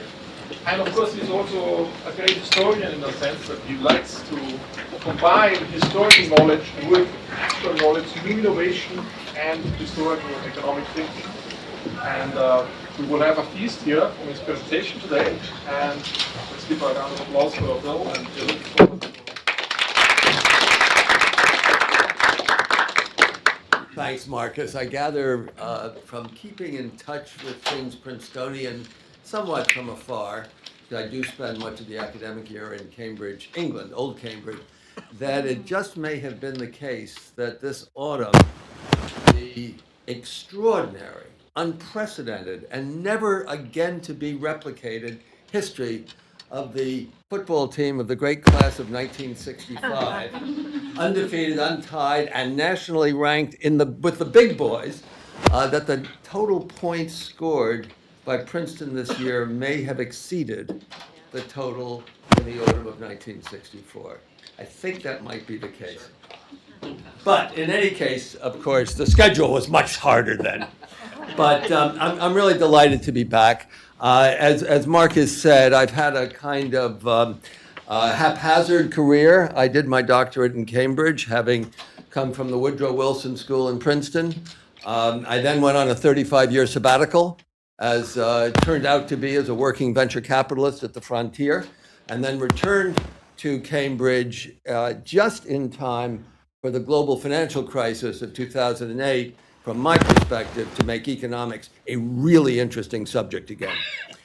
So I'm now back immersed, but all of my work as a practitioner, as an academic, is focused on innovation at the technological frontier, where progress is made by trial and error and error and error, where efficiency in the allocation of resources is the enemy of innovation, where tolerance of necessary waste is required, and where I must say I find the neoclassical production function, even in its Schumpeterian extensions, to be a thoroughly misleading lens to which to read the dynamics of innovation at the frontier.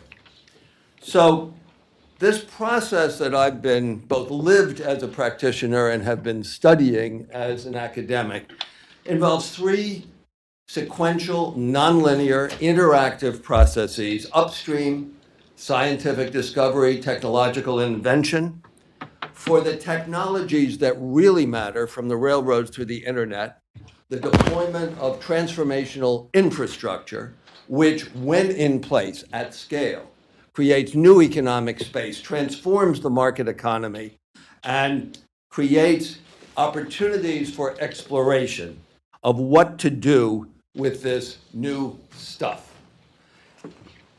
All of these processes depend on sources of funding that are unconcerned, not driven, not limited, not constrained by immediate visible economic value. Historically, two such sources have existed: the mission-driven state and financial speculation, each capable of mobilizing resources at scale larger than could be expected from rational investors carefully evaluating the net present value of alternative projects.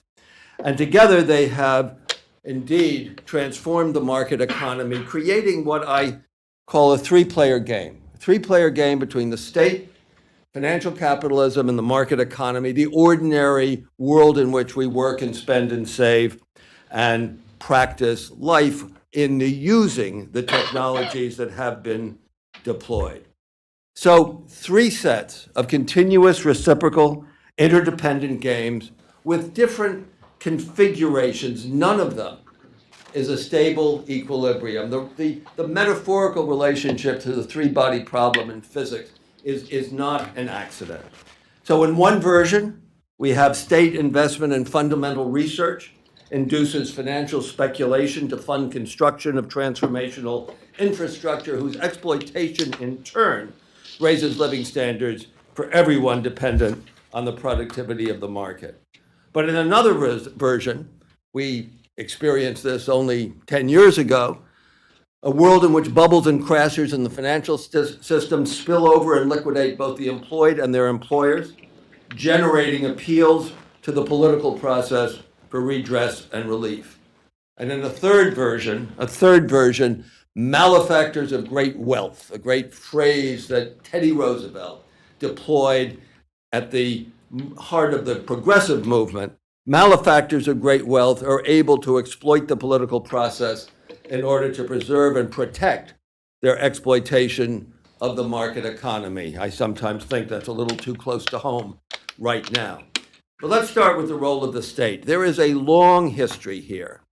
This is a recently fascinating book on how the demand for muskets by the British Army from the Glorious Revolution of 1688 through the Napoleonic Wars to Waterloo, rising from a demand measurable in a few thousand per year to a few million per year, transformed the architecture of Britain's artisanal economy, made Birmingham, England, the workshop of the first industrial revolution. So this is the role of the state as a customer, but there's also the role of the state as a source. And in fact, a generation later, it was in the armories of the United States Army at Springfield, Massachusetts, Harpers Valley, West Virginia, that the concept of making things, making physical things by assembling interchangeable parts, that was reduced to practice from guns to sewing machines, to typewriters, to bicycles, to automobiles. This was the technological innovation that enabled mass production. And of course, in the post-World War II era, this role of the state through multiple channels was responsible for sponsoring all of the technologies from silicon to software and onto the internet that combined to create the digital revolution. And in fact, it continued beyond that. This is the NSF grant to a couple of graduate students at Stanford named Larry Page and Sergey Brin, which led to the PageRank algorithm in Google, and if you like, one of the most profound sources of the technological revolution's growth and expansion. Now, I want to pause for a moment with respect to the language of war. I spoke about a mission-driven state, and that mission has gained political legitimacy, generally through the deployment of the language of war. War liberates, or at least the just war, liberates the state from the shackles of prospective cost-benefit analysis, when the costs are always easier to measure and to know than the benefits are. And this has been true of shooting wars. It was true of the Cold War. It was true of the war on cancer. And it was not an accident that Nixon adopted that language in 1972 when he created a mission for the National Institutes of Health, which has continued to this day, where progress is not measured by whether each project sponsored by the NIH, funded by the NIH, actually works. It's a broader, deeper mission where effective is more important than efficient. But not all wars are successful or even productive. In fact, over the last generation, in this country at least, we've seen the debasement of the language of war from Vietnam to Iraq by way of the war on drugs. And here's the kicker. If the state, and I'm going to come back to this later on, if the state is not accepted as a legitimate economic actor, then innovation at the frontier is likely to stall. Let me turn to the role of speculation. Now, this is a schematic of how to think about bubbles. The first law of bubbles is that they are banal, they are ubiquitous. Wherever there are markets and assets, there you will find herding behavior, momentum investing, prices decoupling from any relationship with cash flows, past, present, or prospective. But not all bubbles are the same. So here we're looking at two different dimensions, the locus of speculation and the focus of speculation. It took me about 5 years to come up with locus focus as a kind of meme for thinking about bubbles. When the speculation is limited to the public capital markets, the stock market, the junk bond market, leverage is very limited. When the bubble bursts, as it inevitably will, the economic damage done is equally limited and constrained. Think of 2001 after the great tech bubble of the 1990s versus what happens when the speculation infects the credit system, the banking system, where leverage in 2007 nominally was on the order of 30 to 40% times in the banking system. Effectively, when you actually go through to understand what was being counted as equity, as the equity base, it was probably more like 100 to 1 or more. A 1% decline in the value of assets effectively rendered the banks insolvent and generated the liquidity crisis that triggered the Great Recession. So locus really matters, but so does focus. Most bubbles focus on assets that have no potential whatsoever of increasing the productive potential of the economy, from tulip bulbs to marijuana stocks. We can talk a little bit later about where we put bitcoins in that spectrum. But occasionally the object of speculation is one of those transformational technologies, like the railways, like electrification, like computing and the internet, that changes everything and creates a new economy. There's a long history here as well. This is remarkable work from an extraordinary scholar named Andrew Odlyzko at the University of Minnesota. He's a pure mathematician. He publishes in the journals appropriate to pure mathematics, the ones where the only words in the title you can understand are the and. But some 25 years ago, he became interested in and then obsessed with the early history of the British Railways, and he spent an enormous amount of time in the archives. So this is the millions of pounds spent on actually building railways in Britain during the little railway mania of the 1830s and the great railway mania of the 1840s. This amount was a huge proportion, approaching 10% of British national income, when most of that income was embedded in the agricultural economy. This is the index that Odlyzko constructed of the shares of the companies that had raised and were spending that money. When the bubble burst at the end of the 1840s, the stock prices collapsed. Most of these companies went bankrupt. Nobody tore up the tracks. Now, more recently, coming closer to home, and in fact to my own life, perhaps why I'm standing here right now, the great tech boom of the late 1990s. This is some very interesting empirical work. The dotted line are the cash flows both internally generated from operations and externally by raising money in the stock market by young firms, less than 15 years old, in the 7 super high-tech corporate sectors. And you can see that this enormous increase in cash flow is driven by a comparable increase in the cash raised by selling new stock for IPOs and follow-on offerings on the stock market, and in turn relieve the financial constraint, as we like to say, and enable these young companies to increase their R&D spending by a factor of about 8 over less than 10 years. Again, the bubble burst. Much more money was actually spent on putting dark fiber in the ground, but when WorldCom and Global Crossing went bankrupt, again, nobody tore up the fiber. It was there waiting for Netflix. So the first edition of my book was published about 5 years ago, and it was a kind of celebration of this extraordinarily constructive configuration of the 3-player game when the American state, essentially the U.S. Department of Defense, with some ongoing support from the National Science Foundation, NASA, was the sponsor, the early customer, the funder of research, and the inventor indirectly through DARPA of some of the most critical technologies. And when the speculators accelerated and amplified the impact of the digital revolution by perhaps as much as a generation. But now we must consider the consequences of the digital revolution. And this is the theme of what I've just published, a kind of, the way I think of it, as a very substantially revised and extended version of my work for the age of Trump and Brexit.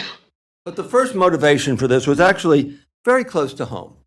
From my life as a venture capitalist, and you can read all about this in the book, particularly chapter 3 and 4, I internalized what I call the 2 fundamental theorems of venture capital. Cash and control and corporate happiness is positive cash flow. Cash and control, what does that mean? It means the joint hedge against ignorance, the necessary, inescapable ignorance that comes when you invest in startups at the technological frontier, when you don't know whether it's going to work, and if it works, whether anybody's going to give a damn and pay a penny for what you've built. So cash, enough unequivocal access to cash, unequivocal access to enough cash to buy the time required to find out what's going on when bad things happen, and enough control to shift the parameters of the problem. My experience that often, not always, begins with firing the CEO.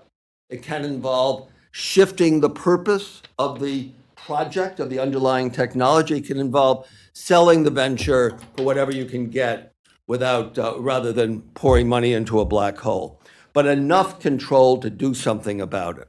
Corporate happiness is positive cash flow. This was the mantra of the fellow I don't refer to in the book as my psychotic mentor, extraordinarily brilliant man who had this slogan, this saying, put onto throw pillows in needlepoint so he could throw them at his CEOs to drive home the message that when your customers are giving you more money than it costs to deliver them a product or a service, you're not only demonstrating that what you're doing is economically worthwhile, you're liberated from the problematic dependence on external cash to pay your bills. Okay, so I looked around a couple of years ago, and both of these theorems were completely challenged, rendered irrelevant by what was going on in the unicorn bubble. These startups burning billions of dollars, funded at premium valuations by financial institutions, not venture capitalists anymore, but by Fidelity and such like, who in turn were not just paying premium valuations for illiquid securities that they could not sell, but were yielding governance control to the founders so that they couldn't do anything if their money was, they decided, being misused, abused, and they were, in fact, dedicating themselves to sitting in the back seat of the car, nowhere near being able to get their hands on the steering wheel as and when it headed over the cliff. And this is a recent paper from the University of Pennsylvania Law School, which goes through in detail the kind of agreements that were represented here. And of course, you could expect what was going to happen. These are just the two most prominent versions. But then there's also something else that was going on. Cryptomania. I've updated this as of a couple of days ago. So here, think about this as the proposed alternative financial system, liberated again from the control of the state. Now, I have to always, at this point, I always have to cite my friend Mark Blythe at the Watson Center at Brown University, who likes to say that if you have to ask if it's money, it's not money.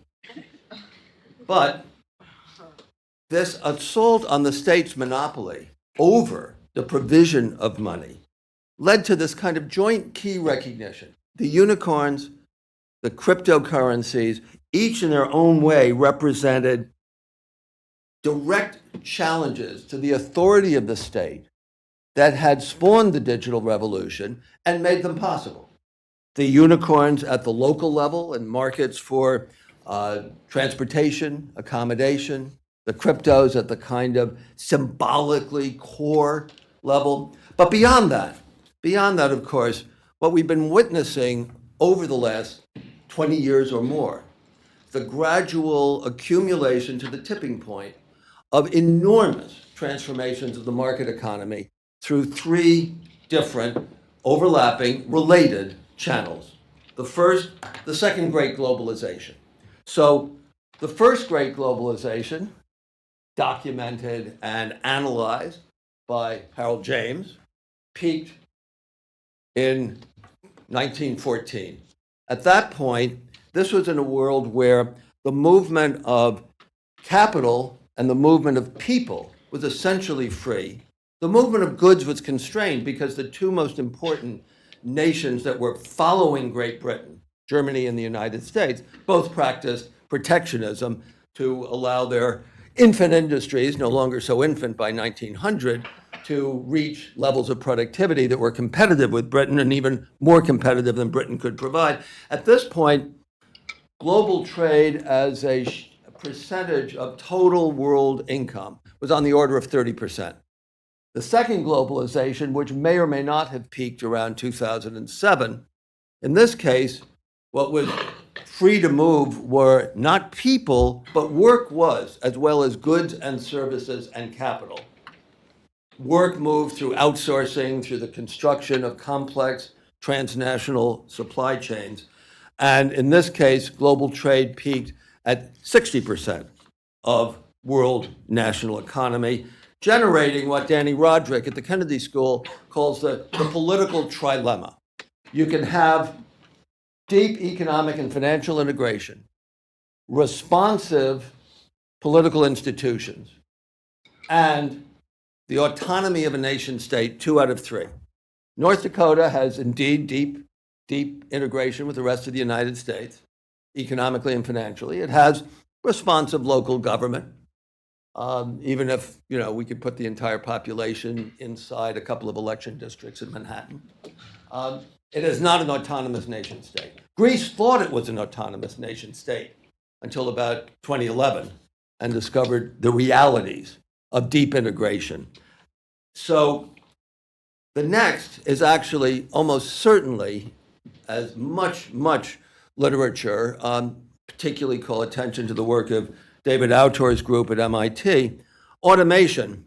Oh, I'm sorry. This is a reference to Autor's work on the political spillovers from globalization. This is a very interesting study. It was done it was published a couple of years ago, done over the previous 3 or 4 years, where they took each congressional district in the United States, looked at the exposure to Chinese imports after China joined the World Trade Organization in 1991, Marcus, I think. 1991? 2000. Sorry, thank you. So over that 10-year period, and then they looked at what happened in the primary elections with Republican districts moving to further right candidates and Democratic districts moving to further left, a polarization response to the impact of trade. But then automation.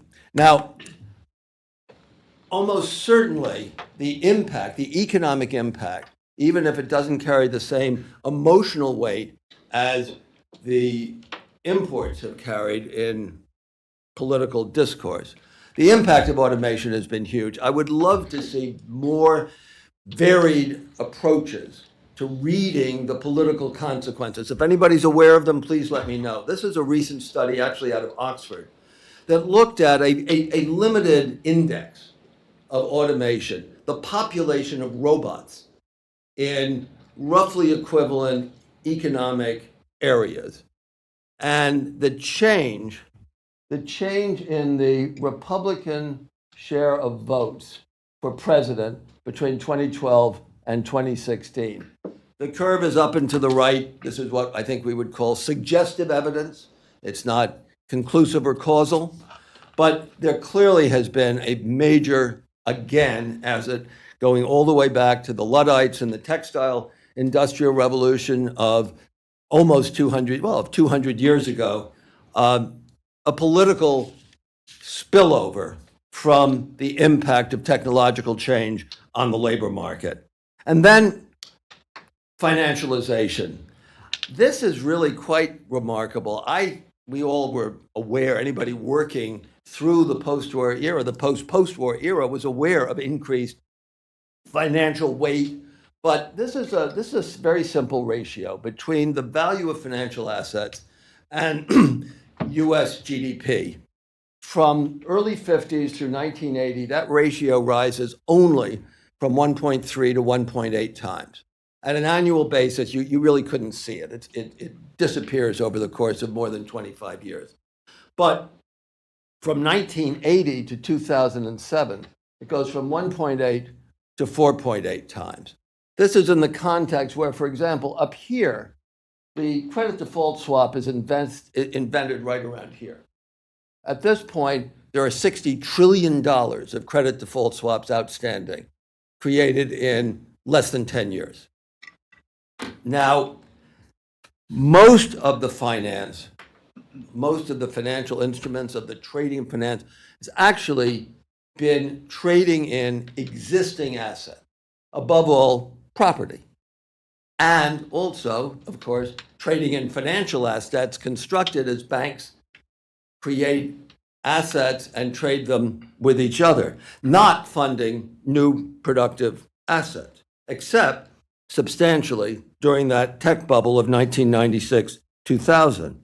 But what was going on here was the manner in which IT, computing, operationalized modern finance theory, turned the Black-Scholes equation from something that Fisher-Black had to write almost by hand on little pieces of paper and hand out at the Chicago Board of Trade into what could be on anybody's desktop as an instrument for both constructing and trading these new derivative securities.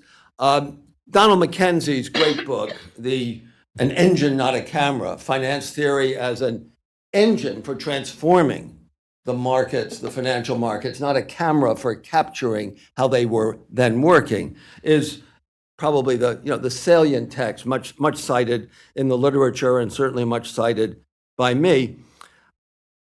Not only did IT enable this enormous increase in the variety and type and volume of financial assets, it also globalized it. This is a Bank for International Settlements. We can all thank Hyun Shin for this chart. It's become almost iconic. It's reproduced all the time.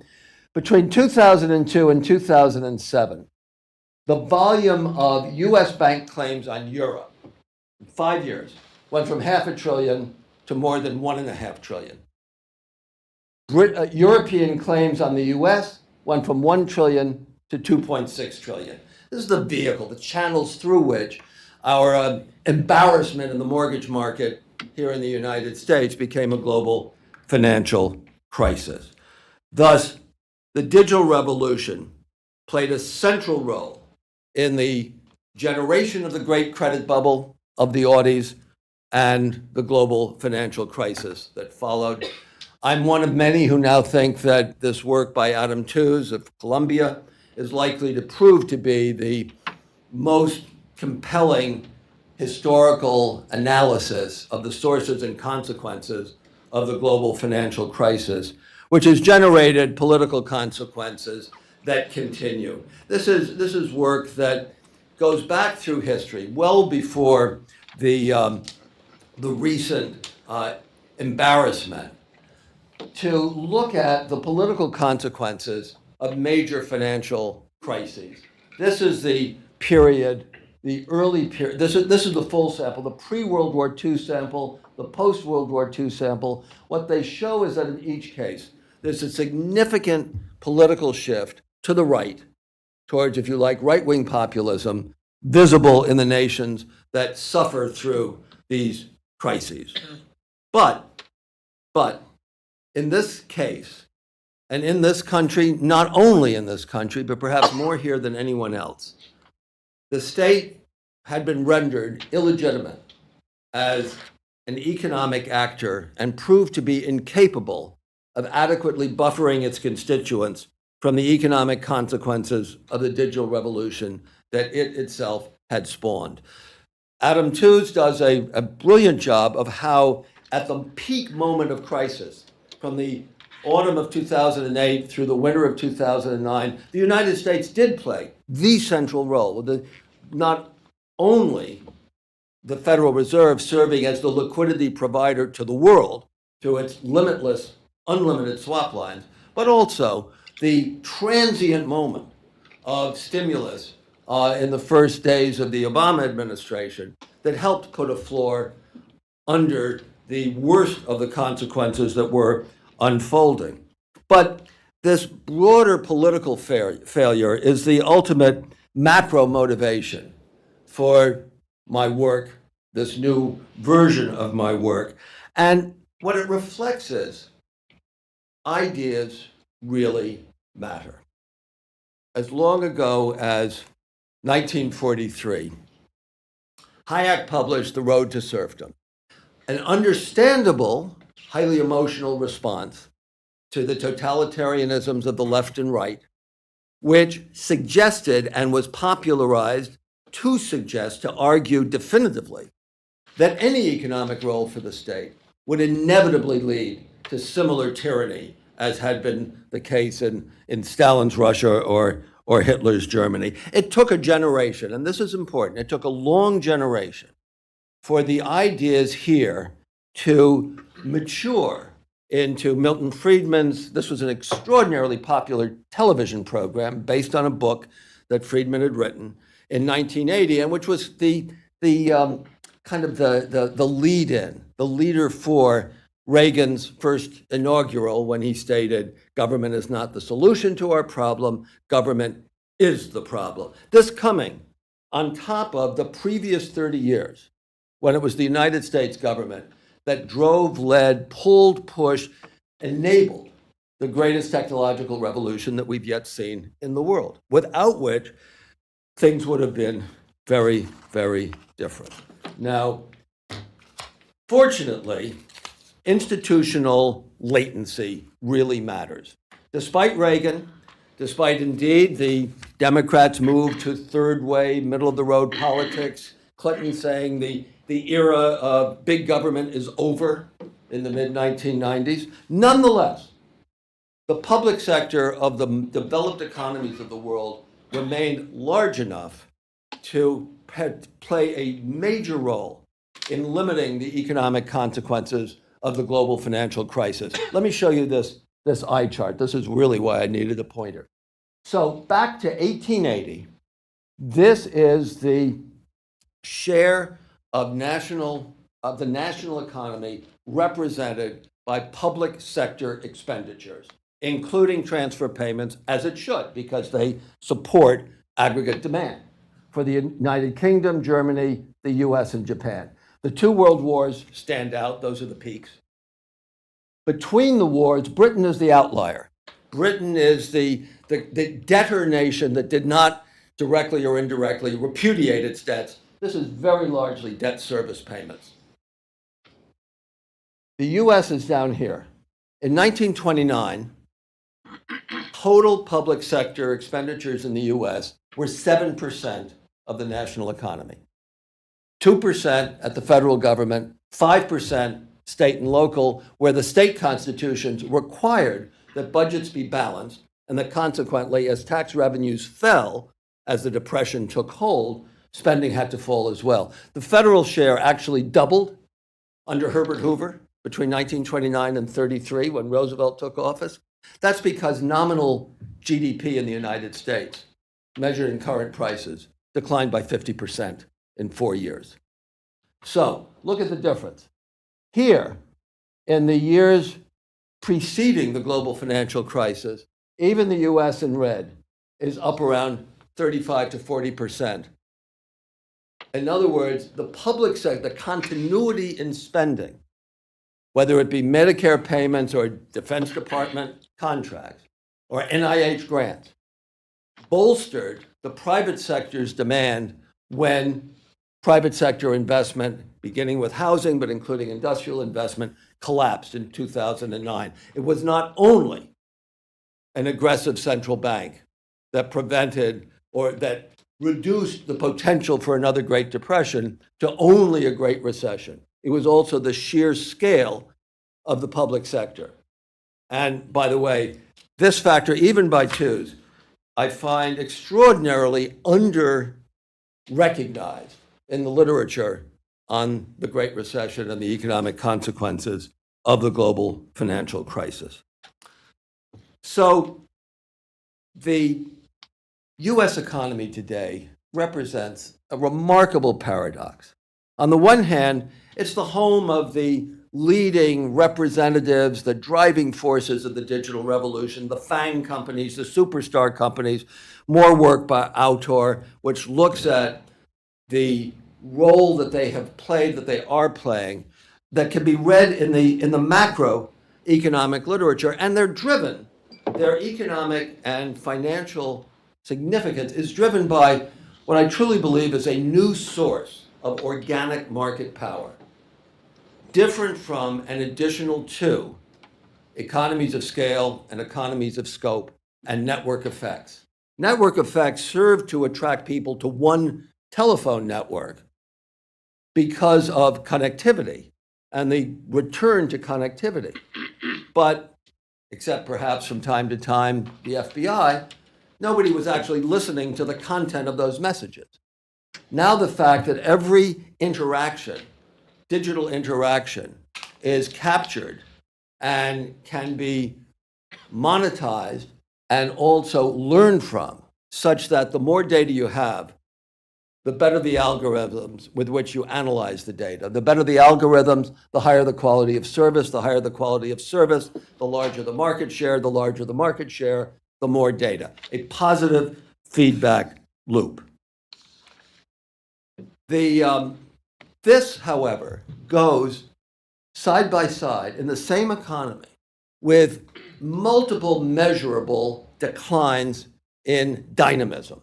So this is a chart that the Times mobilized out of Census Bureau data, looking at the share of employees working for small companies and the share working for big companies. This goes with, it's another way in a sense of appreciating that across virtually every industrial sector in the US, the share of revenues represented by the largest companies, by the top 4 companies, has increased materially over the last 10 to 20 years.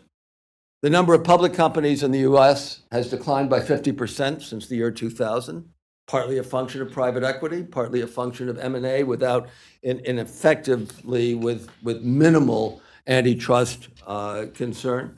The number of venture capital-backed IPOs, a subject very dear to my heart and on which I've actually worked, has declined by something like 60% to 2/3 compared with the average that we had taken for granted between 1980 and 2000.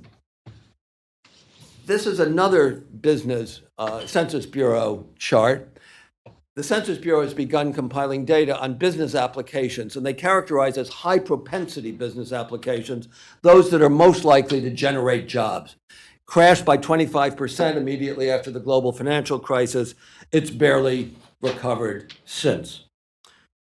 Various measures of social and economic mobility, work by Raj Chetty, now back at Harvard, show material reductions in social and economic mobility,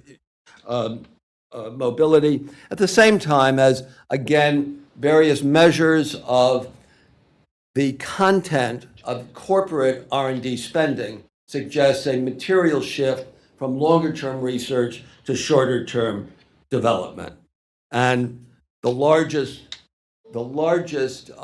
purpose to which corporate cash flow has been put in recent years, and most particularly during this current year, has been on buying back stock. And of course, inequality has reached levels not previously seen since the late 1920s. This is work I highlighted here because it's work that comes out of Princeton.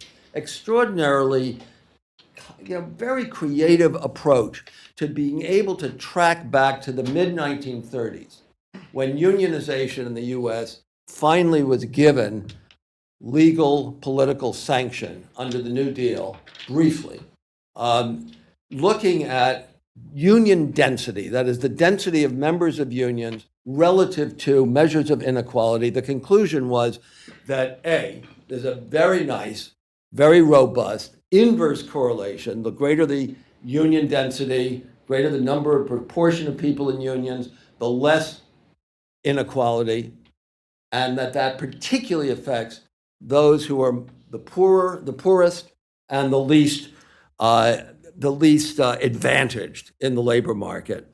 And of course, it goes with what we all know from the well-publicized data. This is the income share of the lower half of the US distribution, declining from above 20% to about 12% over the last 40 years, 45 years. And this is the share of the 1%, which interestingly enough, not only peaked in 2007, but then has actually risen since the global financial crisis. Of course, this is heavily driven by financialization, by the value stock market recovery from the global financial crisis. And what I might refer to as the dark side of the three-player game shows itself in the extent to which the market's distribution of power, $1, one vote, dominates the nominal political distribution of power, one person, one vote. Now, there's another aspect of this dim view, this dismal view, which, again, for somebody interested in the economics of innovation, is very close to home. And this is the exclusion of science from input into public policy. So those of you who have your devices open, if you type the magic letters OSTP into your Google search window, you'll find multiple URLs. This is the one that is OSTP.Obama Archive.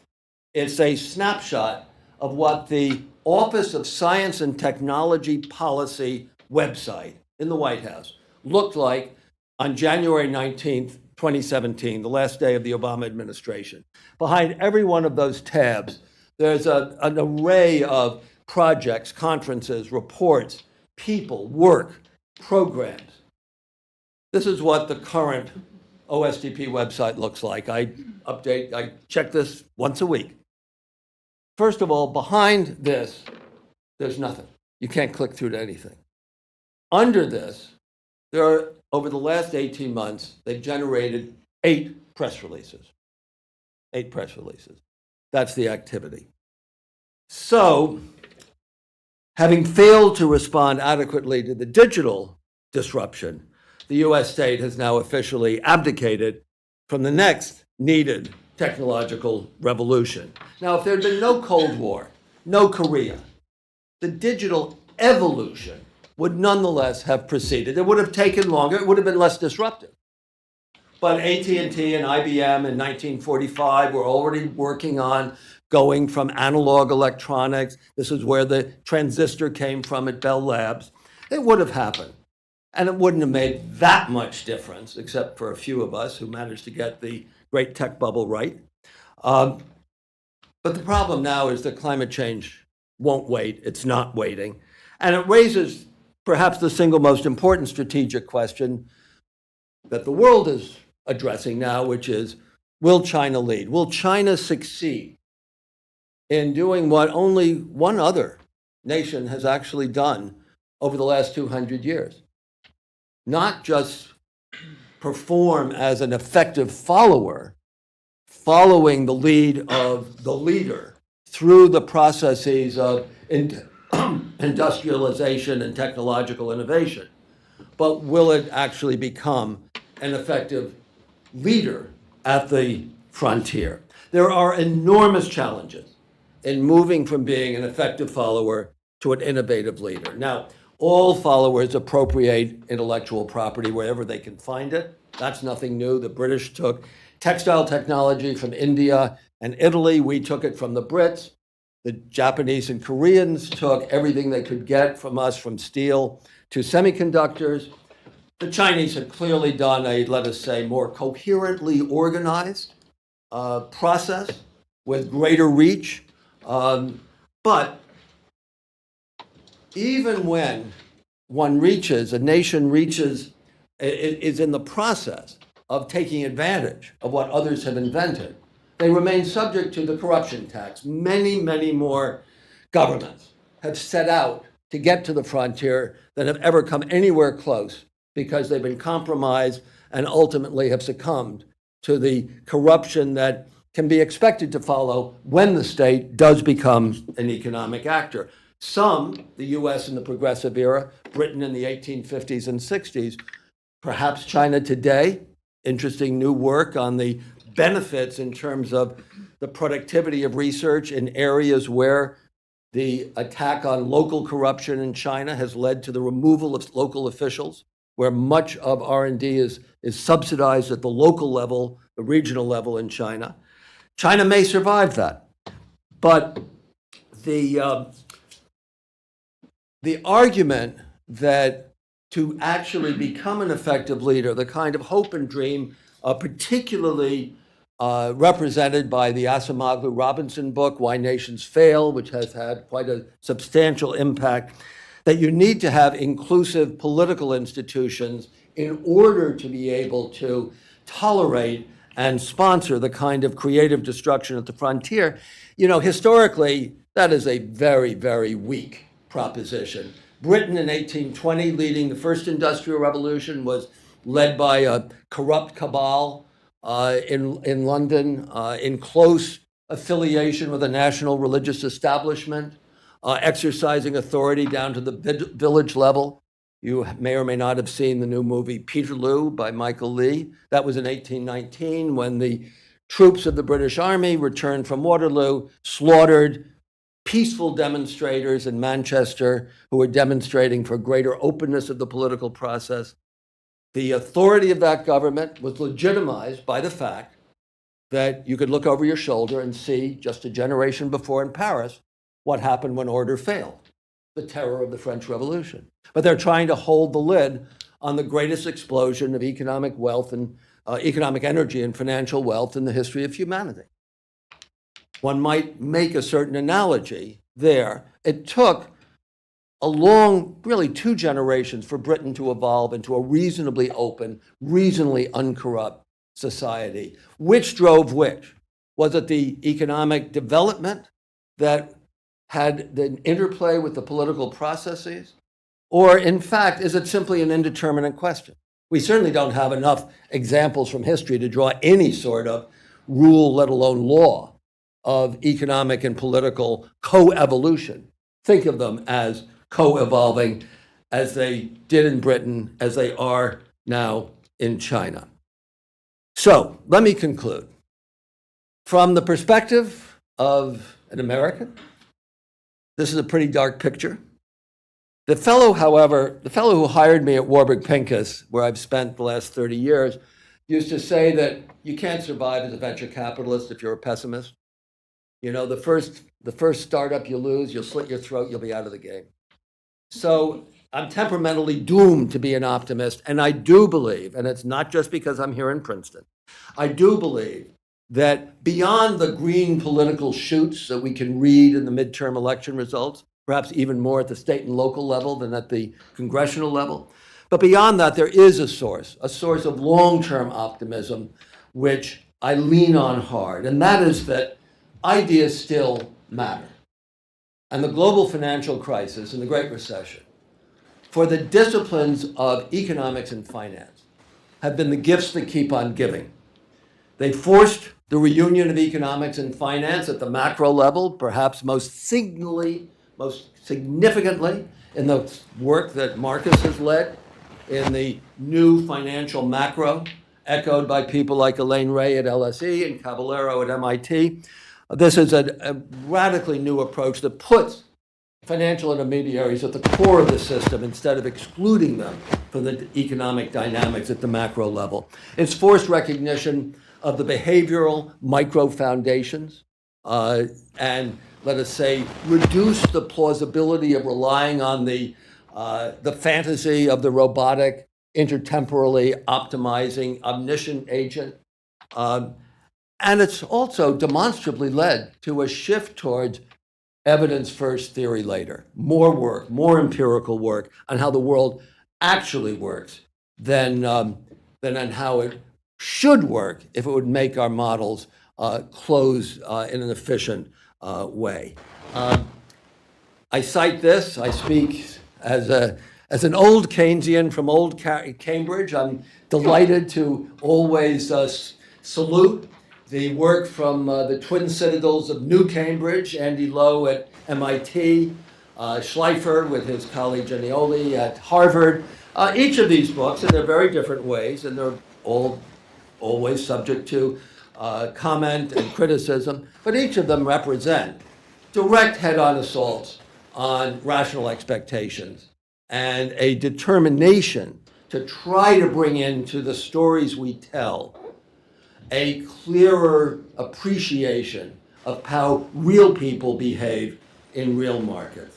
So I close with the quote from Keynes, the last sentences of the general theory, that the power of vested interests, vastly exaggerated compared with the general encroachment of ideas, not immediately, but after a certain interval, but sooner or late, it is ideas, not vested interests, that are dangerous for good or ill or evil. I do believe that the new economic ideas and process of being generated in response to the discontinuity of 2008 will be, once that they inform the discussion and debate and decisions around public policy, that they will be positive for good. Thank you.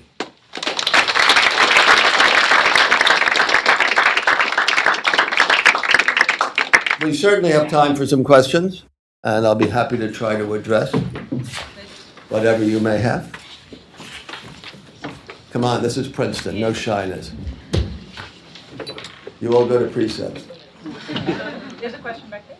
So you had this slide that showed that after every financial crisis, the electorate moved to the right. Why do you think it wouldn't move to the left? I mean, why is that?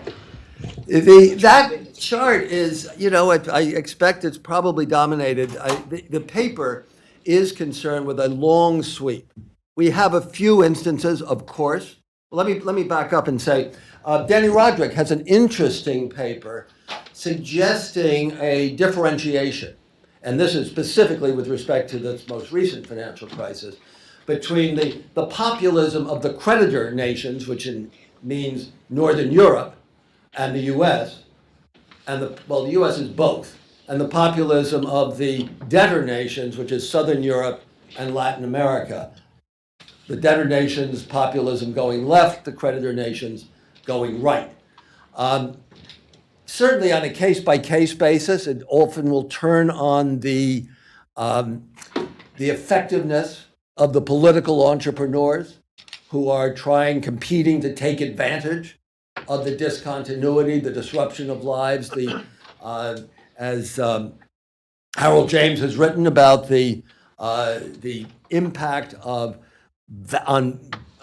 transformation in financial and economic values, on human and cultural values and political values.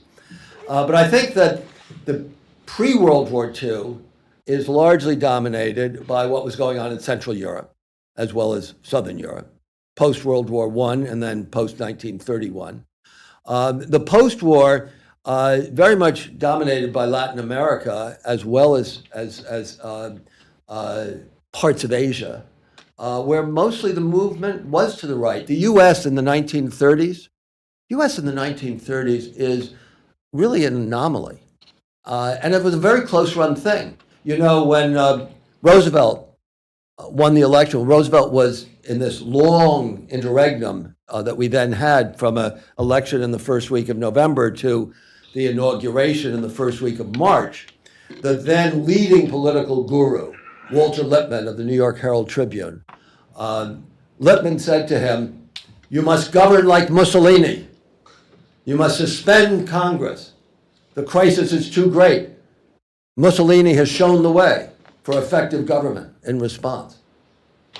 So and by the way, the left-wing movements immediately after World War I were almost all liquidated rapidly, from Vienna to Budapest, and then in the 30s in Spain. So there was a general right-wing movement after major financial and economic crises. And that's an observable. I can't explain in detail. I don't know if anybody can. Sir. Thank you for your talk. You mentioned something about state-led technological innovations, and you talked about how China could potentially become the next leader. I was wondering just your general opinion on the concept of state-led or government-led innovations. Because it seems like, for example, in China nowadays, you see the government pouring billions of dollars into artificially creating those city of AI or machine learning cities or gaming cities. But like, are those kind of innovations good, healthy for, I guess, not just for China, but for humanity as a whole? Certainly, that's a pretty big question. I'm not sure I can get to humanity as a whole. Historically, we can look at a few examples and see that as and when, this is a point I'm glad you asked that because I want to elaborate on it. It's one of the real challenges in moving from being an effective follower to an innovative leader. In the path of following, where you know by and large what the route is, you know, from bicycles to automobiles, from steel to silicon,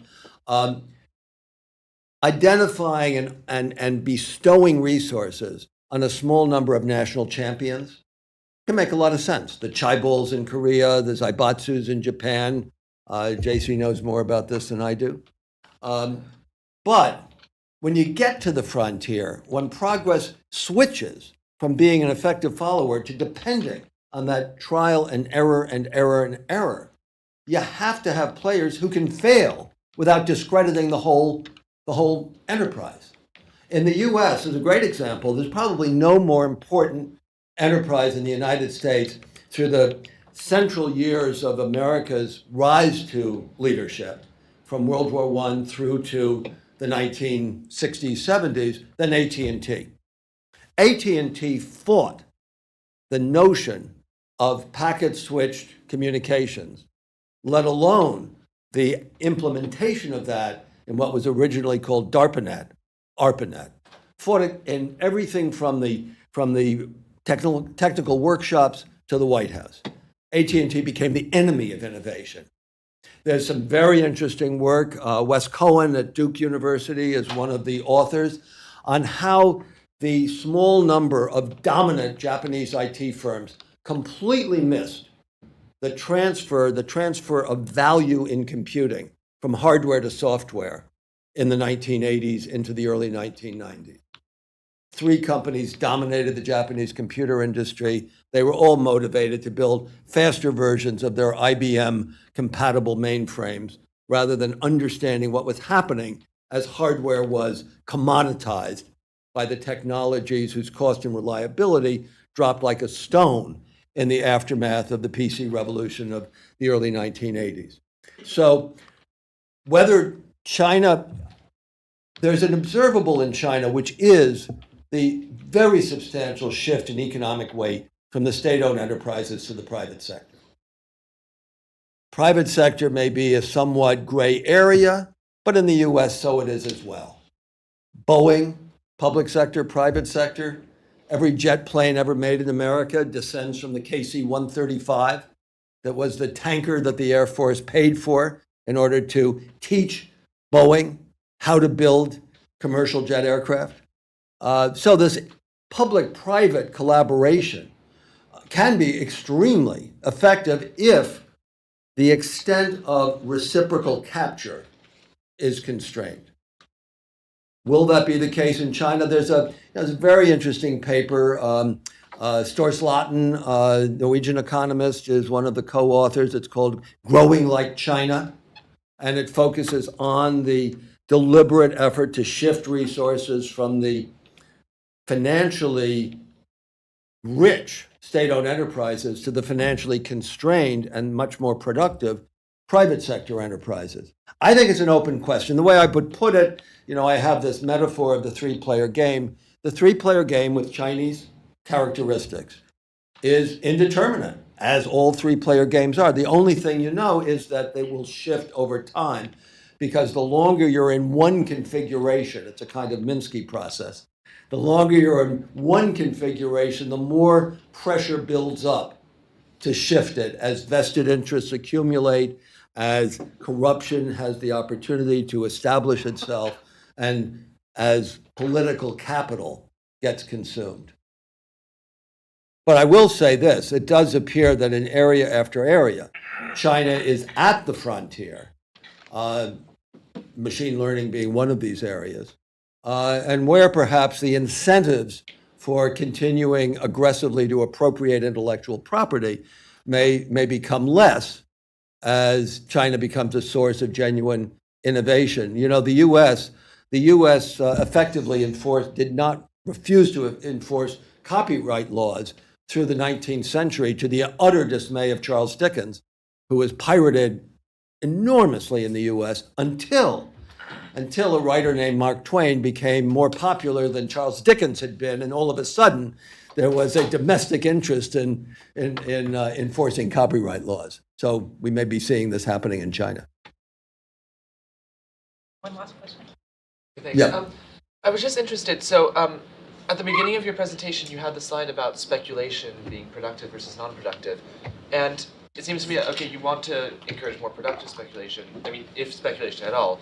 But I was just wondering, so as a venture capitalist, how effective do you find regulation, attempt to, manipulate the economy into something that's better? And are there, how would you recommend to solve those problems? Well, first, I don't think it's up to the state to either promote speculation. I think it's up to the state or the Federal Reserve or the financial regulators to be attuned to the rise of speculation, and then to pay very close attention to where it's taking place. Now, I've been in interaction on this subject with a brilliant financial economist, formerly, I have to say, of Princeton, Jose Schenkman, who points out that you can't draw a clear, bright red line between the financial markets and the credit system. They do overlap and interact. But I do think that what really matters is being aware of the extent to which the bidding up of prices is funded by borrowed money, so that when the asset prices again decline, those who hold them are rendered insolvent. When there's limited leverage, the economic consequences are much less, and the regulators can afford to let it run and find out whether it's productive or not productive.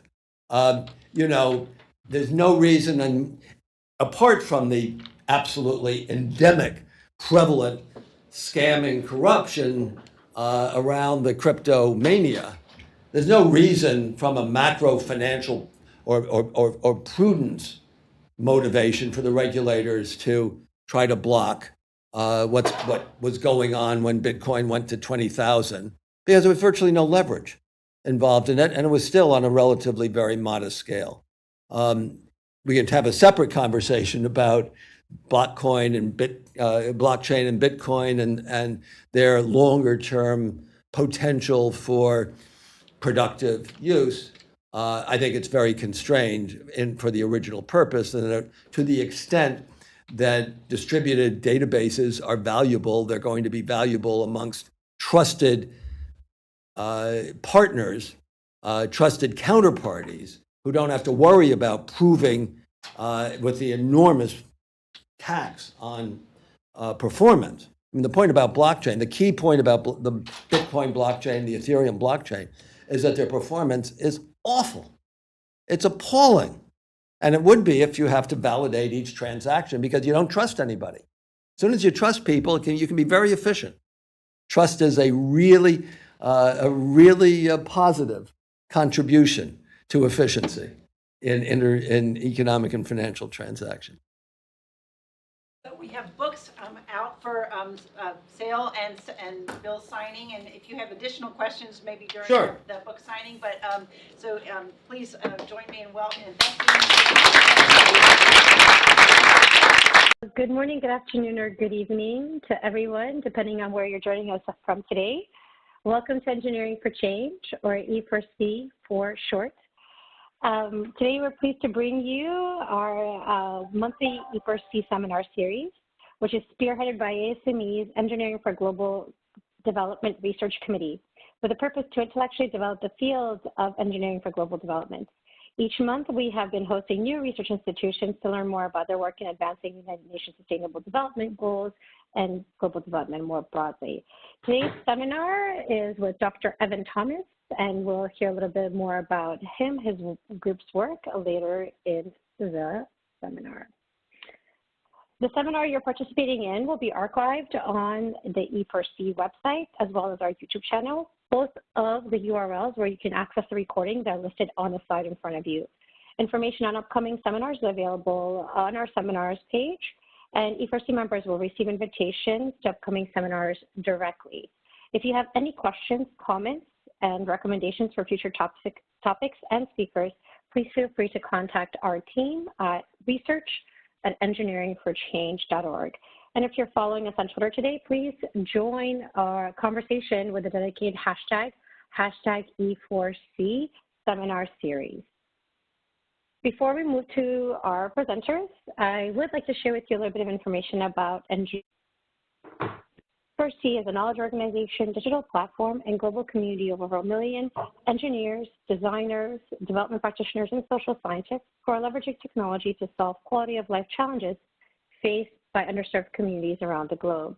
Some of these may include access to clean water and sanitation, sustainable energy, information and communication technology, agriculture, and more. We invite all of you to become E4C members. Membership is free and provides access to news, thought leadership, insights on hundreds of essential technologies, professional development, and current opportunities such as funding, calls, jobs, fellowships, and more. And E4C members also receive exclusive invitations to online and regional events, as well as access to resources aligned to their needs. We invite you to visit our website to learn more and sign up. Our research work cuts across geographies and sectors to deliver an ecosystem view of technology for good. Original research is conducted by E4C's research fellows annually on behalf of our partners and clients and delivered as digestible insights. We invite you to visit our research page, the URL is listed on the slide, to explore field insights, research collaborations, and review of the State of Engineering for Global Development, a compilation of academic programs and institutions offering training in this sector. If you have a research question or want to work with us on a research project as a fellow, please contact us at research@engineeringforchange.org. And we're also pleased to share news about our current challenge on E4C, focused on expediting solutions related to the United Nations Sustainable Development Goals of zero hunger and clean water. The Innovate for Impact Siemens Design Challenge aims to nurture breakthrough ideas and apply human-centered design to engineer innovative hardware solutions that help achieve SDGs 2 and 6 by 2030. Learn more and sign up on our website. The URL is listed. Applications are open now to all E4C members. Given the current pandemic, the deadline for submissions has been extended through May 4th. I encourage all of you to apply.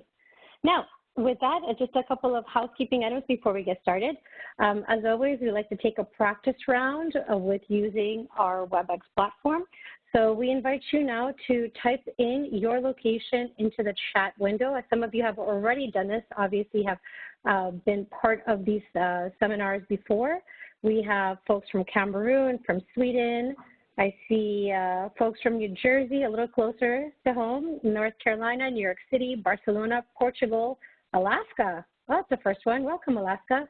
Kathmandu, the Rockaways in New York, Kenya, Ghana, a Ghanaian from Turkey, Nigeria, Dayton, Ohio. Welcome, everyone. We're so pleased to have you here. Welcome, Ann Arbor. Welcome. So with that in mind, do please put your questions into the Q&A window, which is right below the chat window. If you do not see the chat or the Q&A windows, please take a look for the two icons that are located in the bottom in the middle of the slides to have those open up for you. I see some answers coming up in the Q&A window. Welcome, friends. If you have any comments that you would like to share with your fellow attendees, please use the chat window for that purpose. Questions for our speakers today, we invite you to please put them into the Q&A window so we can keep track of those. If you have any issues with WebEx during this time, please make sure to email our admin. The Engineering for Change admin can be directly IM'd in the chat window. And if you're listening to the audio broadcast and you encounter any trouble, try hitting stop and then start. And you may also want to try opening up WebEx in a different browser. So with that and those instructions, and again, welcome everyone from Mombasa to Pakistan to Montreal. We're very pleased to have you here. I am pleased to introduce our presenter today, Dr. Evan Thomas, who is the director of the Mortenson Center in Global Engineering and holds the Mortenson Endowed Chair in Global Engineering at the University of Colorado Boulder. He's a tenured associate professor, jointly appointed in the Civil, Environmental, and Architectural Engineering and the Aerospace Engineering Sciences departments, and an affiliate faculty in the Environmental and Occupational Health at the Colorado School of Public Health. Evan is currently a member of the NASA and USAID Surveyor Applied Sciences team. He has a PhD in Aerospace Engineering Sciences from the University of Colorado Boulder and is a registered professional engineer, as well as having a master's in public health from the Oregon Health and Science University. We're honored that he is also the co-chair of the ASME Engineering for Global Development Research Committee, and really thrilled to turn it over to Evan to share his insights.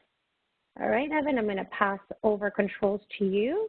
And then I also want to introduce today's moderator, Dr. Jesse Austin Brenneman. If you've joined the series before, you would have heard his bio, and I will spare you from reading it. It is also equally extensive and illustrious, and you can see it on the slide right now. Jesse is going to take us through the Q&A session and provide his insights as well. So with that, I turn it over to Evan. Thanks, Yana, and thanks, Jesse. It's a pleasure to work with both of you and to speak with all of our attendees today virtually.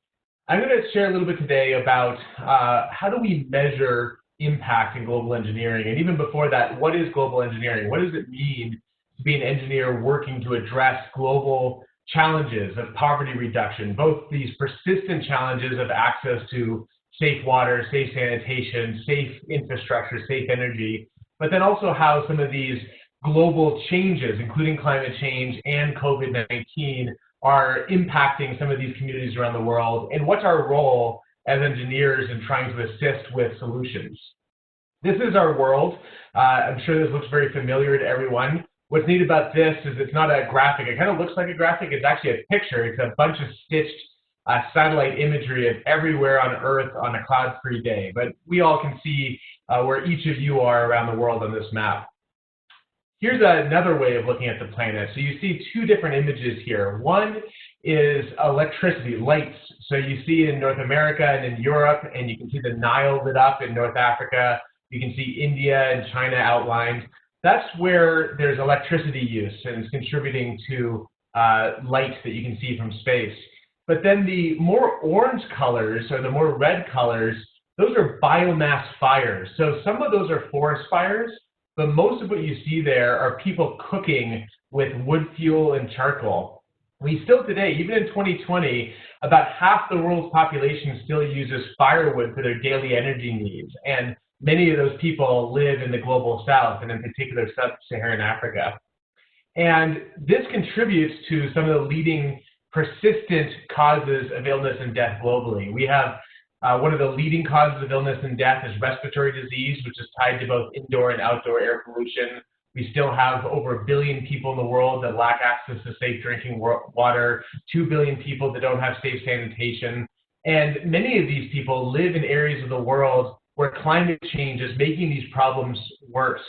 So in sub-Saharan Africa, you're seeing early effects of climate change. You're seeing increased variability in rainfall. So wet places are getting wetter, but dry places are also getting drier. So drought that used to happen in East Africa maybe every 5 or 10 years is now effectively every single year.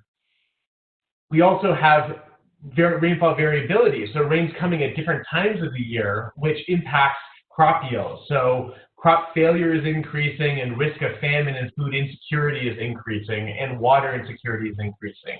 Climate change is also impacting disease. Malaria has killed more people in human history than any other single cause. And the one saving grace of malaria is that the parasite, which lives inside mosquitoes, couldn't live above about 5,000 feet. So population centers like Nairobi, Kenya, actually evolved, came into being because people realized they weren't sick from malaria. And now, just within the past few years, as the average mean surface temperature warms, there's now persistent and chronic malaria in Nairobi and other major cities around the world. So we're actually seeing disease patterns being resurgent and changing. This is another way of looking at the planet. These are aerosols. So you see here in Africa, a lot of these aerosols are associated with biomass cook stoves and charcoal stoves. In North America, a lot of those will be forest fires. In North Africa, those are dust storms. And out in the ocean, you see typhoons and hurricanes. So one question that we have often as engineers and as development practitioners is simple. Is development working? Is the entire field of global development, which includes nonprofit organizations like Engineers Without Borders, all the way up to multilaterals like the World Bank and UNICEF, or national entities like USAID, all of this energy and activity and professional work poured into poverty reduction, is it working? Are people getting healthier? Are they getting wealthier? Are we strengthening economies? So one thing you look at is disease and morbidity and mortality. So this chart here is global mortality among children under 5 over the past basically 25 years. And you can see that for every cause, mortality has decreased over the past 25 years. So respiratory infections have dropped precipitously, diarrhea diseases, neonatal and preterm issues, malaria, HIV and AIDS. Even though there's some bumps in the 2000s, overall, those major causes of mortality among children are decreasing. So often you can look at this kind of data and say development is working. But the benefits are disproportionate. And I want to highlight that here up front because, you know, while it's important to be optimistic and it's important to want to contribute to some of the solutions, it's also important to be realistic about where these changes are actually happening and where chronic poverty is not necessarily being addressed. So here's another way of looking at the planet. These are CO2 emissions per capita. So you can see that the United States, even though China recently passed the United States as the biggest single emitter globally, by far the United States is the single greatest emitter per capita. Here in the United States, we use more CO2 and energy per person than anywhere else in the United States, in the world. Plus, we've used more energy and had more CO2 emissions as a country in aggregate of any country in the world. But you can see that China, Russia, Europe, North Africa, North America, Australia are big users of energy and the associated emissions per capita. And sub-Saharan Africa has practically no emissions per capita. So this is energy use. Here's another map. This is the global burden of disease today. So these are the people in the world that have the greatest burden of disease per capita. And a lot of that disease burden, which is still environmentally, a lot of environmental hazards like air quality and water quality and sanitation and malaria and other diseases, is happening in sub-Saharan Africa. Most of the least developed countries in the world, about 50 out of the 70 least developed countries, are in sub-Saharan Africa. So you still see that there's a concentration of poverty and disease, and a lack of economic activity is reflected in energy use in sub-Saharan Africa. This is the proportion of populations with access to basic hand washing facilities. Now, we don't have data for Europe or for North America or for much of South America. So the gray is an indication of no data. So just look at where you see the color bars. This is data from the Joint Monitoring Program indicating the proportion of households that have soap and water. In Kenya, about 10% of rural households have soap and water. In Ethiopia, 4% of rural households have soap and water. This is relevant right now. The main advice from the World Health Organization, the main advice from the CDC, the main advice from UNICEF on how we can slow and stop the spread of COVID-19 everywhere in the world is with regular hand washing with soap and water. And that is especially evident as the main intervention that is promoted in low and middle income countries. And yet people don't have soap and they don't have water. So there's emerging concern that if COVID does spread in sub-Saharan Africa, it's going to spread very quickly without access to soap and water. 4% of rural Ethiopians have soap and water. 10% of rural Kenyans have soap and water. So this is morbidity, disease burden among all people in high-income countries. So this is the top chart here is high-income countries, and the bottom chart is low-income countries. And I just want to point out that if you live in a high-income country, the burden of disease are going to be things like heart disease, stroke, lung cancer, even things like back and neck pains. In low-income countries, the burden of disease is highly skewed to environmental hazards, lower respiratory infections, which are correlated to air pollution, diarrhea, and malaria. And we're going to look at a similar chart, but only for deaths among children under 5.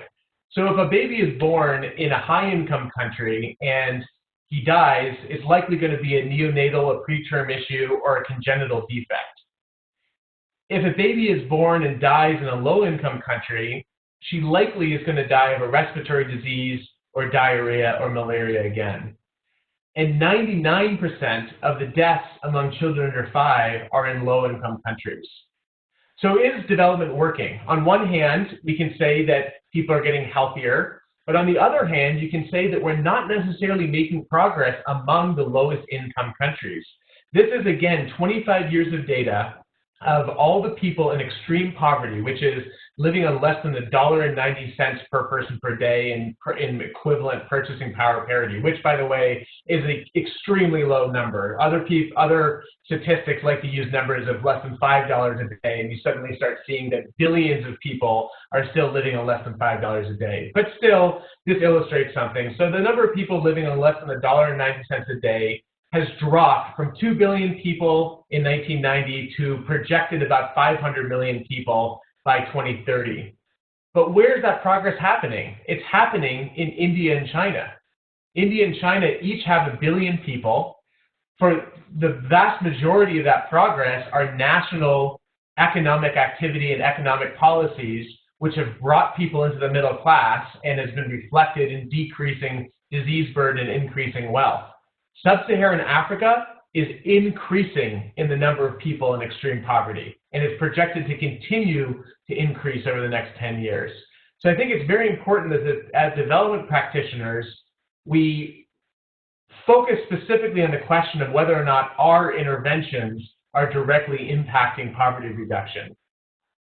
While as a world, as a planet, the number of people in poverty has been decreasing and wealth has been increasing, the focus of development priorities in large part remains in sub-Saharan Africa, where we have a stubborn 500,000 people living in extreme poverty. So this is the world today. Some of you might have seen this chart before from Gapminder. we've used terms like low and middle income countries or global north and global south, or an old term was third world countries. Of course, we don't use that anymore. None of those terms really make a lot of sense when you look at the spread of income and life expectancy in the world. So on the bottom is a log scale of income, per capita income, and on the X scale, or on the Y scale, sorry, is life expectancy. And if you've seen Hans Rosling's animation of this data, the main case that he makes is that 200 years ago, everybody in the world and every country in the world was clustered in that lower left-hand corner, that everybody is poor and died young, and that over 200 years, everyone has moved up to that level 4 area where you have high income and high life expectancy. But I want to point out in particular, look in that level 1 category, in level 1 and 2. It's sub-Saharan Africa again. You still have that stubborn cluster of Sub-Saharan African countries that are stuck in poverty. And again, this has been such the target of development policy and development practice that I think we need to evaluate if these interventions are contributing to this overall goal of increased health and wealth. One way of looking at this question is how much money is actually going into Sub-Saharan Africa. So this is data of financial flows into and out of Sub-Saharan Africa over the past 10 years. And up in this top chart, everything above 0 are the total added up sources of money. So you can see in purple, it's remittances. These are people living outside of their home country, sending money home. In that lighter blue, it's foreign aid. So this would be the World Bank and UNICEF and USAID. In darker blue, it's foreign investment. So it's corporations investing in industry and in economies. And then you can barely see it. That little green bar on the top, that's philanthropy. That's the Gates Foundation and everybody else like the Gates Foundation giving direct philanthropy to initiatives in Africa.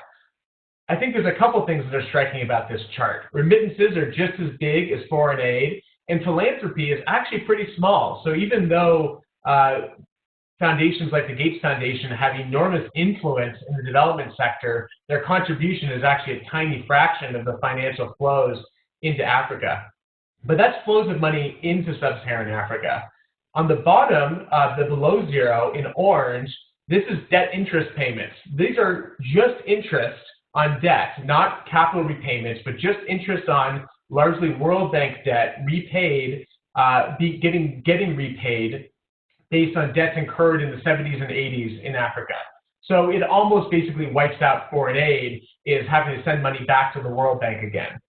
And then you have trade misinvoicing, that's in red. Trade misinvoicing and tax avoidance.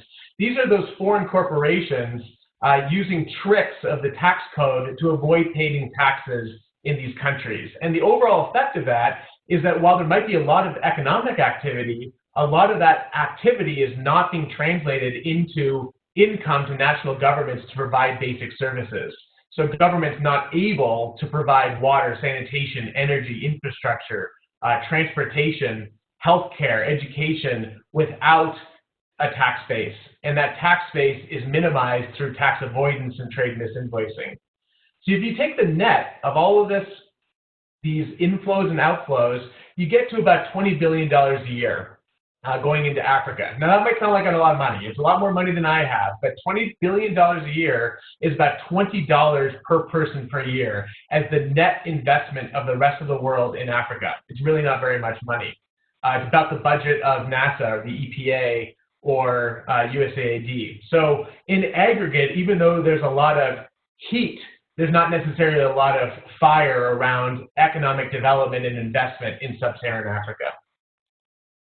So that's a little bit of context setting. That's the world that we live in today. So what is the role of engineers in trying to address these chronic challenges? Historically, engineers have liked to work on a project or a product level. We like to invent a new water filter or invent a new cook stove or do a project in a village like rainwater catchment. And that's been our contribution, at least over the past 20, 30, 40 years, is project and product level focus. But these are not solving these chronic underlying problems. A product is not solving the root cause of poverty in a village. And inventing another water filter does not address the reason why people don't have clean water. So as engineers, we need to elevate our contribution. We need to be more concerned with the determinants and causes and ultimately try to address solutions to global poverty. So what do we mean by that?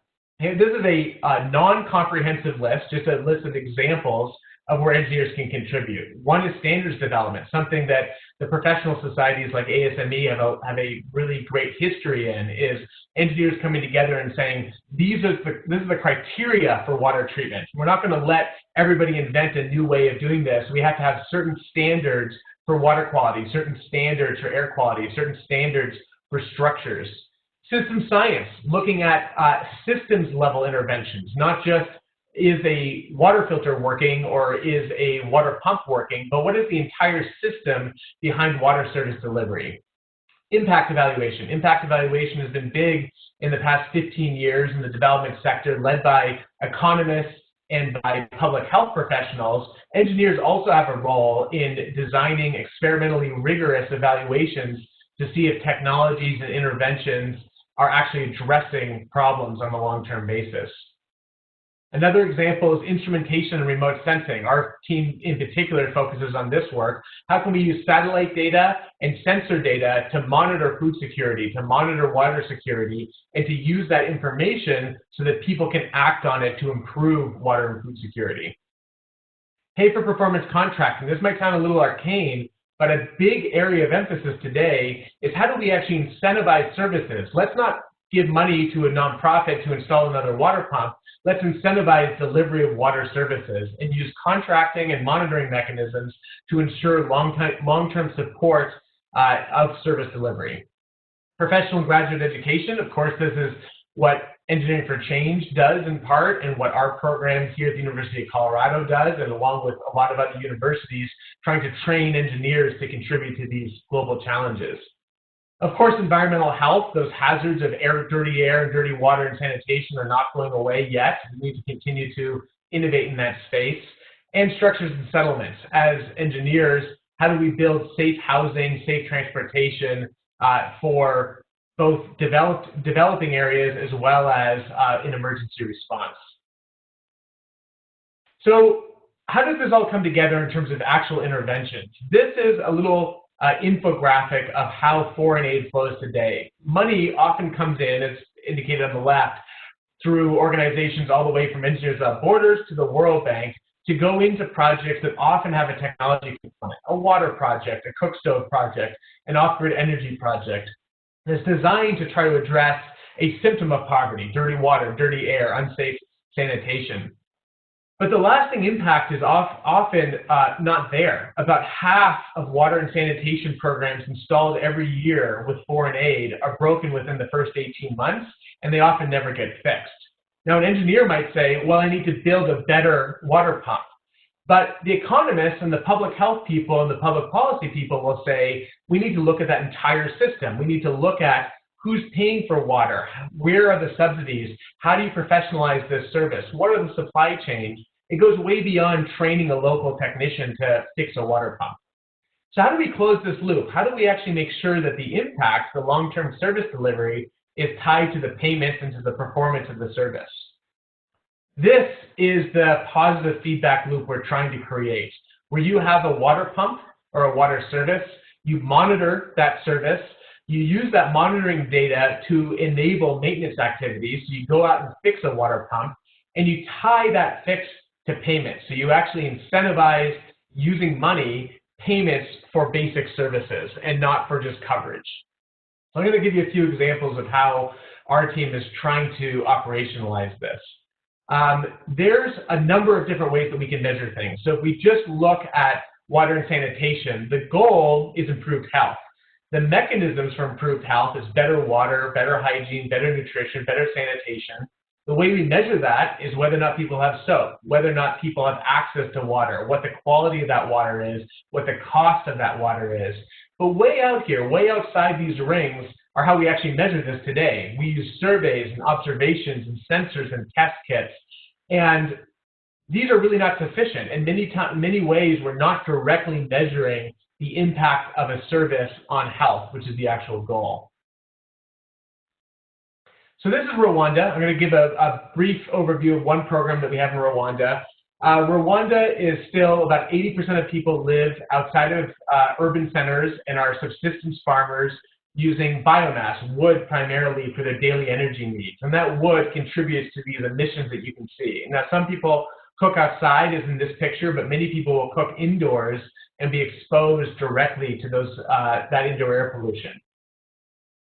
We ran a program over the past, well, I've personally been working in Rwanda for the past 16 years, starting with Engineers Without Borders all the way to a national health program that we ran over the past few years, where we provided interventions and behavior change messaging to address the two leading environmental health hazards, dirty water and dirty air. So we provided cook stoves and water filters covering about 2 million people in Rwanda, combined that with public health behavior change messaging, continuous engagement with households, and a financing model that let us pay for this using private finance, and we were incentivized to continue upkeep and monitoring of the program through revenues that were earned under carbon finance, which I won't spend too much time on today. I'll spend more time just talking about the intervention itself.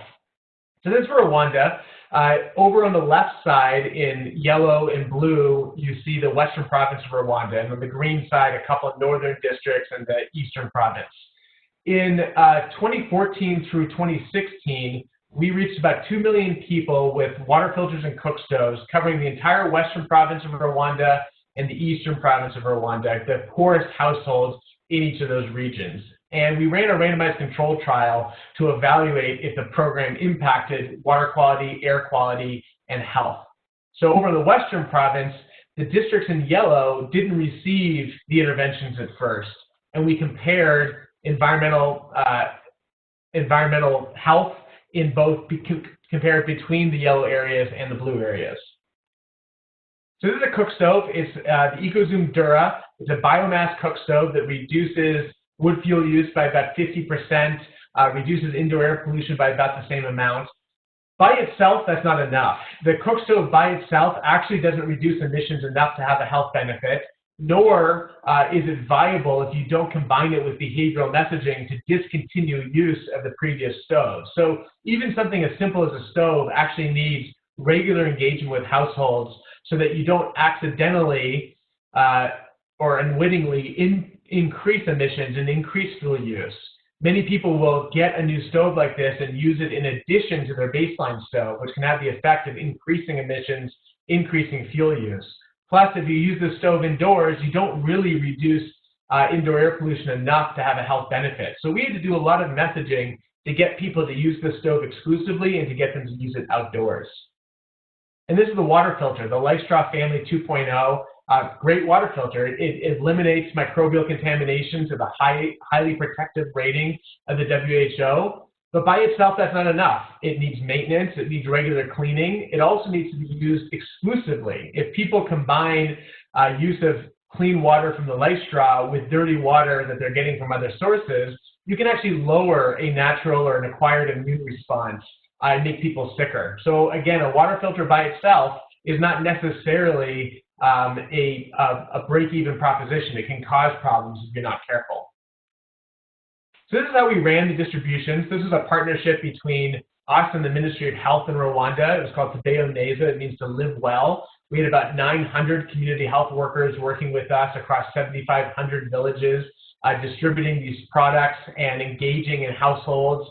We had a radio signal on the radio stations that everybody knew across Rwanda for a couple of years. So this was all part of our behavior change messaging. We also provided messaging directly in homes. Every one of our community health workers went door to door repeatedly over a couple of years to train people in the use of the stove and water filter, to maintain and fix and replace if necessary the products, and to customize the use for that particular household. So on the right, this is a poster that was provided that was customized. A community health worker took a Sharpie and would fill out the poster to customize it for that particular home. And the home signed a contract between themselves and their local elected cell secretary, agreeing to participate in the program and to use the products and to not sell them or give them away. We also measured use using innovative methods. So this is one of our sensors that we installed directly inside both the stoves and water filters. And what we were interested in doing is measuring if people actually use the stoves and filters. Plus, we wanted to know if the sensors themselves caused any reaction among households. And for the water filters, we saw a pretty dramatic impact. Using survey data, which is currently the most common and most widely used method for evaluating things like water filter interventions, people report using about 1.5 liters per person per day, which is also exactly the right answer. When people know a sensor is watching them or is in their water filter, they're using about 1 liter a day. And when people don't know that a sensor is there, which is our best estimate of actual behavior, it's only about 0.5 liter a day. So we see big reactivity. We see a disparity between survey data and what people actually do, but we also see a big difference between what happens when people know a sensor's there versus when they don't know a sensor's there. So we've expanded on this recently. This is an ongoing study applied to cook stoves in Rwanda, where we took advantage of the fact that we'd actually used sensors to cause people to engage in healthier behaviors and adapted it for monitoring indoor air pollution. This on the right is a indoor air pollution sensor, a PM2.5 sensor that monitors air quality, and it shows that air quality as a kind of a barometer in the child's lungs here on a scale that goes up to the WHO 24-hour mean exposure for particulate matter. Then when we detect a cooking event, if we detect people using an indoor cook stove, a biomass cook stove, it plays an alarm. Now it's not like this is basically a smoke detector, but it's not a smoke detector alarm. It's some Rwandan drums that were recorded. It's a behavioral reminder, a nudge to use a clean cook stove indoors. So in aggregate, this program had a big effect on health in Rwanda. We nearly doubled the number of households with clean water. We reduced indoor air pollution by 73%. We reduced diarrhea among children under 5 by 30% and respiratory disease by 25%. And in aggregate, we're able to estimate that about 90 children, we avoid their death every year that the program is running, and we save 7,500 disability-adjusted life years. So 7,500 years of avoided illness in aggregate across the program. So there's a few other mechanisms that I'm going to explain now that we've used in other contexts. So we've tied things like interventions, environmental health interventions, to payment systems, carbon credits, health credits, pay-for-performance impact bonds, as well as instrumentation, using things like sensors to monitor an intervention and to try to create that closed loop where service delivery is incentivized. I'm going to go through just a couple other quick examples of where we've done this. We've used sensors to monitor latrines. This is Sanergy's operation in Kenya. They're a franchise-based sanitation model in urban areas in Nairobi. We put sensors in these franchise toilets to monitor fill rates of the toilets and to help franchise operators communicate with Sanergy to ask them to come and service the latrines. We've used these same sensors in India to try to monitor behavior and to try to correlate that to health outcomes. And we found over and over again that what people actually tell us they do is not really what they do with sanitation behaviors. We've also linked this type of data to sanitary inspections. Sanitary inspections are a survey tool to monitor, to estimate risk of exposure to microbial contamination at water points or at other kinds of wash interventions. We've actually shown that sanitary inspections have almost no predictive power for water contamination. So we're trying to influence the measurement tools that are used in the sector today. And we're using this across infrastructure as well, not just environmental health, but environmental resilience. This is a program where we are evaluating, run by Bridges to Prosperity. Bridges to Prosperity puts in pedestrian footbridges that link isolated communities to things like clinics and schools and hospitals, and most importantly, markets. And we are running the impact evaluation where we're looking at things like health. So we're measuring health in homes, we're measuring market access, we're measuring livelihoods like increased wage earnings. We're even measuring bridge use. So we have cameras monitoring bridge use, and we're correlating that to these health and livelihood outcomes. And then one of our biggest initiatives now is DRIP. It's called the Drought Resilience Impact Platform, where we're trying to help reduce and ultimately end drought emergencies in East Africa. About a quarter of the world's population is facing increased water insecurity, and as I mentioned earlier at the top of the presentation, in East Africa in particular, drought is essentially an annual occurrence now, and they're becoming more severe and more frequent in part thanks to climate change. This is a very arid region of the world where people used to use surface water, but are now increasingly reliant on groundwater sources. So they're drilling holes in the ground to extract water as a resilience effort during times of extreme drought. So that's what you see here. These are from northern Kenya.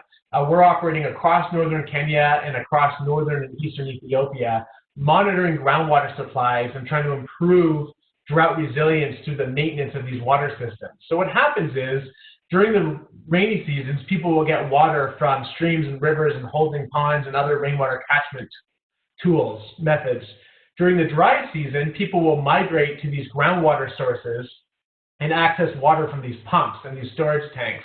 But often these systems are broken. About 40% of them are broken in the middle of the drought. And it's not necessarily because the groundwater supply runs dry. A lot of these are deep aquifers, they're ancient water.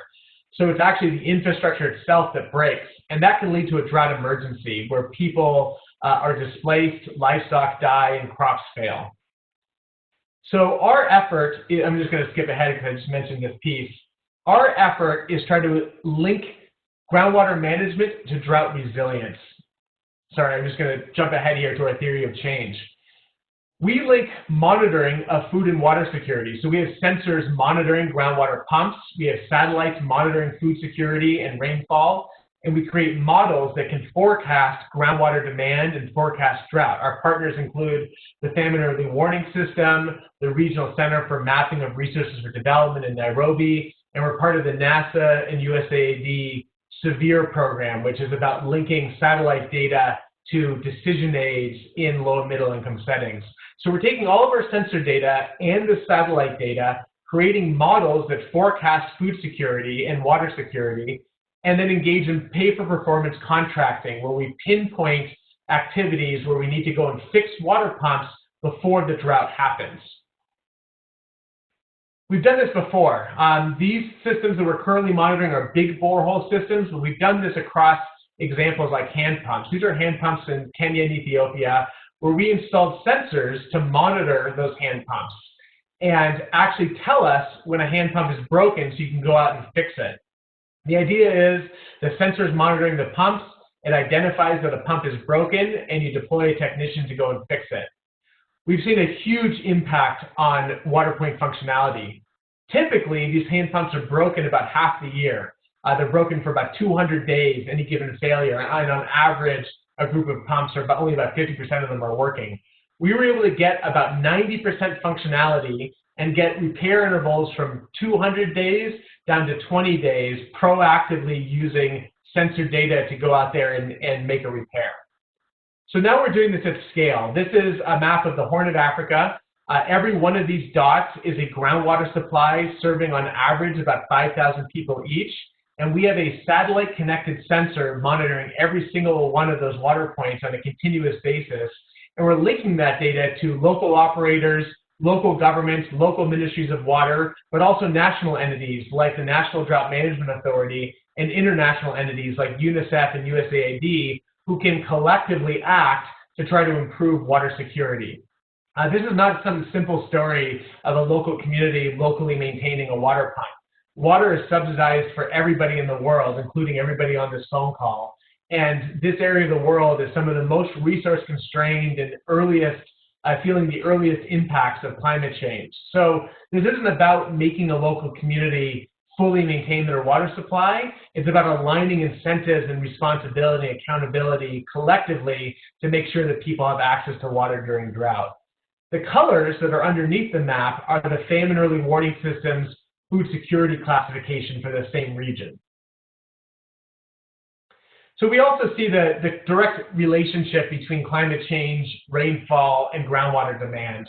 We've seen this across the region. We're currently monitoring about 3 million people's water supplies on a daily basis for the past 4 years. We have about 250,000 site days of data over the past 4 years. It's a big data set, and we're able to compare the use and function of those groundwater pumps to climate variability like rainfall. And we see that as rainfall decreases, there's increasing demand on groundwater resources. So that's where we are putting our focus. So just in conclusion, so we have time for questions. The point of measurement, an improved and continuous measurement, doesn't exist in a vacuum. You know, data by itself is not that interesting unless it's actionable, unless it's acted upon. And for it to be acted upon, you also have to care about the incentives. So I am an engineer, and I like working on things like sensors, but I have to know about contracting. I have to know about policy. Our team has to be engaged in those conversations. We don't just throw it over the fence to an economist or throw it over the fence to a policy person, who, by the way, are also domain experts. This idea that engineers should stay in our engineering lane is kind of silly when the economists like to talk about engineering and the public policy people like to talk about public health. We need to be at those same conversations, at those same tables, bringing in our expertise, but also calibrating our contribution against what is actually needed to address the underlying causes of poverty, not just the symptoms. All right, thanks. I'm happy to take some questions. Thank you, Evan. It's very valuable. Jesse, I invite you to take us to our discussion. So just as a note, I've been taking some notes on the questions that have been coming in the Q&A. As I'm asking, so I'm going to try and synthesize those into a few questions for Evan right now. Evan, thanks again for really an inspiring talk. I always read your papers, and then just to see it all in this one sort of comprehensive, bigger picture view is really great, especially within the context you said at the beginning. A lot of the questions, so as I'm asking, please continue to write in the Q&A, and I'll try and address those as we move forward. A lot of the questions come up around building this team. You've just talked about in your conclusion, having all of these ministries. It's a large cost to be able to do this sensor and evaluation over years, multiple years as you're talking about. How do you build that team and convince that team, or at least get consensus among the team that this type of evaluation is necessary, or what is the best way to do it, right? So you talked about both disciplines, but also across organizations, right, and countries. So what does that process look like for you? So everything I described today is our consortium efforts. Each of the examples I provided have many different organizations involved. You know, I'm just speaking about some of those projects, but you know, we're not doing all of that work as just our organization. If I just use DRIP as an example, DRIP itself as a concept is a number of different USAID programs funded through a number of different implementers, including the Millennium Water Alliance in Kenya and Lowland Wash in Ethiopia. We have NASA funding some of the technical work. We have the National Science Foundation funding some of the instrumentation work. So a lot of this is about putting the pieces together from different funding sources and with different organizations towards a common goal. In terms of convincing anybody, generally people don't need much convincing that we should increase our focus on service delivery. The big challenge has been changing the incentives. When historically big funding agencies fund infrastructure, you'll have smart professionals and engineers who are there saying, yeah, I know I'm building a pump that's going to break in 2 years, but that's the contracting mechanism. So it's less about convincing people that these are challenges and more about trying to offer collaborative ways to change the status quo. So introducing new ideas, introducing instrumentation, introducing pay-for-performance contracting. And, while we have had some successes in our team and there's lots of great promising work out there, everything here is a work in progress. We have not ended drought emergencies in the Horn of Africa. We're monitoring a lot of water supplies right now. I can't prove to you that we've improved water security yet. So these are long-term efforts that require frankly, some courage on the part of the implementers and funders to support. And I think the other thing that's challenging, Jesse, is this balance between wanting to be innovative and the rewards we get in our sector around innovation, and also not being too fickle. And we also know how to deliver water, and it doesn't take another invention to do that. So how do I resolve that in my head? Our sensors, while being innovative and are introducing this technology into the sector, the purpose of them is to help get the water pumps fixed. By themselves, they don't do anything. So, there's a tricky balance there between innovation and doing the hard, long, expensive work of delivering basic services. We've looked for gimmicks and products and innovations for a long time to solve poverty, and we've avoided making the expensive, necessary investments to ensure service delivery in the same way that we do in higher income countries. Sure, great. Yeah, I think that you rephrased my question exactly in the direction I was looking for. Could you speak a little bit more? Someone who, let's say, is a researcher in a university or somewhere else, how do they go about building this? So you guys have a whole center, you have a whole group of people, these consortiums, you have past relationships with. I guess, could you talk us through sort of the trajectory of someone wanting to build something that ends up, several years from now looking like DRIP, looking like one of these projects? How do they start and get on this process working with their local partners? They're working right now, as you said, in the status quo of I'm working with a village, I'm working with a community, I have one NGO I work with, right? How do they then, if we want to move everybody towards this more system level impact and evaluation, what's the trajectory, what has the trajectory look like for you? And what would you suggest it to be for other people? I think that's what a lot of these questions have been asking. Yeah, I think I wish I had a simple answer. I think that there's a few different things that come to mind. One is different institutions are good at different things. So, in our program, sometimes we are the university, sometimes we're a small company, sometimes we're a nonprofit, sometimes we're partnered directly with government. So each of those types of institutions have different value and different skill sets they bring to the table. But it's also not necessary to, again, only stay in your lane. If you're an academic, it's okay to also be an entrepreneur and also work with a nonprofit. And in fact, the counterpoint is that it can be quite limiting to only stay within your domain. If you're only going to stay in your world, you're not adding a lot to those other worlds. So it's important to not necessarily be a dilettante, but at least be conversant and have relationships in those other areas and be able to work with them. The other thing is that it takes a long time. I mean, any entrepreneur will tell you this. Like, you come up with an idea, the starting point of an idea to address a problem in an actual product or a solution is way longer than anybody thinks. It's not one cycle of the iShow. It's not one cycle of an SBIR from the government. It's not one funding round. It's not one project. It takes a long time. SweetSense is our sensor spin-off company. We founded it in 2012. It's now been 8 years that this company is still in startup mode. It might be because we're terrible at it, and it might also be because this stuff is kind of hard, and it takes a long time. And that iterative process sometimes also bumps up against the other modalities of foreign aid development, where USAID wants you to write down your 30-step milestone Gantt chart 2 years before you start a 5-year project. And that's not really how innovation and iteration works. And both of them have strengths and weaknesses, and they're both appropriate in different places, but sometimes you have to figure out how to play that game a little bit of different types of organizations contributing in different places. Now I'm forgetting the question, but hopefully I addressed part of this. No, that's good. I think that, I think when I said convincing before, and then you took it in the direction I actually wanted to go in, was this idea of building this team of different organizations. How do you, as someone in a particular lane, go about getting to that 7-year time horizon where we now have a consortium of everybody that's all working together towards this objective? I agree that everyone has the same objective. I think that you guys have been very successful in building these teams. And I think that that is a little bit unusual when you look at the other players in these spaces, right, that are very much sort of in their own lanes as you're talking about. So breaking out of that, having the skills to be able to break out of that. One of the things I wanted to ask you was across disciplines, you were just talking about being conversant in other things. You talked about public health. You talked about development economics.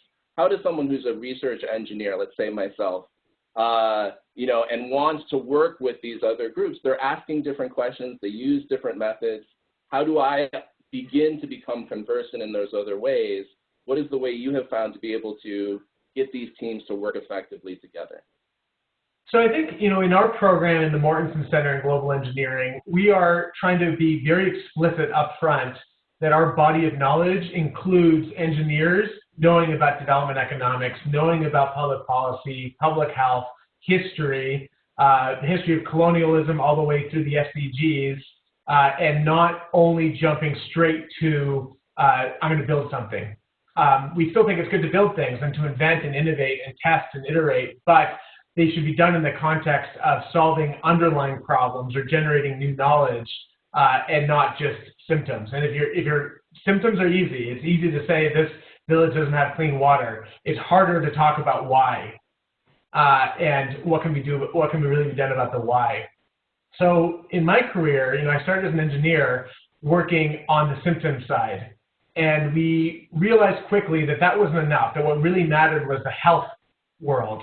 And the public health and the global health community is a lot more sophisticated than the engineering community in terms of thinking about how they contribute to global poverty reduction. So our team started working closely with the public health world and doing a lot of our work within public health. But more recently, we've also been working with economists and with public policy people as well, and of course government, and teaching our students about those topics. We have a World Bank economist who teaches a class called Introduction to Development Economics for engineers. I got an MPH after my PhD in engineering so that I could talk with some legitimacy about how engineering and public health intersect with each other. That's great. And I think you've also touched on some of the questions on pedagogy and how do we have students be incorporated in this, because we know there's a lot of energy and effort being with what you're talking about there at the Mortenson Center.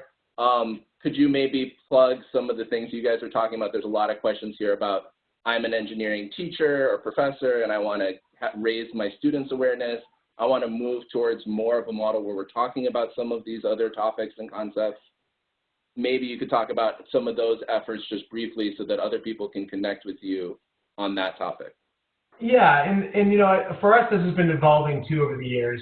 Engineers Without Borders USA was started here at the University of Colorado, and I think many of you probably on this line are involved with EWB or have been in the past. It's how I got started too.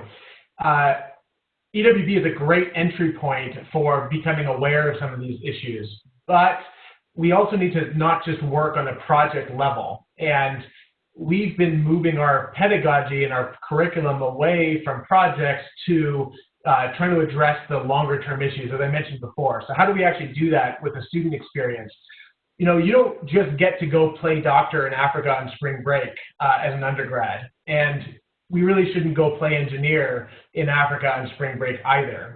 We need to have gates, we need to have training, we need to have vetting, we need to have professionalization of acting as engineers in global poverty reduction, because messing with somebody's water system is just as important, is just as risky as messing with somebody's health clinic.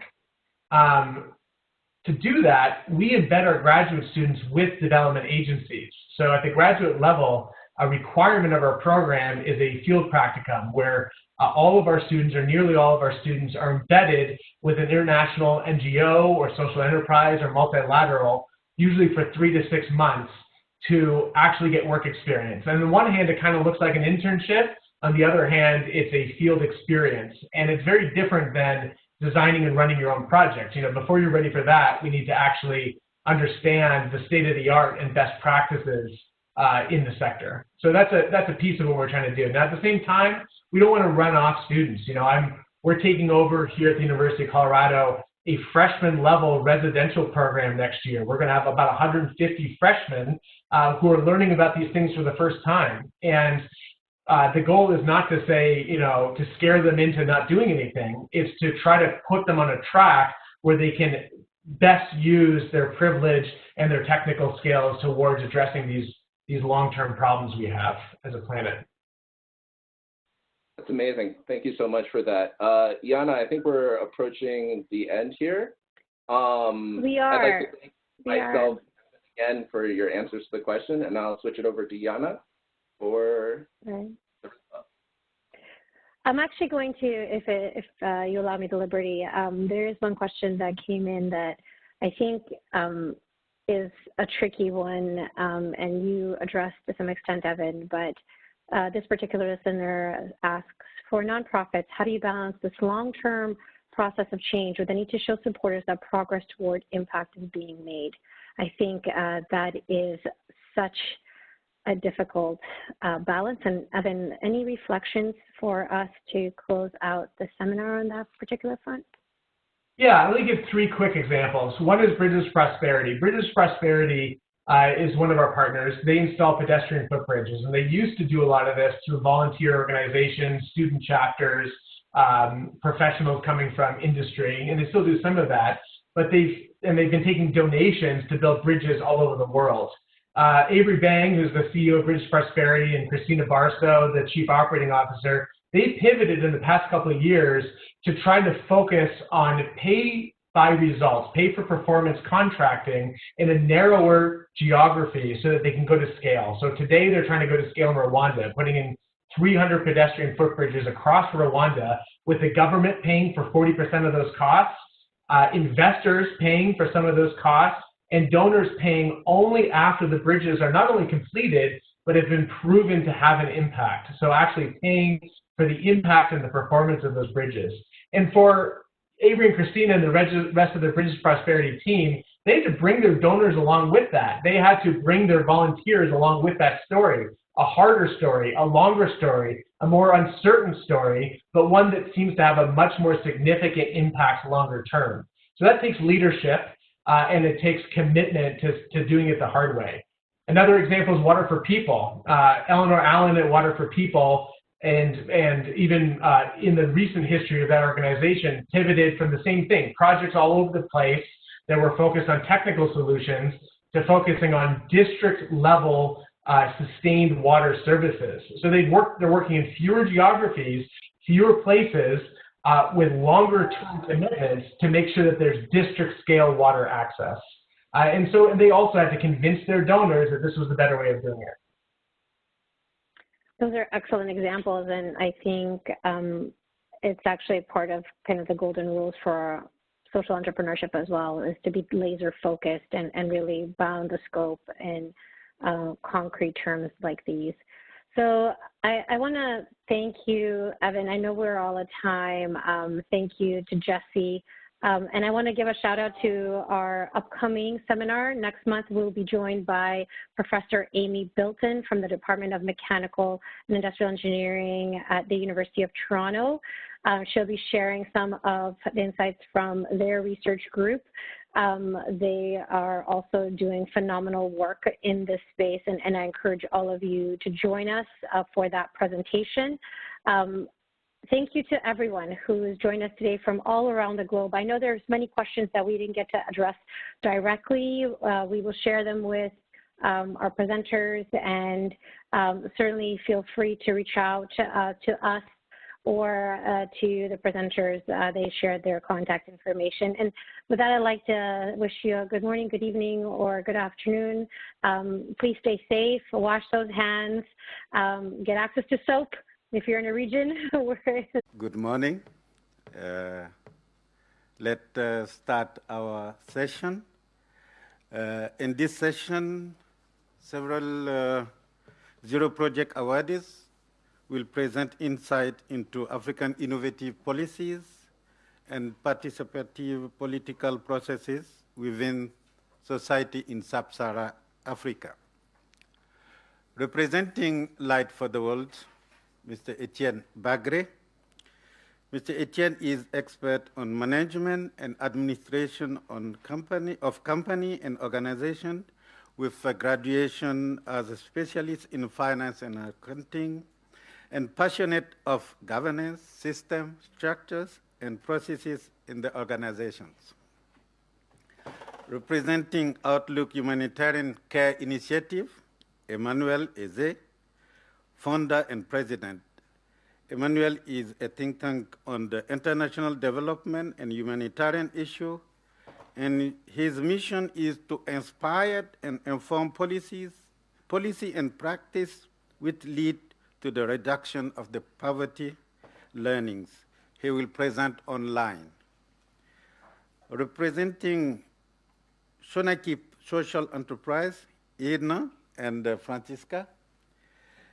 Edna is passion lie in solving complex social problems, particularly addressing the dishonorment of the voice of right orders.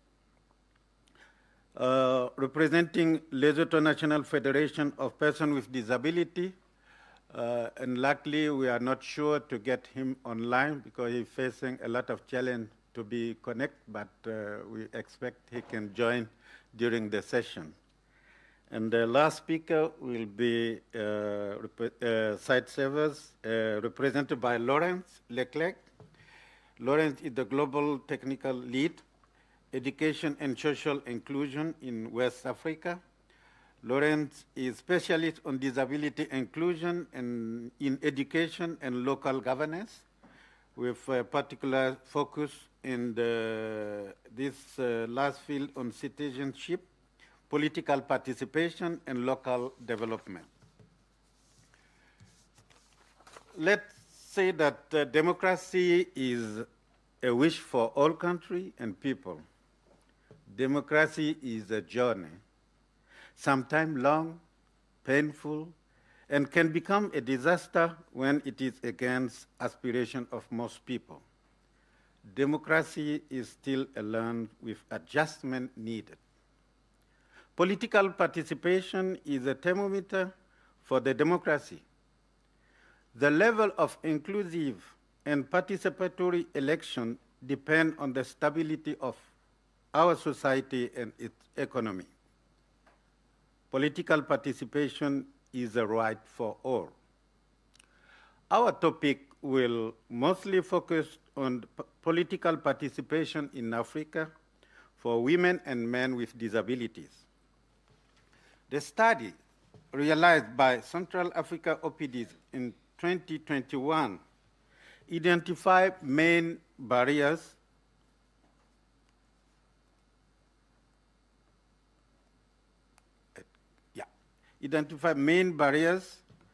to the political participation for persons with disability in Africa.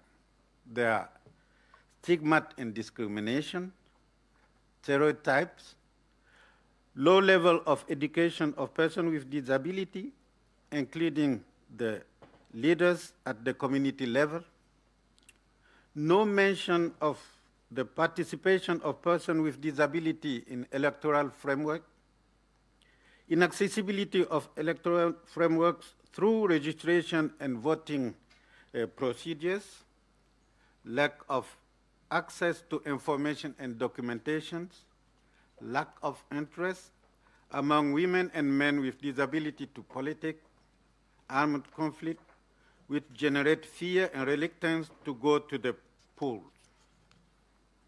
Main barriers to political participation for persons with disability are the non-implementation of the Article 12 on legal recognition of persons with disability, the Article 31 statistic and data collection, and the Article 33 application and monitoring of the UNCRPD. The violence currently observed in politics, as well the division that is caused, does not motivate and does not facilitate the participation of persons with disability. In Sub-Saharan Africa, main actors are pushing to improve political participation of persons with disability. The African Union, United Nations, national government and electoral commissions, organization of persons with disability, and civil society umbrellas and NGOs.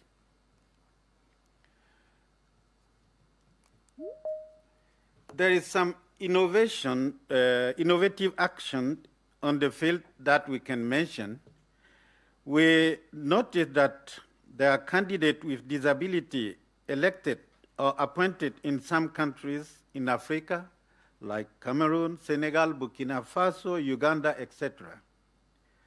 Advocacy tools and strategy For inclusive election, political participation of persons with disability are developed in most of the countries.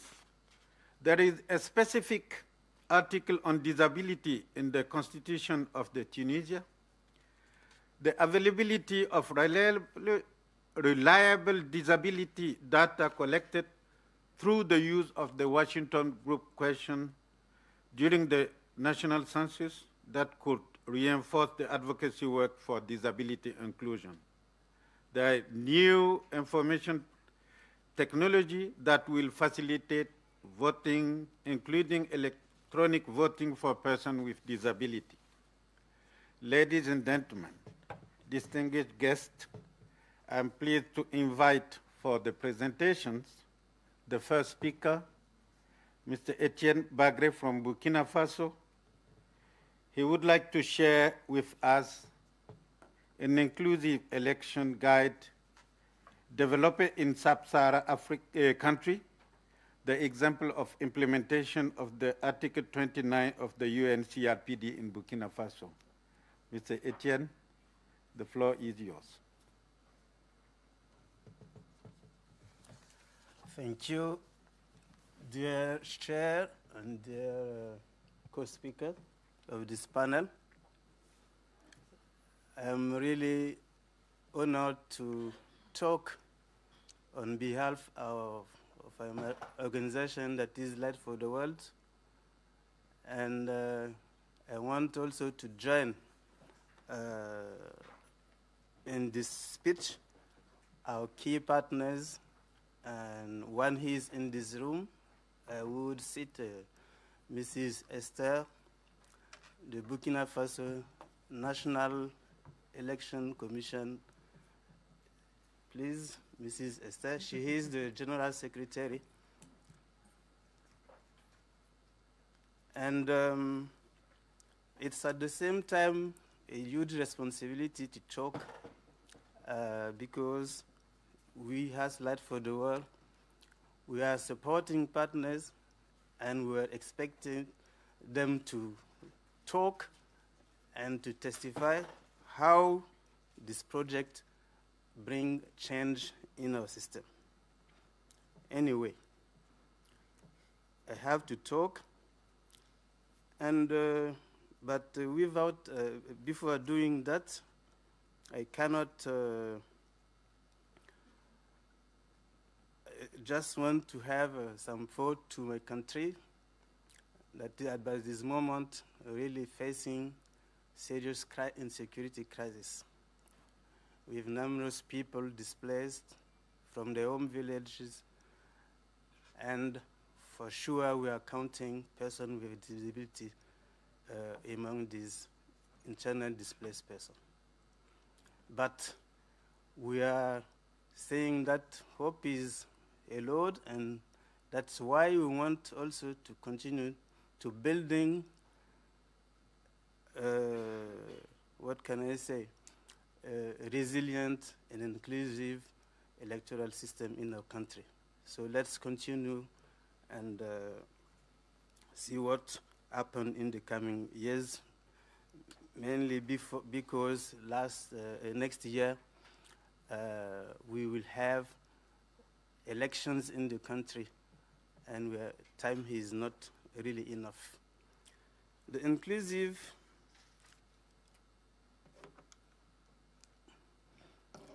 election guide, just to talk about the context, we have a status quo of participation of people with disabilities in our country.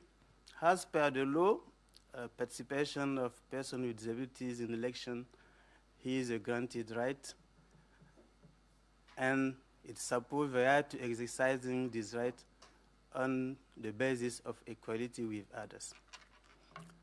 At the same time, we wanted to confront this narrative to the practice, and we initiated a pilot initiative during the election in 2015 to assess if there is any deviation needed to be addressed. And of course, through the monitoring of this election, documentation of the challenges, this led to the need to really improve the political participation. That's why we designed a full project for advocacy and advocating for inclusive election. This advocacy will focus on identification of the barriers to the effective participation. The second focus was to elaborate a guidance document for the National Election Commission. And something that is also important in this process is the linkage and to creating network between various actors comprising government, civil society organizations, and organizations of persons with disabilities. This project is something that we are telling that it translates our action to action, our value of leave no one behind. And also, I want to add the nothing about us without us. So, our statistics are talking by themselves because based on the last national census, 73% of persons with disabilities are 18 years old, meaning they have the right to vote. It represents a little bit more than 2 million of persons from our last census.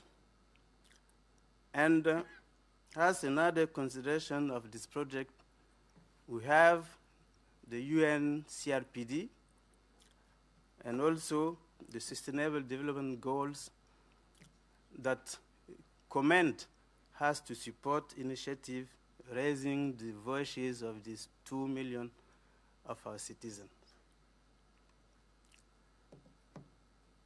To share the key outcomes of this project aiming to remove barriers.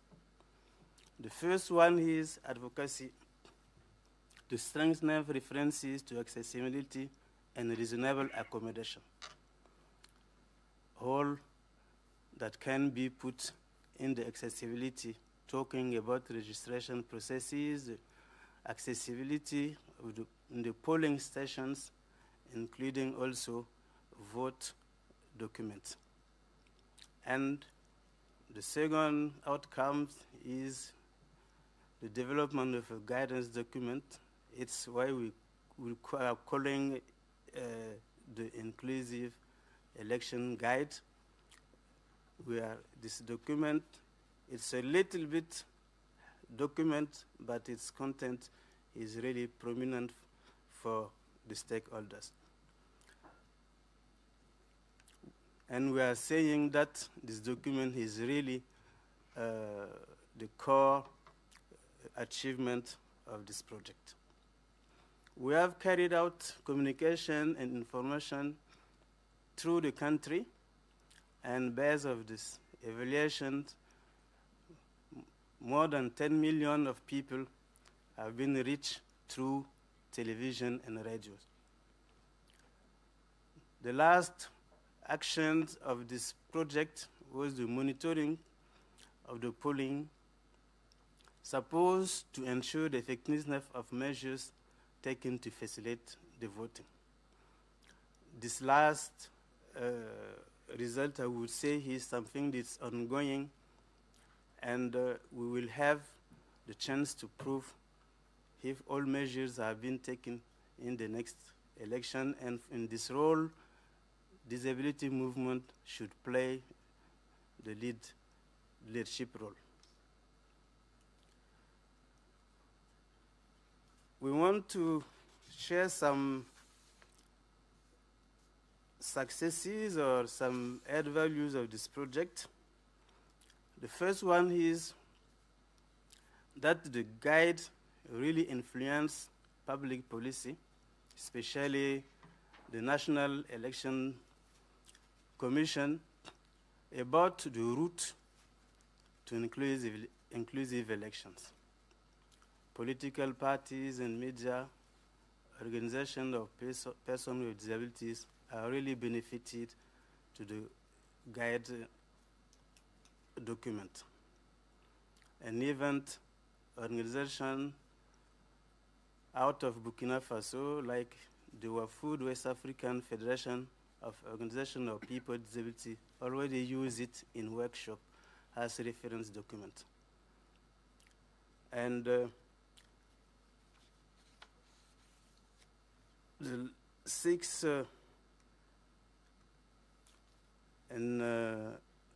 sorry, I think yes.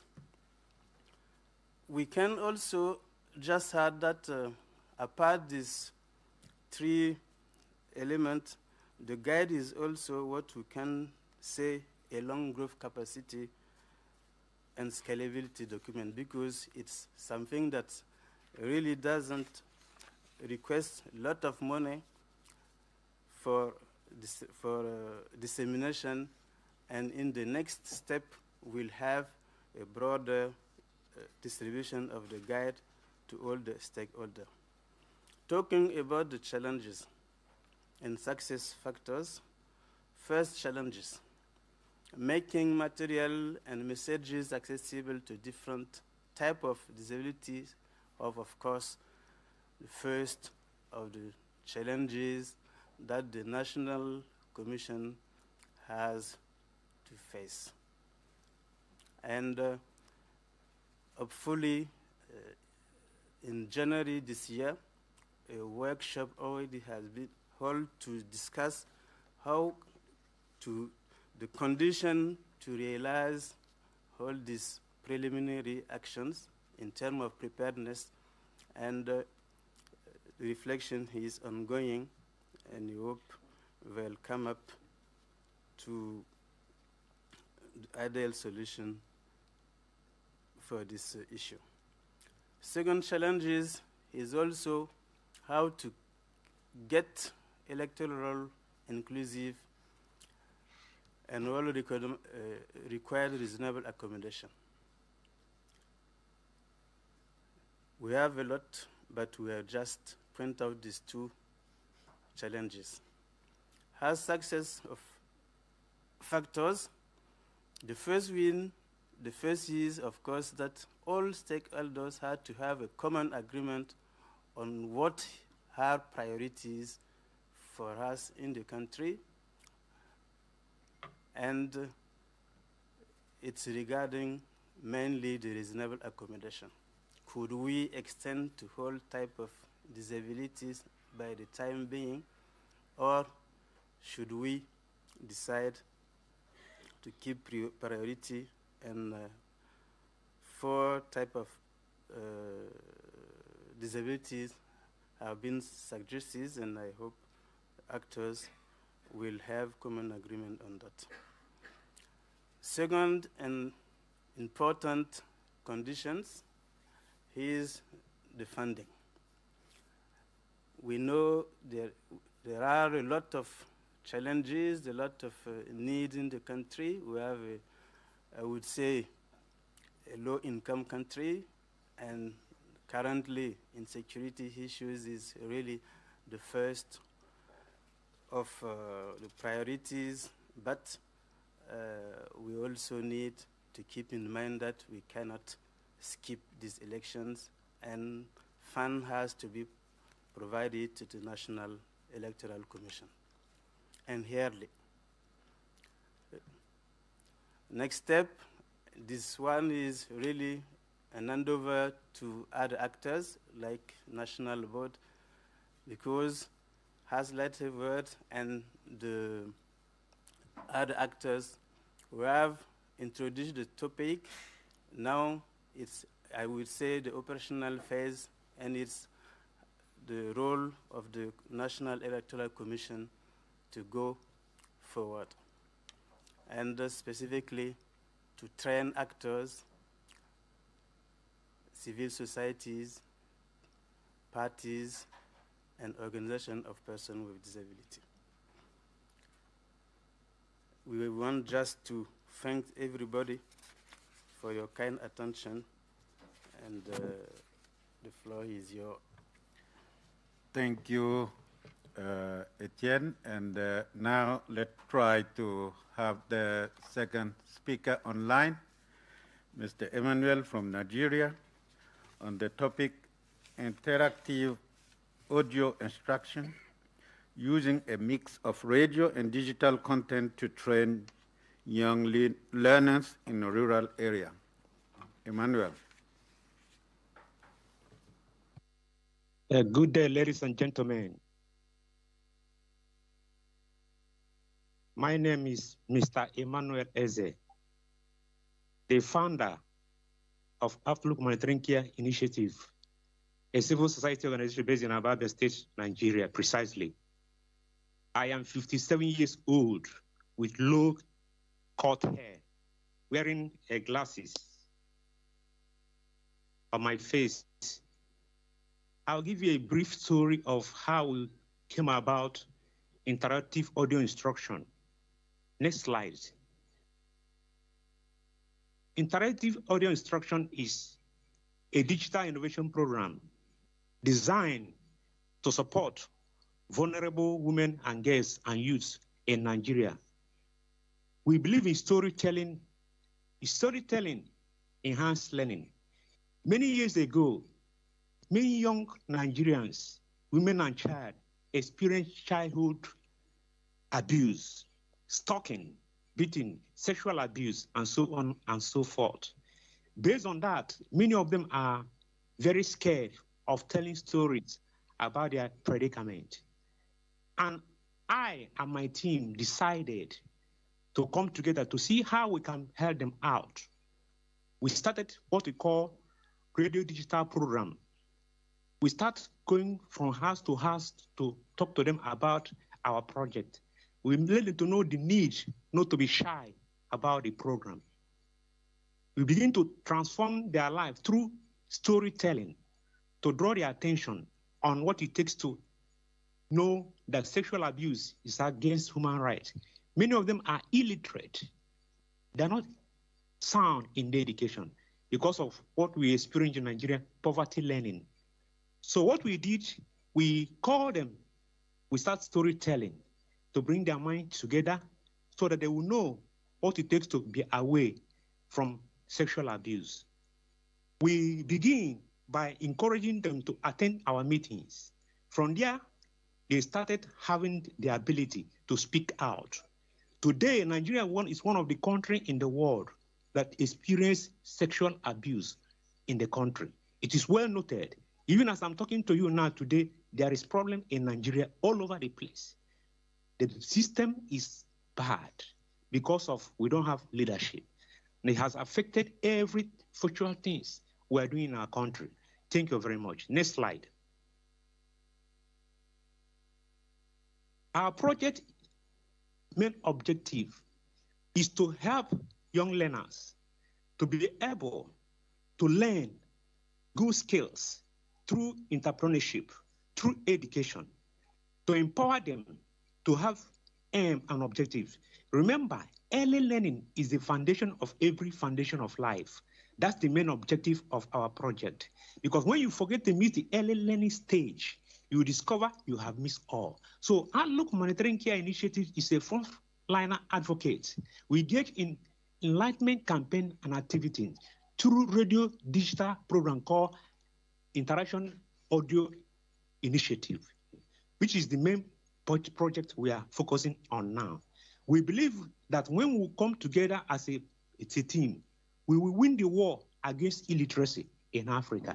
Over 10 million young children in Africa don't go to school currently now because of conflict in all the regions in Nigeria.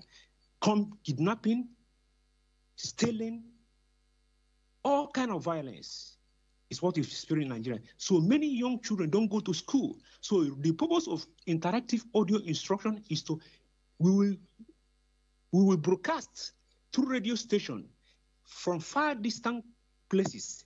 They will be connected. They'll be listening to our radio program. We have, it's a scripted. This is what is called professional teaching method.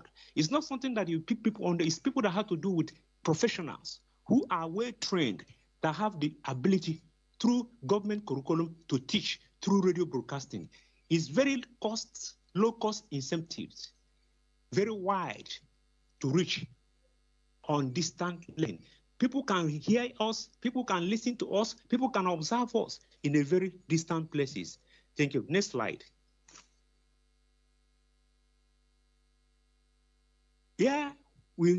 What makes our project innovative? You see in the picture here, this is a classroom teaching.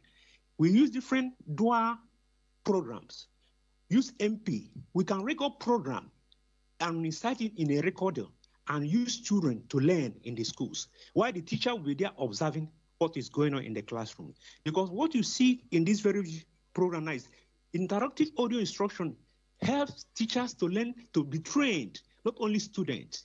When students are properly trained, the teachers all are properly trained, the output result of the training, we see the resulting effect, what is called the outcome effect of our teaching. When you are in the classroom, the radio teacher is busy listening also to the radio program, while also the students are also listening. At the end of the day, there will be so many questions, a kind of interaction. Interaction will be going on in their mind to know what is exactly what happened. But based on that kind of application, you will see we get end result. In our own initiative, in this our program, you discover that it's very, very innovative, very, very innovative in that it builds the ability of children to learn from the low scale to high esteem. Thank you very much. Next slide. Here you will discover these young chaps here in our slide. We have introduced our program.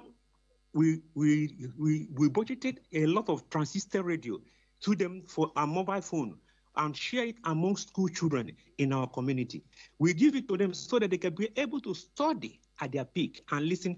Our radio program is being broadcasted 2 times in a week through the help of our community-based organization. In this very approach, the schools listen to our radio broadcasting so that they can be able to be effective. And this very program is always very, very sensitive during COVID-19 pandemic. Many children were at home.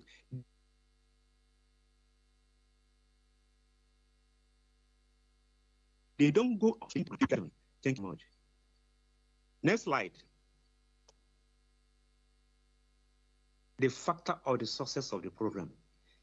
You listen from this slide, you discover the factor of success of our program. This boy is 14 years old. You can see he's handicapped. He's a student of Ososo Community Primary School here in Aba State. The radio you see in his hand is being supplied by OHCI with community-based organization. He follow up our teaching via radio and mobile setting. Based on this program you see in his hand, he listened to our various radio teaching based on employment opportunity, learning outcomes, and gender equality and human rights abuse. All these things comes together to bring students to be aware of the events that happen in the society. And I believe that this very, very project we are going on in our society has helped so many children that are handicapped to have accessibility, to reduce barriers. Even when you are, we believe in a generation we are living with technology, we defeat barriers. With technology, we enhance enhancement. With technology, people see. And I believe this very topic you see here is very, very attractive in our society. These boys have been able to follow up the program time and time. And this program has been immensely helpful to him to follow. Thank you. Thank you very much, Emmanuel. Now, I invite Erna to share with us the digital based support group for parents of children with disability, focusing on the role of the network to improve political participation in Africa. Erna, you have the floor. Thank you so much. Before I start, I just want... Is that okay? Okay, before I start, I just want to introduce my colleague who didn't introduce in the beginning. It's Fran. She's got a remarkable gift to meet people where they are. So just want to bring Fran into the conversation as well. And then, of course, the parent network. They're all listening from wherever they are in their houses, in their schools, and so forth. I hope we do it justice. So the parent network is a digital network, like Ellie said, that allows parents across South Africa, across 9 provinces, to connect with each other. Since we launched it in September 2020, more than 1,000 parents access the support of the network daily on their phones, mostly via the WhatsApp platform. And they do that, and through connecting, they access peer support, access to quality and relevant information, and then obviously lots of referrals between social, educational, and health services. There's different roles within the parent network. The one of them we call the network parents and the parent researchers.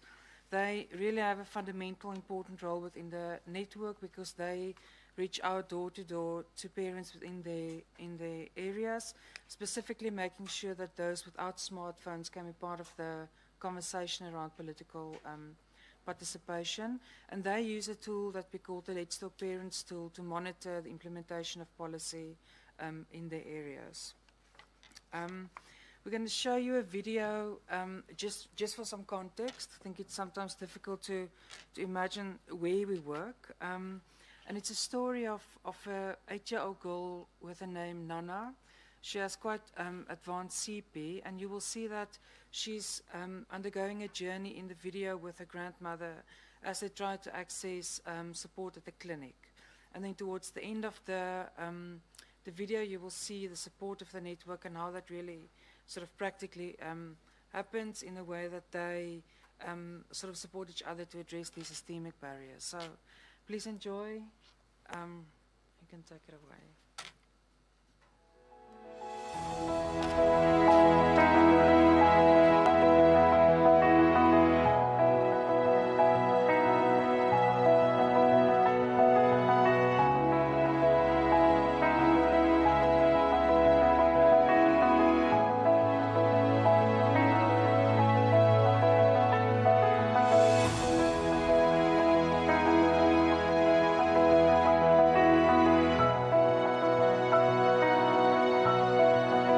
I love you so much. I hope you have a wonderful day. I hope one day we get you ready for school too.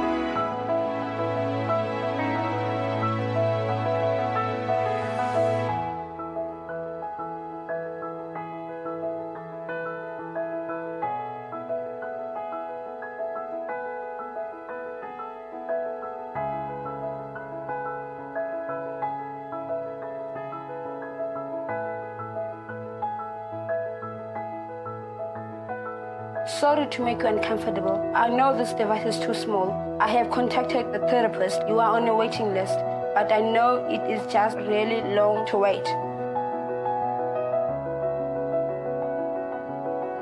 I don't mind that they stare. Hopefully seeing us, people learn about disability.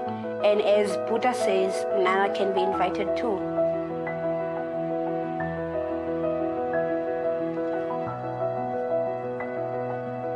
This is the school I hope you can go to one day, because the other centers for kids with disabilities only took care of your basic needs and didn't understand you can learn.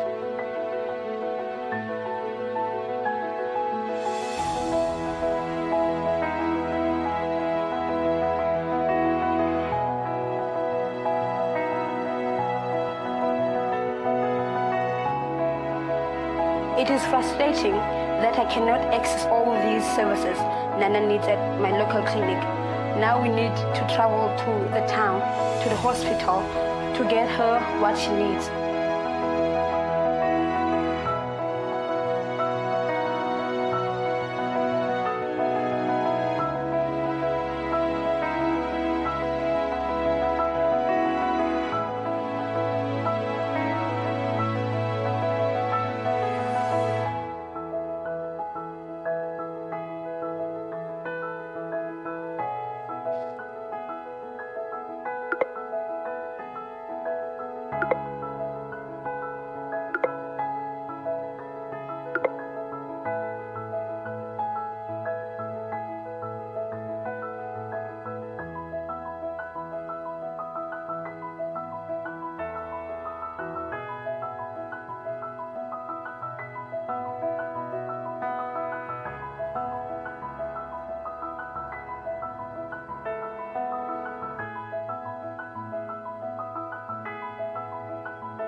Thank you. It was such a great day making that video with the two of them. So as you can see in the video, and really the concept of the network is that parents of children with disabilities are often isolated, uncounted, or ignored. And it's really exacerbated by a history of disownment of voice, resulting in them being disempowered not to take up their right to political participation. In South Africa, the voices of very few persons with disabilities, and in some cases no parents, actually influence the policies of the policies that affect their lives in South Africa in general. How we influence policy and sort of how we do it, we just really feel strongly that the continued vulnerability that we're talking about right now requires a more vigorous, coordinated approach that's not relying on individuals' sort of viewpoints, but that parents and children with disabilities or persons with disabilities must be the key informants of policies that's actually directing or influencing their lives. And this is where the tool is coming in that we designed called the Let's Talk Parents tool. The tool, sorry, I can just see quickly. So let's go back to the story of Nana and her grandmother, Mama Lema. So we would like to show you in this tool how she's now actually taking the next step to take up a right to political participation. So in the first video, you've seen her struggling with the systemic barriers and accessing the services, and how she then connected for support to other parents. In this video, we are showing them sitting in the house on their bed, wherever they are in South Africa. In their particular story, it's in a small town called Malmesbury in the Western Cape province. And she's sitting in a house, actually taking up this right to political participation. So we'll take it from after this one further.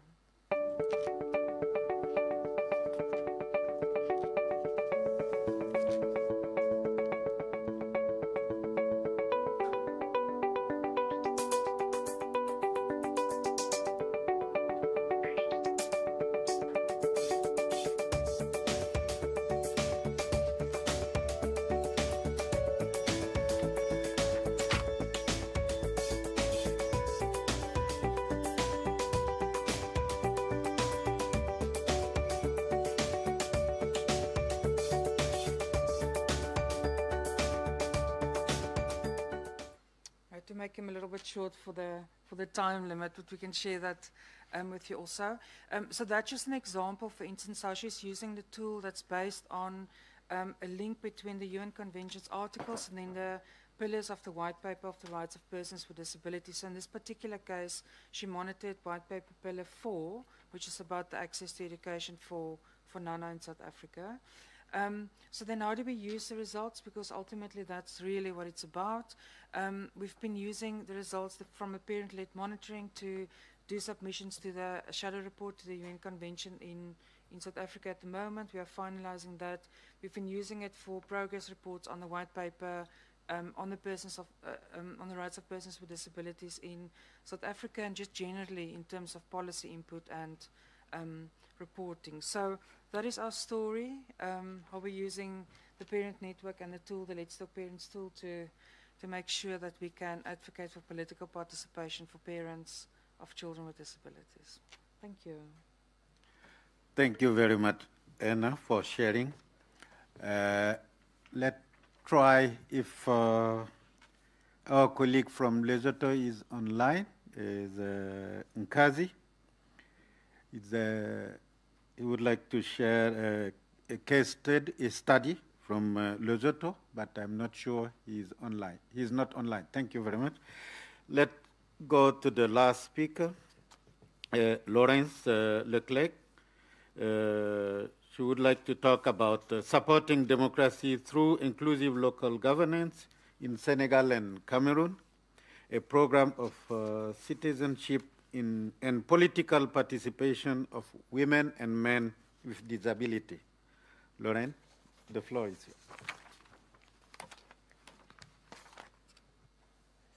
Merci, Elie.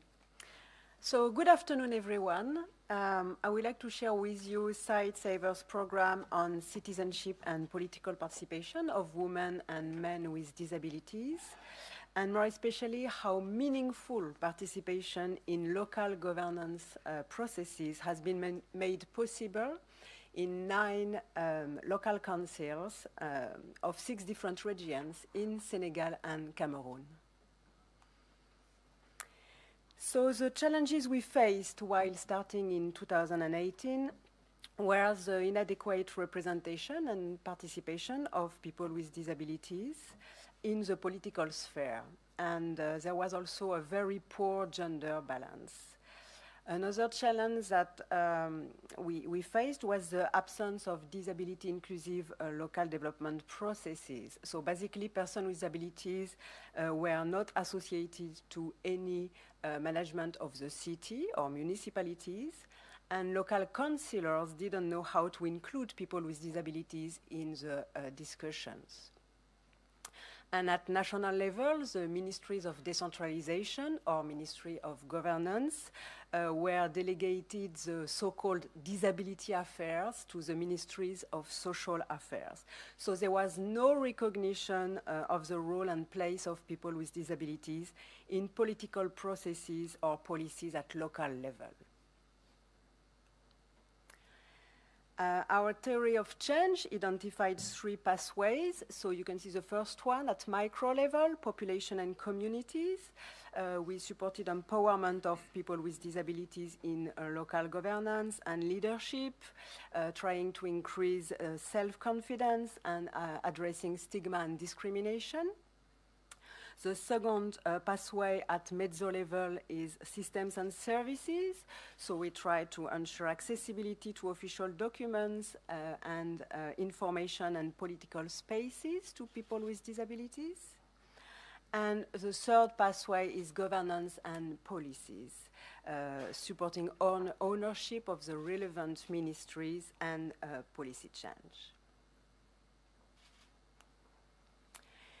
So what was our goal in this project? Our goal was that women and men with disabilities should be elected as local councillors, or at least should be represented in local council committees. And we had an assumption. We were thinking that if they meaningfully contribute to the process of local development, you can see the cycle here on the slide. So if they meaningfully contribute to the diagnosis of the needs at community level, the analysis of these needs, conceptualization, planning and implementation of local projects, monitoring and evaluation at local level, then their needs and aspirations would be taken into account within the general local development plans of the municipalities and in the participatory budgets. So therefore, their needs would be translated into inclusive local services. So these were our assumption. In the slide, you can see the second picture, which is person with disabilities working with other local councillors to include their need in the general local development plan of the municipality. So to achieve this goal, we had key activities during 5 years of the project. We carried out SBC studies on stigma and discrimination in political participation. We co-designed a lot of resources. You can see technical guides, training modules and tools, especially on local development and participatory budget. Advocacy, awareness raising and training of all stakeholders. We also spend time to support people with disability to obtain their official papers like ID cards or voting cards. We were doing coaching and networking of candidates with disabilities and also twinning on a mentoring system with local politicians. And finally, a big part of our project was also to co-fund inclusive local development plans in municipalities. So in terms of achievements, in Senegal and Cameroon, we have seen for the first time women and men with disabilities elected as local councillors and officially appointed as active members of local councils' thematic committees. So basically in municipalities or local council, you have committees working on health, on education, on economic empowerment, social, etc. And we had people with disabilities who were appointed as representatives in each of these thematic committees, so they could really act as influencers. And we can record 204 people with disabilities so far, who are either elected as local councillor or parliamentarians or senators, or who have been included on political parties' list in an eligible position. Another achievement was that in Cameroon, 40,000 people with disabilities were registered in the voting list. And in Senegal, the electoral code was revised and made more disability inclusive. So this is my last slide. Way forward. So thanks to our donor, IRISH8, in the 5 coming years, we will scale up nationally this project, because this project was a pilot, and now we work with the ministries of decentralization in Senegal and Cameroon to see how we can scale up nationally to all districts and all regions.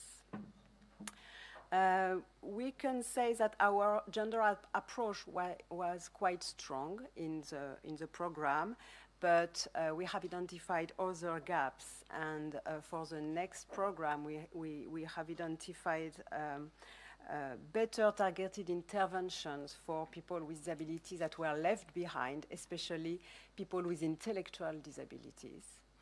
And we also would like to focus on youth, because it's the new generation. So we have a program starting in Sierra Leone to duplicate our approach with a specific focus on youth with disabilities, citizenship, and political participation. So thank you very much. Thank you very much, Lorraine. Now we have the opportunity to interact with speakers, but before I give the floor to you, the audience, I have some few questions to speakers. Let's start with Etienne from Burkina Faso. I would like to know why the political participation for persons with disability is so important in your country.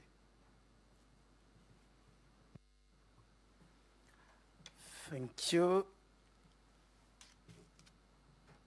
I don't know if I have to start by referring to the UN Convention, of course, but in any case,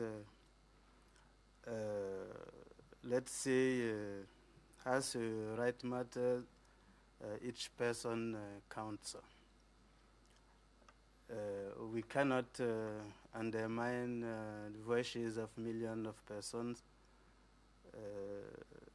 and it's essential to, I want to say again, to leave no one behind.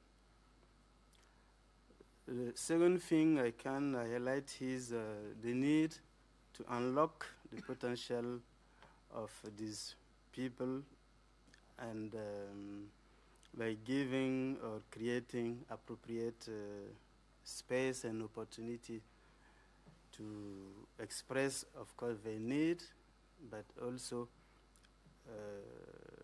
a thing where persons with disabilities are the best place to express their need and also to advocate their place.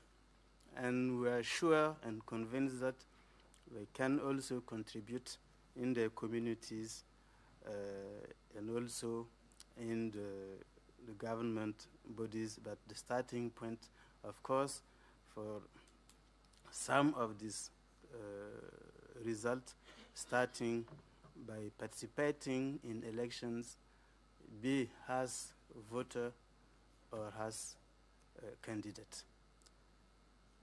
So if we do not miss some goal like the inclusive society we are teaching and preaching, it's important to think about the condition of the full participation in political competitions. Thank you very much, Etienne. I hope that Emmanuel is still online from Nigeria. Emmanuel, I would like to know regarding all the challenges. Yes, I'm online. Okay, thank you. Regarding all the challenges you are facing in this project, how can you ensure that this innovation to be part of the national system and policy for a sustainable practice by using ICT in the training and education?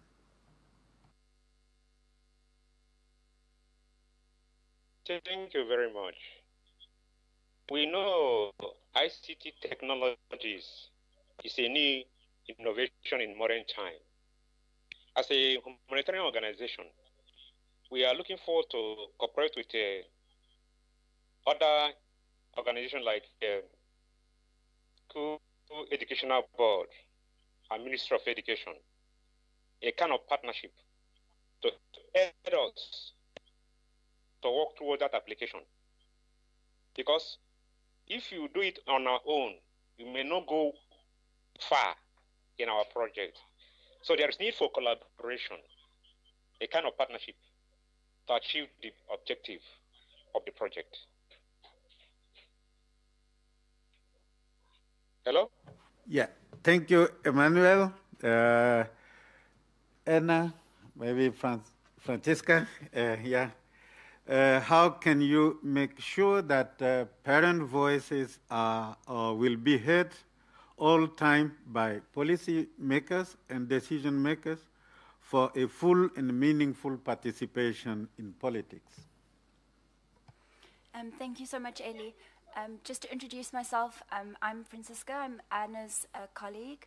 I'm a 30-year-old white female with long dark brown hair, brown eyes, and I'm wearing a black shirt.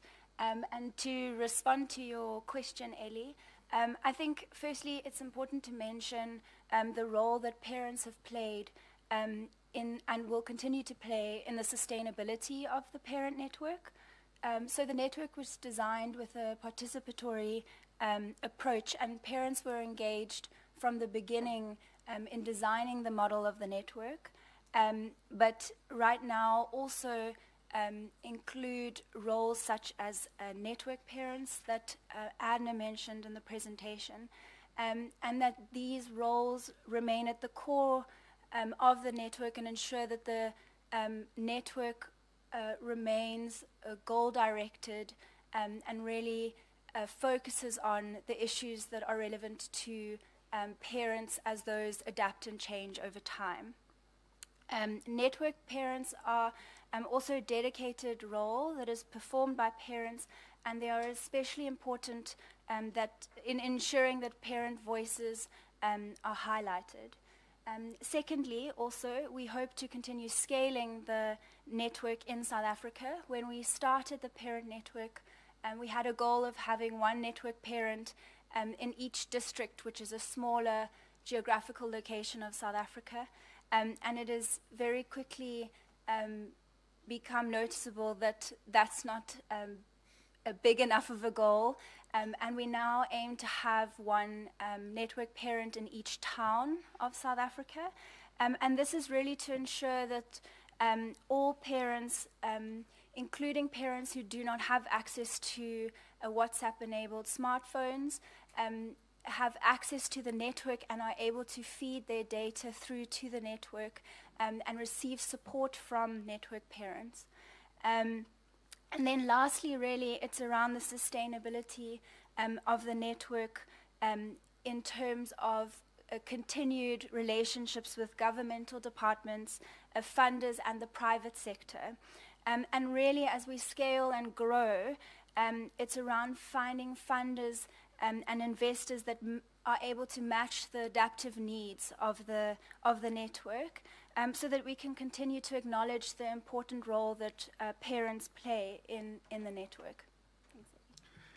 Thank you very much, Francisca. Lauren, one of the biggest challenges for persons with disability is building the self-confidence in the whole sector of the life. How your program managed to pull out so many women and men with disability into political sphere, and how to make this initiative more sustainable. Thank you, Eli. So what we can say is that it was really a gradual initiative during 5 years. So of course, first of all, we work with and through OPDs to support and guide their members. But also we have identified women and men with disabilities who are really willing to be candidates in local elections throughout the 2 countries, in Senegal and Cameroon. And these people really wanted to participate in local decision-making groups. So when we have identified them, there was a mix of capacity building activities. And I can say that during this conference, I've heard many activities similar in various sessions. For us, it was training these people in leadership, communication, advocacy, but also on local development, electoral processes, and local governance system, because it's not so obvious. And then we had all these activities on coaching, individual coaching, so it took a lot of time, it's true, and peer-to-peer support. And especially for women with disabilities, we had a strategy which was to organize a mentoring system. So having women leader or woman politician supporting one woman with disability wanted to be candidate, and build self-confidence, explaining the difficulties of being a woman participating in communities and in local councils, etc. And then we had all these activities around networking and alliances. What we did also to build self-confidence was to organize confrontational meetings with local councillors and other politicians to really fight the myths and stereotypes about people with disabilities, so-called lack of capacities, or so-called having not added value or being a burden for communities, and showing them that they were doing things for the community at local level also, and that they had a voice. Now, in terms of sustainability, we know it's always more complex, but really what I said is that we are really doing decentralization system strengthening here. So we are working through the ministries of decentralization to see how we will scale up all this initiative nationally, working through various institutions, decentralization institutions, sorry. We will continue to build the capacities, or at least to support the OPD federations, but not only the federation, right? It's a program on decentralization. So we will also work to see how we can support at regional level OPDs and also at local level. And we know that it's much more complex because most of the time the literacy is not here, the self-confidence is not here, etc. And yeah, I mean, we will put a stronger focus on youth now. It's the next generation, so hoping that in terms of sustainability, they will take the lead step by step. Thank you very much, Lauren. Now, I think if there is someone from the audience who wants to interact with the speakers, yeah. Yeah, thank you for that. That's great. Edward Winter, World Vision. A couple of questions. First for Erna and Francesca.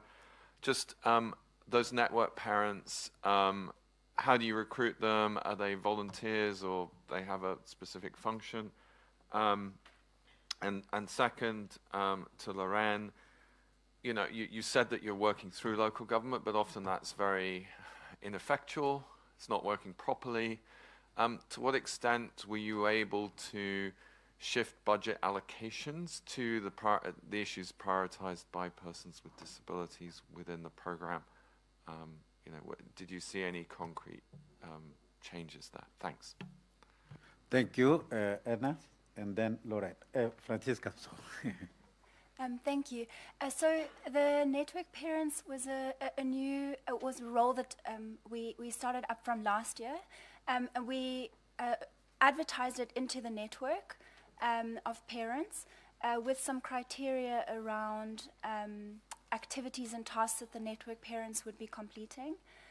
So things like availability of time, kind of a personality to want to support other parents, run door-to-doors, avail yourself to online training on the WhatsApp platform, and feel confident to kind of take the information and training and share it with others. And then through that process, parents applied, and they sent a short, it could be a written WhatsApp text.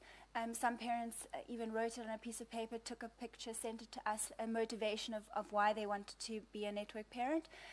One of the criteria was either a parent or a caregiver of a child with a disability or a person with a disability, or a person with a disability themselves. Really, we felt quite strongly, and parents felt really strongly, that the network should really be for people with disabilities and for parents of children and people with disabilities, so that can remain kind of a core of the network and the message that we spread.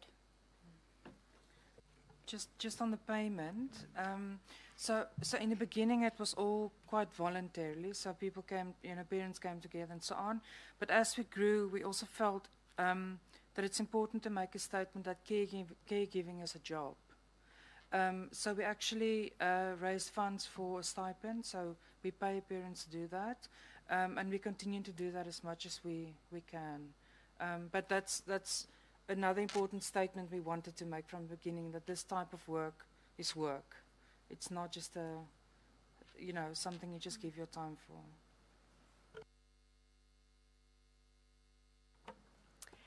So, working with local governments, it's true, it's not easy.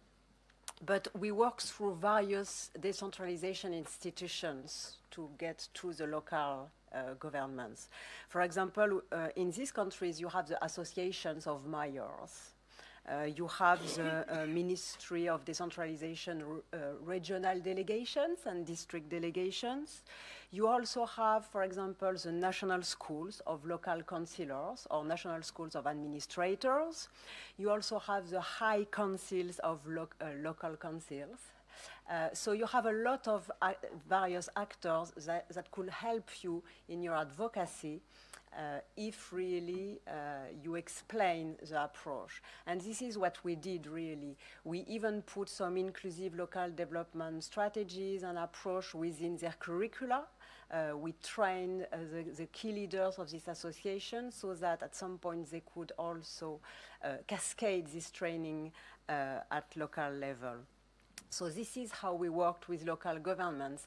And we were quite surprised because once the stigma and stereotypes that local councillors may have towards the participation of persons with disability were out, then finally we could see people who really had willingness to have persons with disability on board.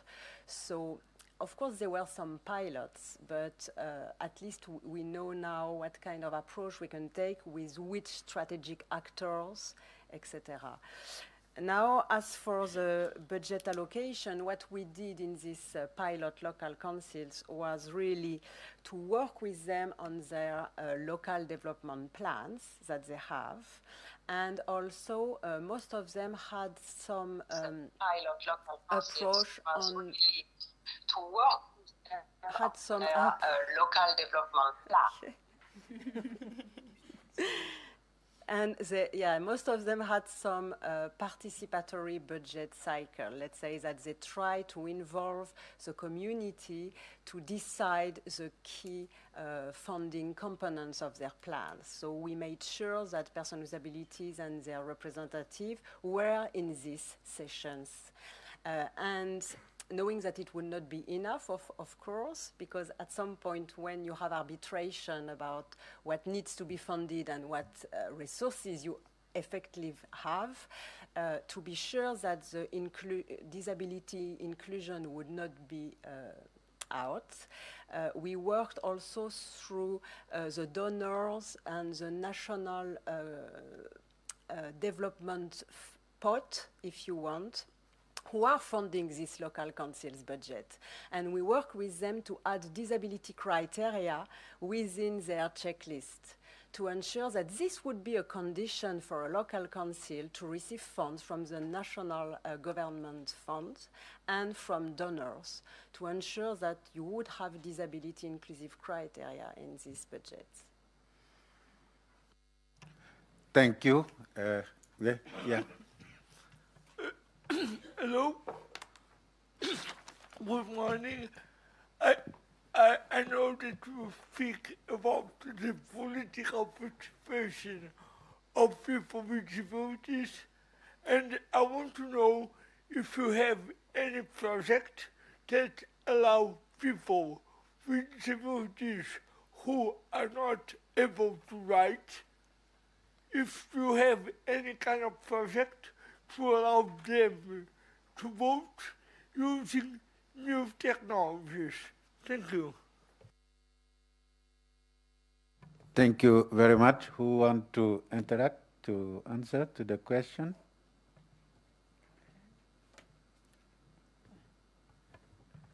I don't know, Emmanuel, you would like to interact?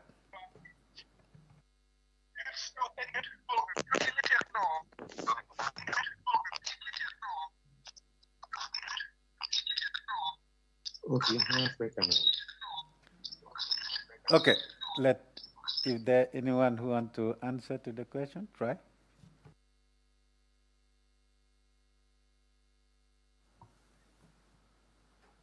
Okay, since the question is to all of us, specifically for us in Light for the World, we do not really have a project focused on a specific type of disability. We had some initiatives that were ongoing, maybe in the new cycle of programming, because we are always in this, it's a thematic and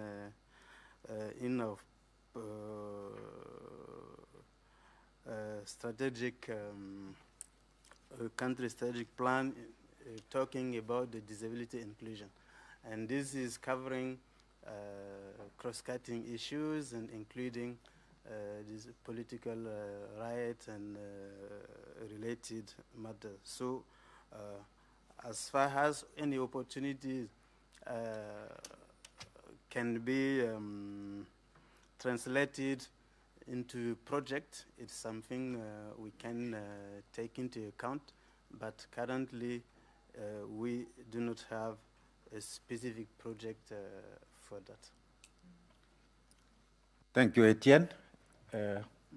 Something to add? Yeah, maybe just a small thing to add. I think it's we found that it's also really key to look at your methodology. So, for instance, we didn't even expect in the beginning that WhatsApp could be like quite like an inclusive form of education. So we do get parents or even persons with disabilities who just use voice note or pictures or texting. So I think it's also about, for us in any case, what we've learned is how we can use like WhatsApp, for instance, to be quite an inclusive communication tool for participation. It's kind of something that came, we didn't imagine that in the beginning, but through doing the work, learning that's really been quite enabling. Thank you. There are 3 people. Sorry, I had a response on that, just very quick. The International Foundation for Electoral Systems, who won an award here, they're not present in the room. They've done adaptations to standards in many different countries. So they're the best people to talk to. They're in the guide, so I recommend that. Thanks. Thank you for sharing. Yeah. Hi, Rishti Nakdeen from the International Foundation for Electoral Systems. Just in response to the question, I think some of the challenges around assistive technologies in many African countries face a problem of infrastructure in those places. So the ability to introduce that is still very much along the lines of Braille templates, ballot papers that assist, not yet around the introduction of computer technology in those places. I had a question specifically for Site Savers, and this relates to the stigma question. And the question relates more around the stigma around political parties adding people with disabilities on their proportional representation lists, and what your findings have been around tackling those issues from the political party side as opposed to from the candidate side. If you could elaborate a little bit more, because it's interesting that you talk about local councils as a starting point, but in a country like Senegal, would you eventually aim to have a presidential candidate, somebody with a disability being able to stand, and what do you think that trajectory will look like in terms of change? Before Lauren answers to the question, I would take the last question from the audience, because we promised to stay and to keep on time. So, Steve. Thank you. I'm Steve Mboko from the Brazzaville Group on Disability Statistics. My question goes to Lawrence. I have two questions for her. The first one is, do you have accurate data to be sure that you have been inclusive about your action in Senegal and Cameroon? And the second one is there any challenge that you have been facing since you work with many public organizations in the two countries, Senegal and Cameroon? Thank you. Okay, Lauren, 2 minutes, and then we will go to the recap. Thank you. Okay. So for political parties, first of all, of course, we worked with local OPDs to ensure they understood really the governance system, how it works, what is it to be a representative, what is it to be in a party, etc. And then we worked with them on advocacy. And they went to visit each political parties. I mean, there are so many sometimes, so at least the 10 more important political parties. And before the elections, and they were expressing their needs, what they wanted to have, the representation they thought they had the right to have in the party, and they were asking the leaders of this party some pledge for the next election. And of course, they recorded this pledge, they put that on video, on paper, etc. And then they checked the political party manifestos as well to ensure that there were some disability, let's say, consideration. So when the time of election was coming, just before, you know, they made some announcement in the radio, in the local TV, saying that, well, these candidates have pledged that we would have at least one person in our list in an eligible position, which means that if we won we will probably be at the local council as local councillors elected, because we have a seat ensured by the political party. And another strategy was to try to count persons with disability in the municipalities, to say, look, we represent X number of voices. So what are you doing for us? Because we, OPD, local OPD, we will go and visit our members, and we will also talk about the different manifestos and what they are in these manifestos. So what do you offer, basically? Thanks. So, yeah. Lauren? Yeah. Quickly, we have to make a recap. and then Maybe just on the data. Yeah. So we can give you some research that we did at the beginning and at the end of the project. So we have baseline and end line. And we did door-to-door, let's say, interviews to understand better the situation. So we have this research that we can that are published in our website and that we can share with you, of course. Thank you. I would encourage people to continue interacting with all the speakers after this session. Yeah, time to recap. To improve the political participation in Africa, some action need to be taken. Advocacy that persons with disability are represented in the election committee, but also in the National Election Commission. Persons with disability are represented and elected in local council and local development committees. Building capacity of persons with disability and their organization to lead advocacy for the implementation of the UN CRPD and also to develop the report to the Human Rights Commission. Supporting national election bodies on how to make election inclusive for persons with disability, like developing inclusive guidelines. Raising interest for women and men with disability to politics, supporting government to implement the UN Convention of Rights of Persons with Disability by developing application of legal and legislative texts. Raising awareness among political parties to the need for and importance of valuing the electorate of persons with disability and the eligibility for political positions. Continue and increase the awareness raising at different levels of electoral process. And to end by documenting and disseminating good practices and lessons learned on inclusive political participation of persons with disability.